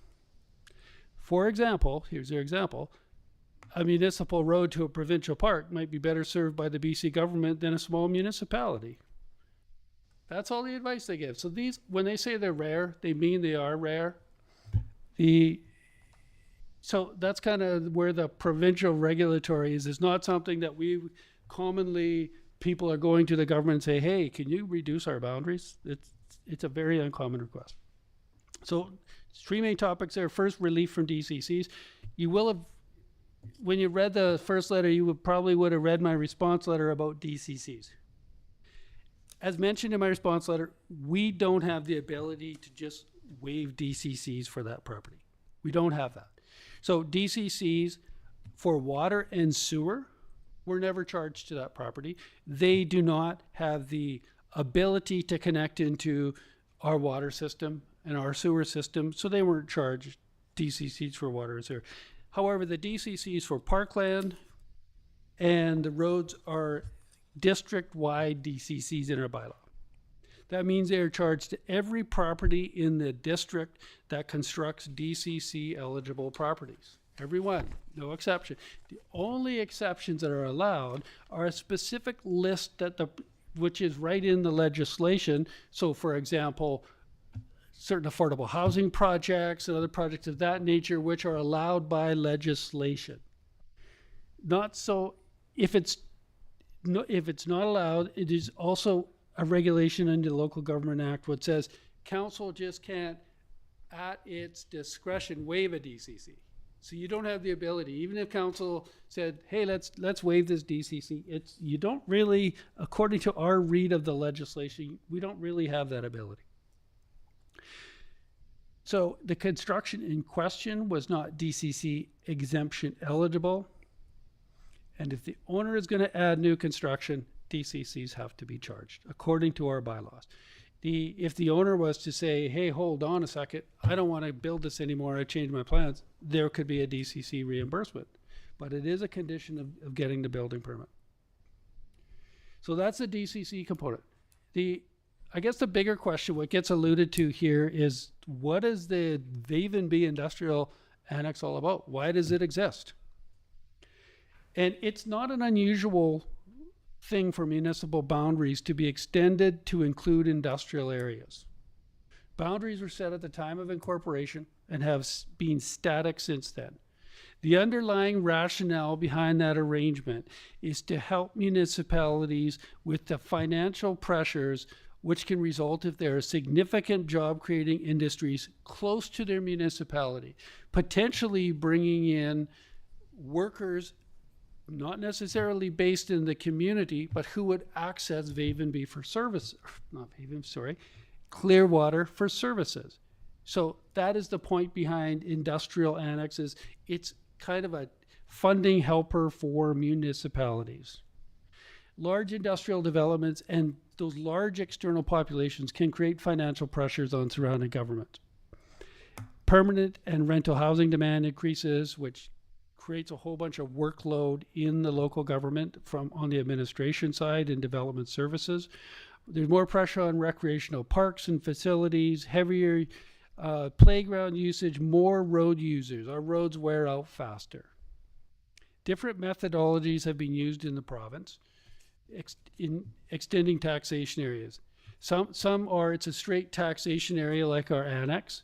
Some are a straight taxation areas with no tax limits on it. So for example, in a previous municipality I worked at, the industrial was right in the city limits with no tax restrictions on it.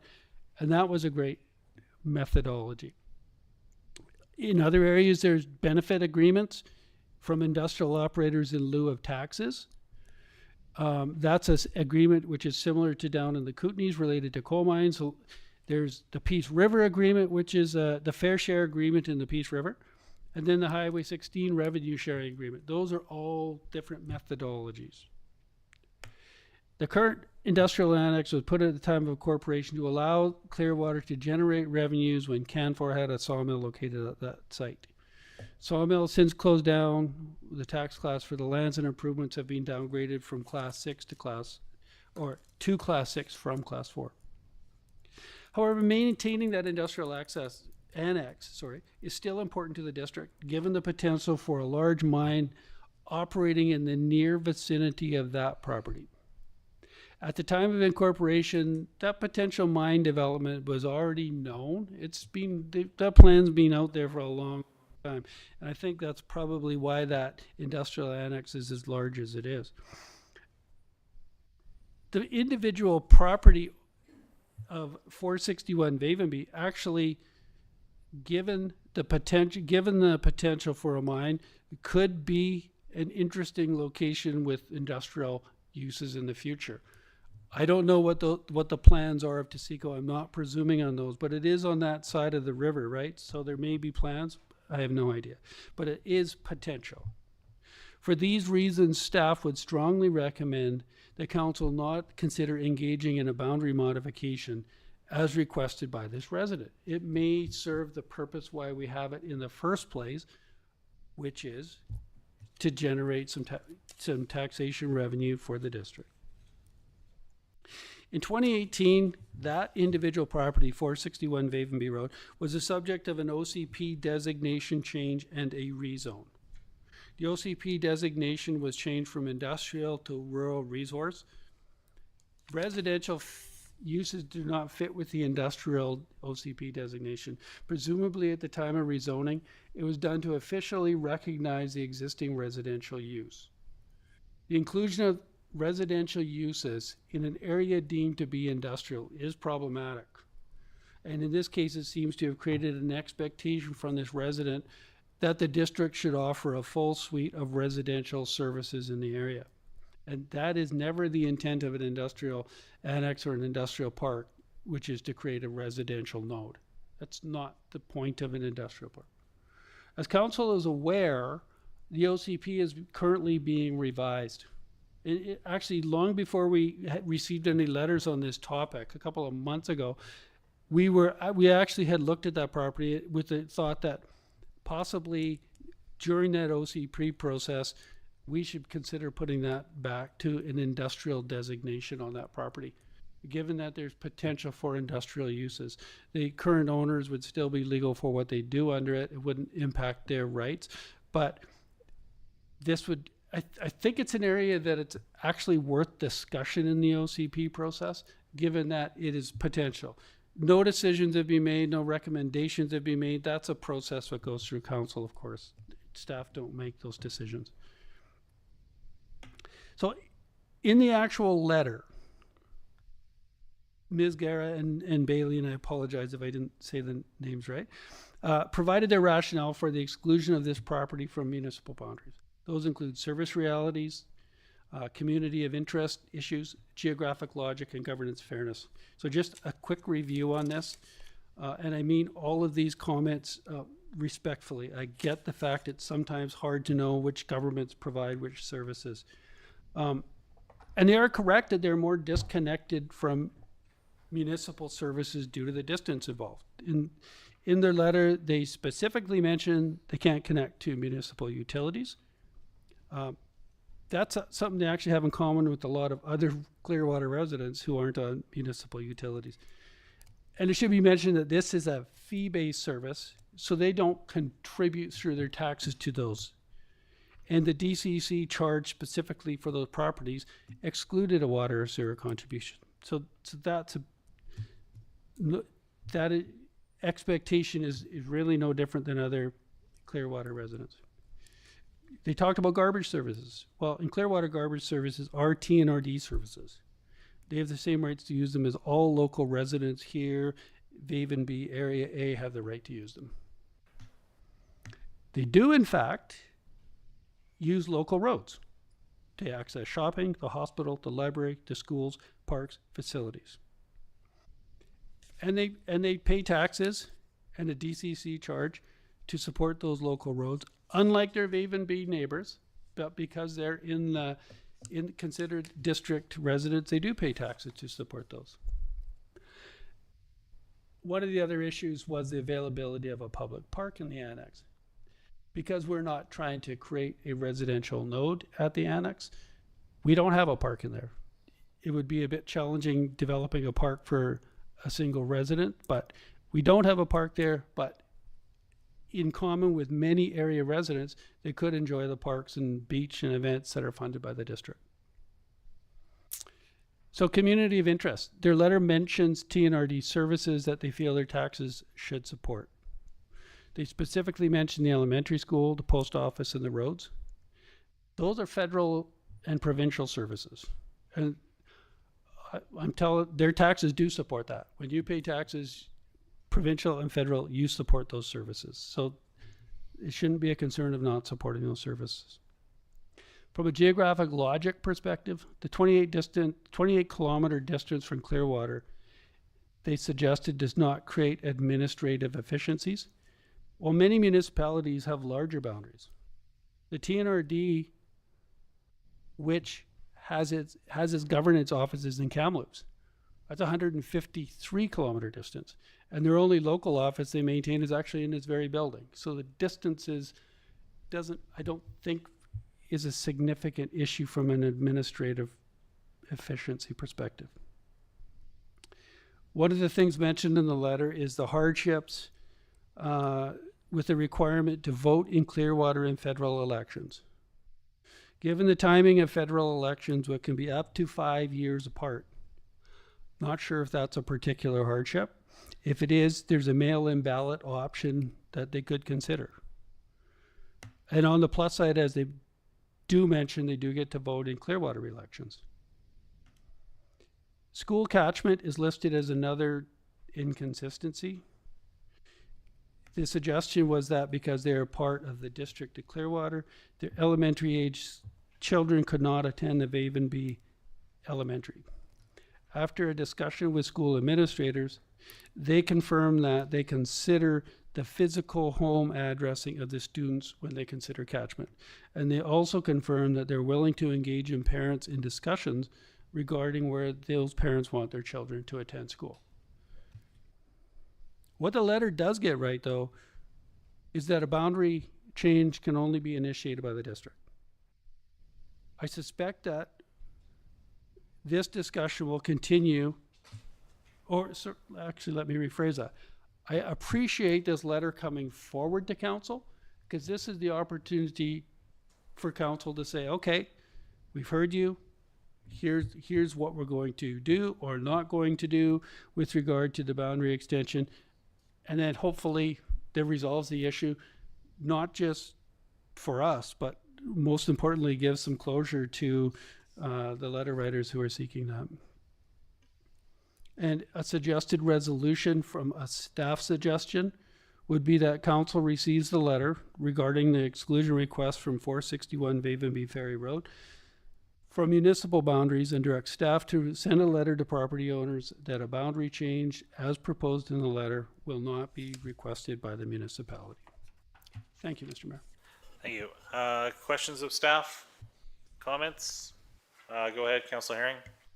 Yeah, and I raised some of this in our earlier conversation around DCCs. I just don't buy the logic of them having to contribute roads DCCs. So like, I understand that you as staff and the district has followed exactly what the bylaw says, but there is a problem with the bylaw.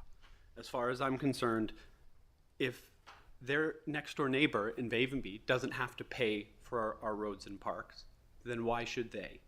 Right? Because there is no direct connection. So to me, this is a bylaw issue that we should be amending the bylaw to include a map of roads within the district so that properties that are in no way connected to the road system don't pay for roads. The same way if you're not connected to the sewer or you're not connected to the water, you're not paying for that. So like, to me, we can't fix this individual situation because as you've already expressed, we're not allowed to grant individual exemptions, but our bylaw should have exempted this from the beginning. This is an oversight as far as I'm concerned. And I do see, like, we could also turn my property into an industrial zone and potentially profit more. But like, you know, to me, that's not being entertained here. So if they're currently zoned as residential, which I understand they are, then it seems unethical for us to speculate on potential industrial uses down the road. And that's my take on it. Okay. Further comments or questions? Councillor Frizzle? Thanks. I'm wondering why it's residential to begin with. I don't understand how that happened. It was originally industrial, and it came to, but it did. My understanding it still had a private residence on it. So, but it was zoned. It did have a private residence. Yeah, so industrial. As an industrial, but it was as part of the annex. It was always industrial, but we did. It came to council in 2018 or something, 2018, yeah. be rezoned and OCP changed to residential. So council at that time made that decision to do that. Okay. Further questions or comments? Councillor Sim. First of all, I do want to appreciate a well-written letter and a well-written response, and the fact that this is just an anomaly that's now been brought to our attention. And I find it also interesting because we have 3 properties up Candle Creek that are in the TNRD as well. I know, interesting, huh? And that it does. So it spurs a conversation. And I guess my question is, and I didn't see in any of the correspondence, was this new home environmentally a green project at all? Did it fall under that as an exemption option? That is not my understanding, Councillor. Okay. Further questions or comments? I mean, under BC legislations, our hands are tied as far as a refund at this point is. When I was in Victoria, I had discussions with Ministry about boundary extensions and other modifications because I was there on other matters. It's a long conversation. This is not something that gets solved in 2 weeks, 6 weeks, it's years. So even if we were to move forward with this, it is a multi-year, in my understanding, change. It does not happen fast, and it is not something that is, let's put it this way, when I started the conversation around a different boundary change was, I believe, 2 years ago, and we're still having that conversation without actually digging into it with the ministry. So,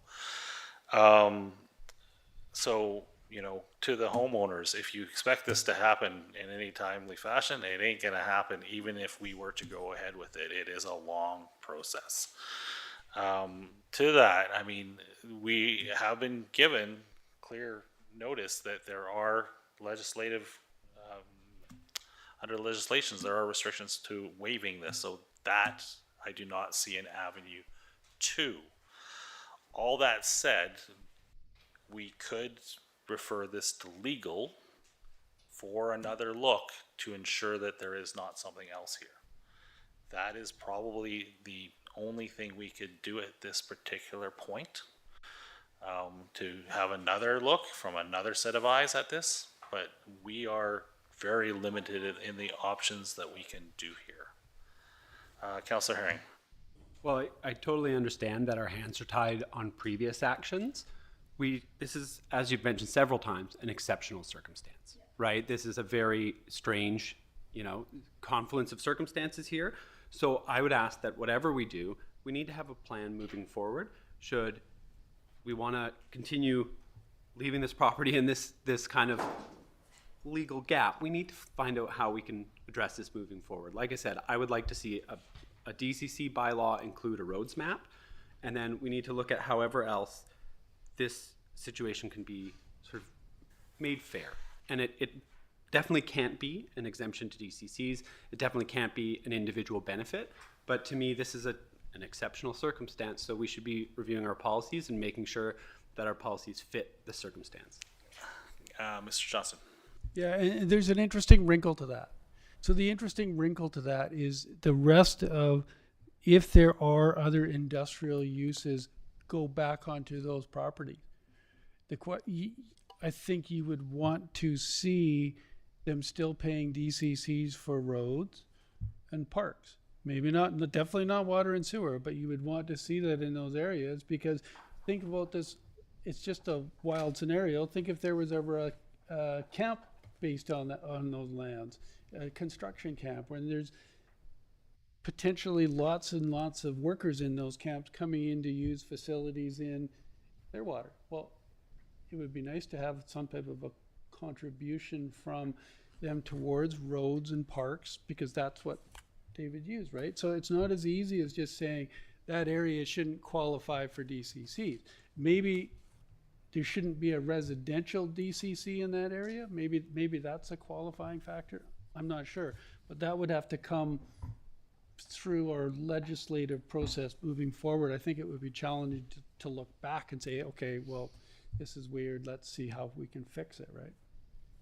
I think that's exactly what I'm advocating, is the moving forward piece, right? Like, what is the plan down the road for these, not what has happened already. Councillor Frizzle. I think I just want to have clarity so that this particular residents aren't left in limbo, so that they know where they stand legally, I guess. Right now, everything seems in limbo for them. I think we need to, like you say, move forward and leave allowances for those types of anomalies, be able to adjust accordingly. Councillor Sim, you look like you want to say something. Yeah, I just want to make the clarification about the 3 reasons that a DCC could be refunded, and it's just the non-for-profit, for-profit, affordable housing, or low environmental impact development. And so I just want to make sure that none of those, and I know you've just answered it, but I want to make really sure that none of those categories are a part of this letter, in which case we can't necessarily address anything in this letter, but we can proceed so it doesn't happen again, because they were important issues to have been raised. Go ahead, Mr. Johnson, if you wish. Thank you, Mr. Mayor. Those were all looked at, and this does not qualify as my understanding. Okay. Now, Further? no, I wasn't sure how the next part of the agenda, I noticed that do we accept that under questions? I mean, when we get to question period, Okay. they could, under 21, the public, they can comment as part of the Okay. public. But at this particular point, if I'm seeing no motion coming forward from council, then we move on. Because it's, well, yeah, I mean, there is the one thing that I suggested that I mean, at this particular point, as far as a timely action that would solve this in the next few months for these landowners, I do not see an avenue under that, but there is the ability to send this to legal for further review, if so be. But Mr. Johnson would like to comment first, I think. So the resolution I suggested, and I'm going along the lines of where Councillor Frizzle recommended around, provide some certainty here, so that the property owners would know where we're at. It's not just kind of leave them in limbo. Would be the council receives a letter regarding the exclusion request for 461 Vavenby Ferry Road for municipal boundaries, and direct staff to send a letter to property owners that a boundary change as proposed in the letter will not be requested by the municipality.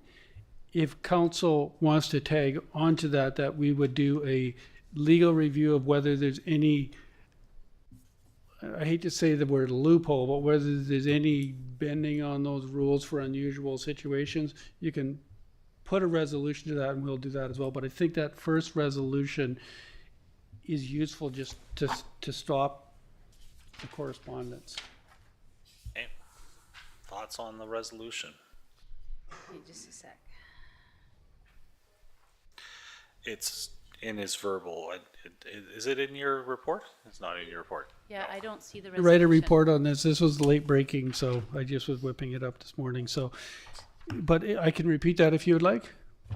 So your suggestion of a resolution would be great to hear. I would love to see a resolution just to kind of put this issue, the first part of that issue, to bed, so that council receives a letter regarding the exclusion request of 461 Vavenby Ferry Road for municipal boundaries, and direct staff to send a letter to property owners that a boundary change as proposed in their letter will not be requested by the municipality.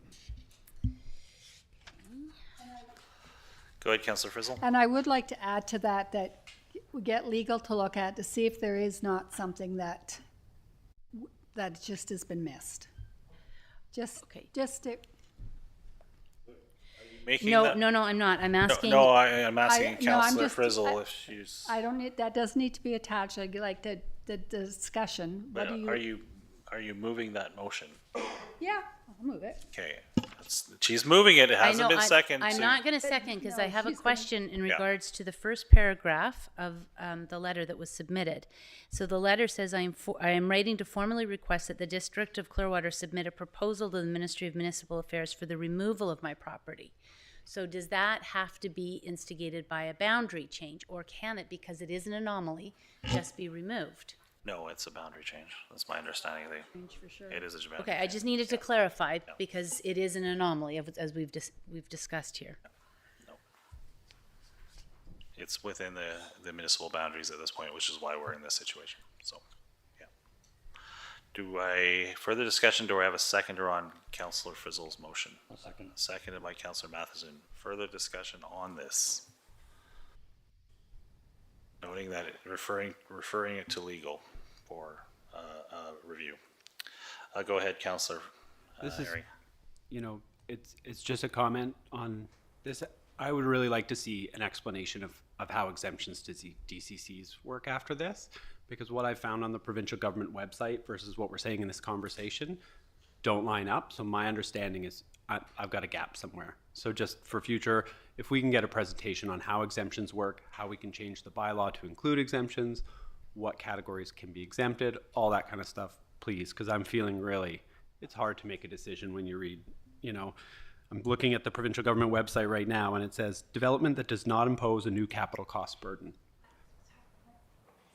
So you would like legal to take a look to see So if- on that specific question, developments would do not impose a new capital cost would be if someone had a home and they removed a home, just got rid of their old home, put a new home in place, no extra capital costs. They already had all those features. A DCC wouldn't be charged.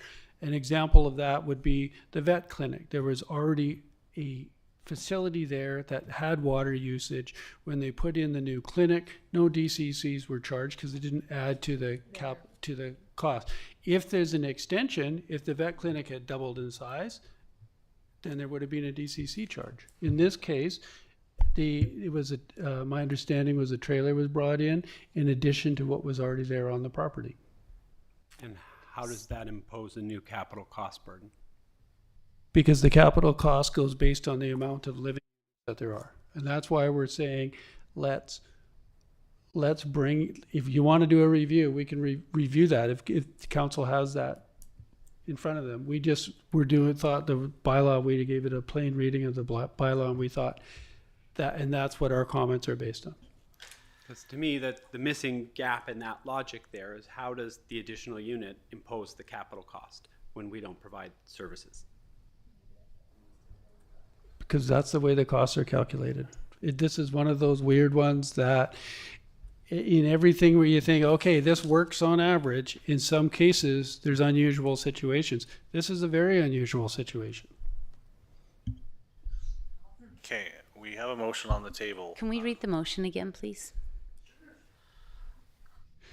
The whole motion? Well, I just want to understand it, how it's going to legal and how this could, Okay, because so it's the so whole- strange. So that council receives a letter regarding the exclusion request of 461 Vavenby Ferry Road from municipal boundaries and directs staff to send a letter to property owners that a boundary change as proposed in their letter will not be requested by the municipality. The amendment to that is that staff conducts a legal review of the decision to charge DCCs with the view of considering whether there's any, I guess, room for not charging those DCCs. So, Councillor Herring, that seems like the closest thing to address how we can, maybe get another thought and maybe get another perspective, or maybe there's another provincial example that can be brought in, and that's what legal's for. So I wholeheartedly would second that with the intention of hoping for another solution or option or understanding. Yeah. Okay, Councillor Frizzle. Can I just ask at the, where boundary change to exclude your property at this time?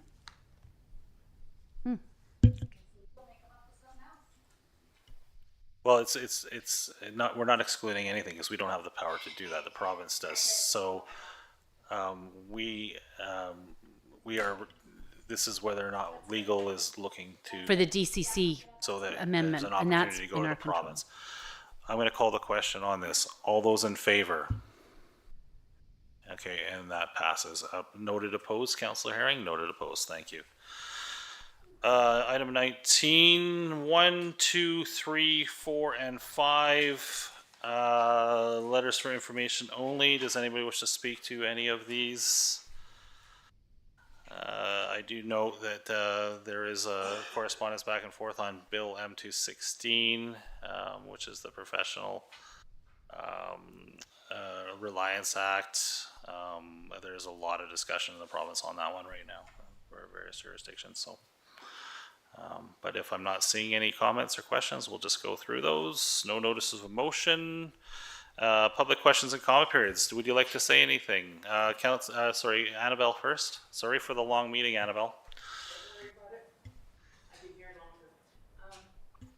I was going to ask this or tell you what I was going to tell you before, but there was no in the previous one. Okay, yesterday I was waiting for the bus.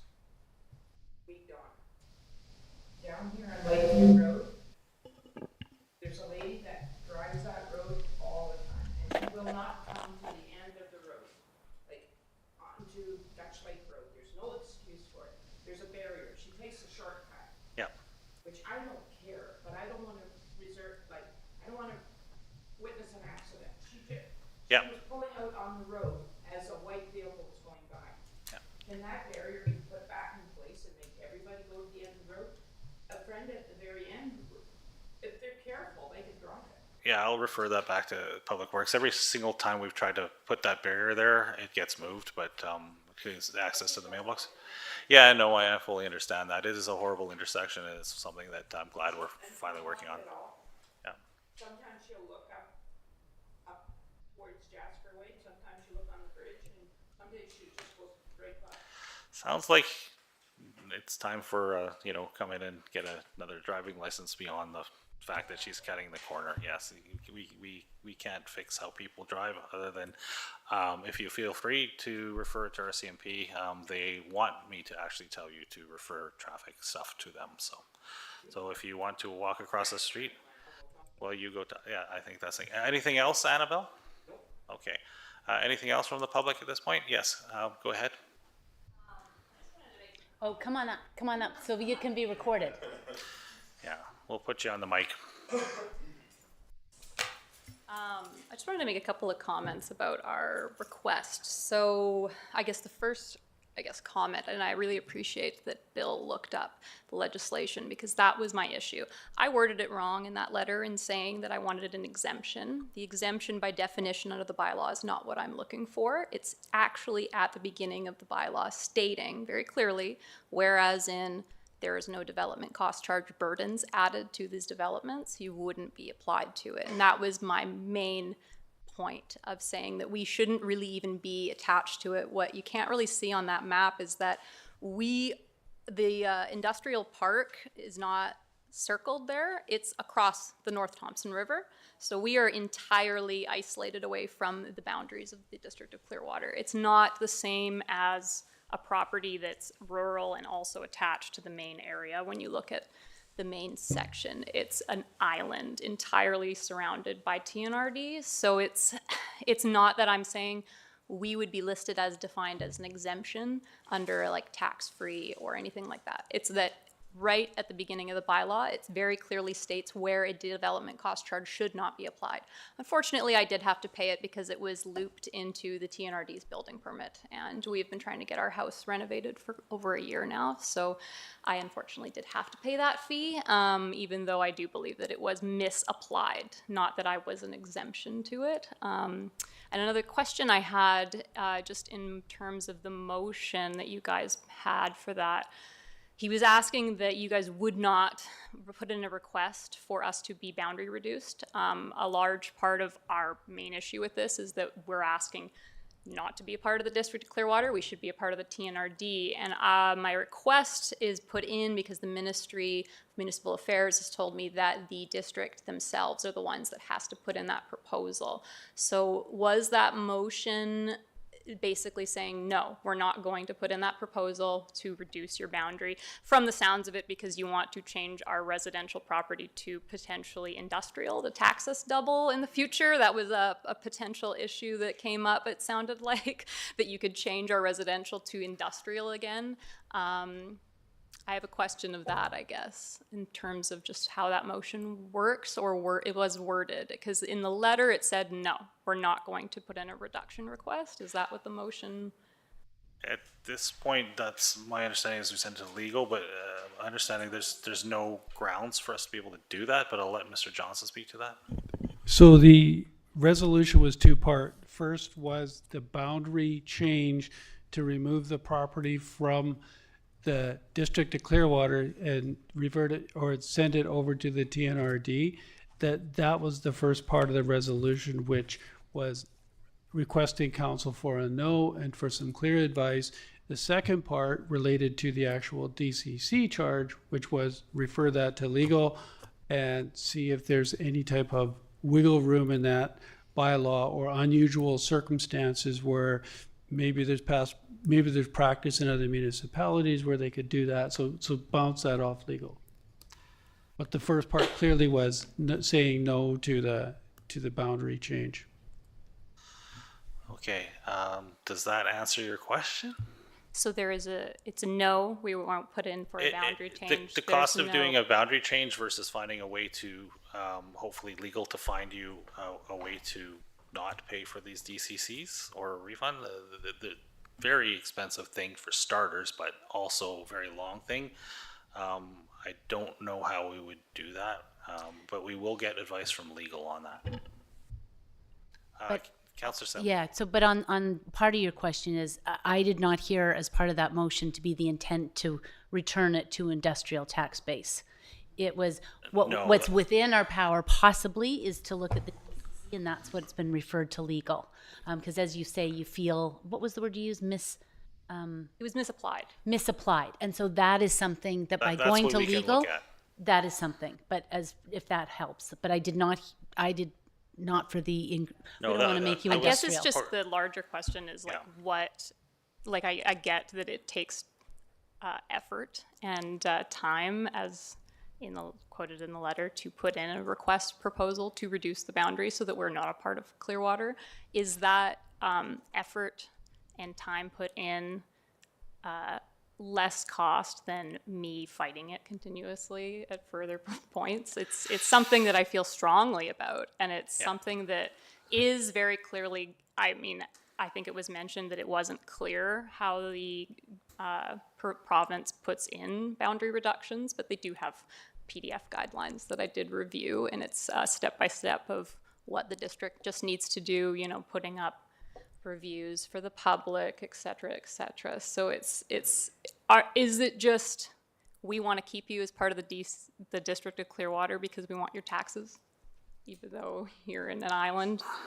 We're not attached to physically attached to the Vavenby Industrial Park. And any industry in that or development future to that is completely removed from our property. Yeah, fully understand that point. Mr. Prime, is this pertinent to this or is something else? Yes, it's pertinent to this. Okay, thank you. And just clarifying, a bit of clarification on the whereas statements that Ms. Guerrero was referencing. Those are known as preambles when you're talking about bylaws. Those have absolutely no operative effect in terms of the enforcement or how you use the bylaw. Only what comes after the enacts as follows is part of the actual legislation. So everything in the whereas statements is purely just for descriptive information. It doesn't have any. I think all this can be left to legal to look at. So let's just leave it there at this particular point. We'll go to legal with this, and then we'll see where that comes back at this point. And that's the best that I can do. And yes, I get your intention that you don't want to be in the District of Clearwater at this particular point. If there was an easy way to solve this, and in a timely fashion, which I, from my experience, don't see at this particular point, this is, regardless of what your wish is, it's going to take years. And then I just came up with a whole other question in here, which I will ask of staff later today or tomorrow, because I don't even want to open that can of worms. But yeah, we'll take it to legal. That's the best I can offer at this time. Okay. I'd also like to say that we would love to have you as a part of the district because you're so well-spoken and passionate.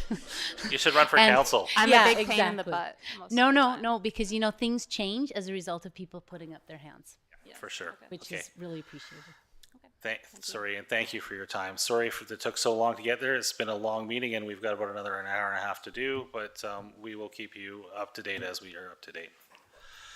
We do need to move to in camera.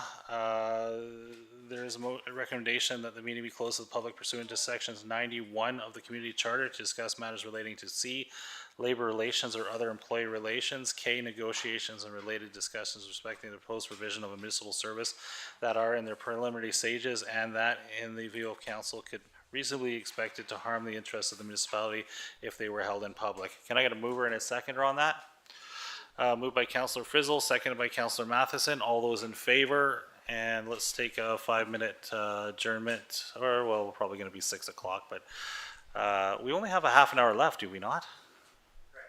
Can we extend after that if we have to do that? Can we wince, flinch? We will see.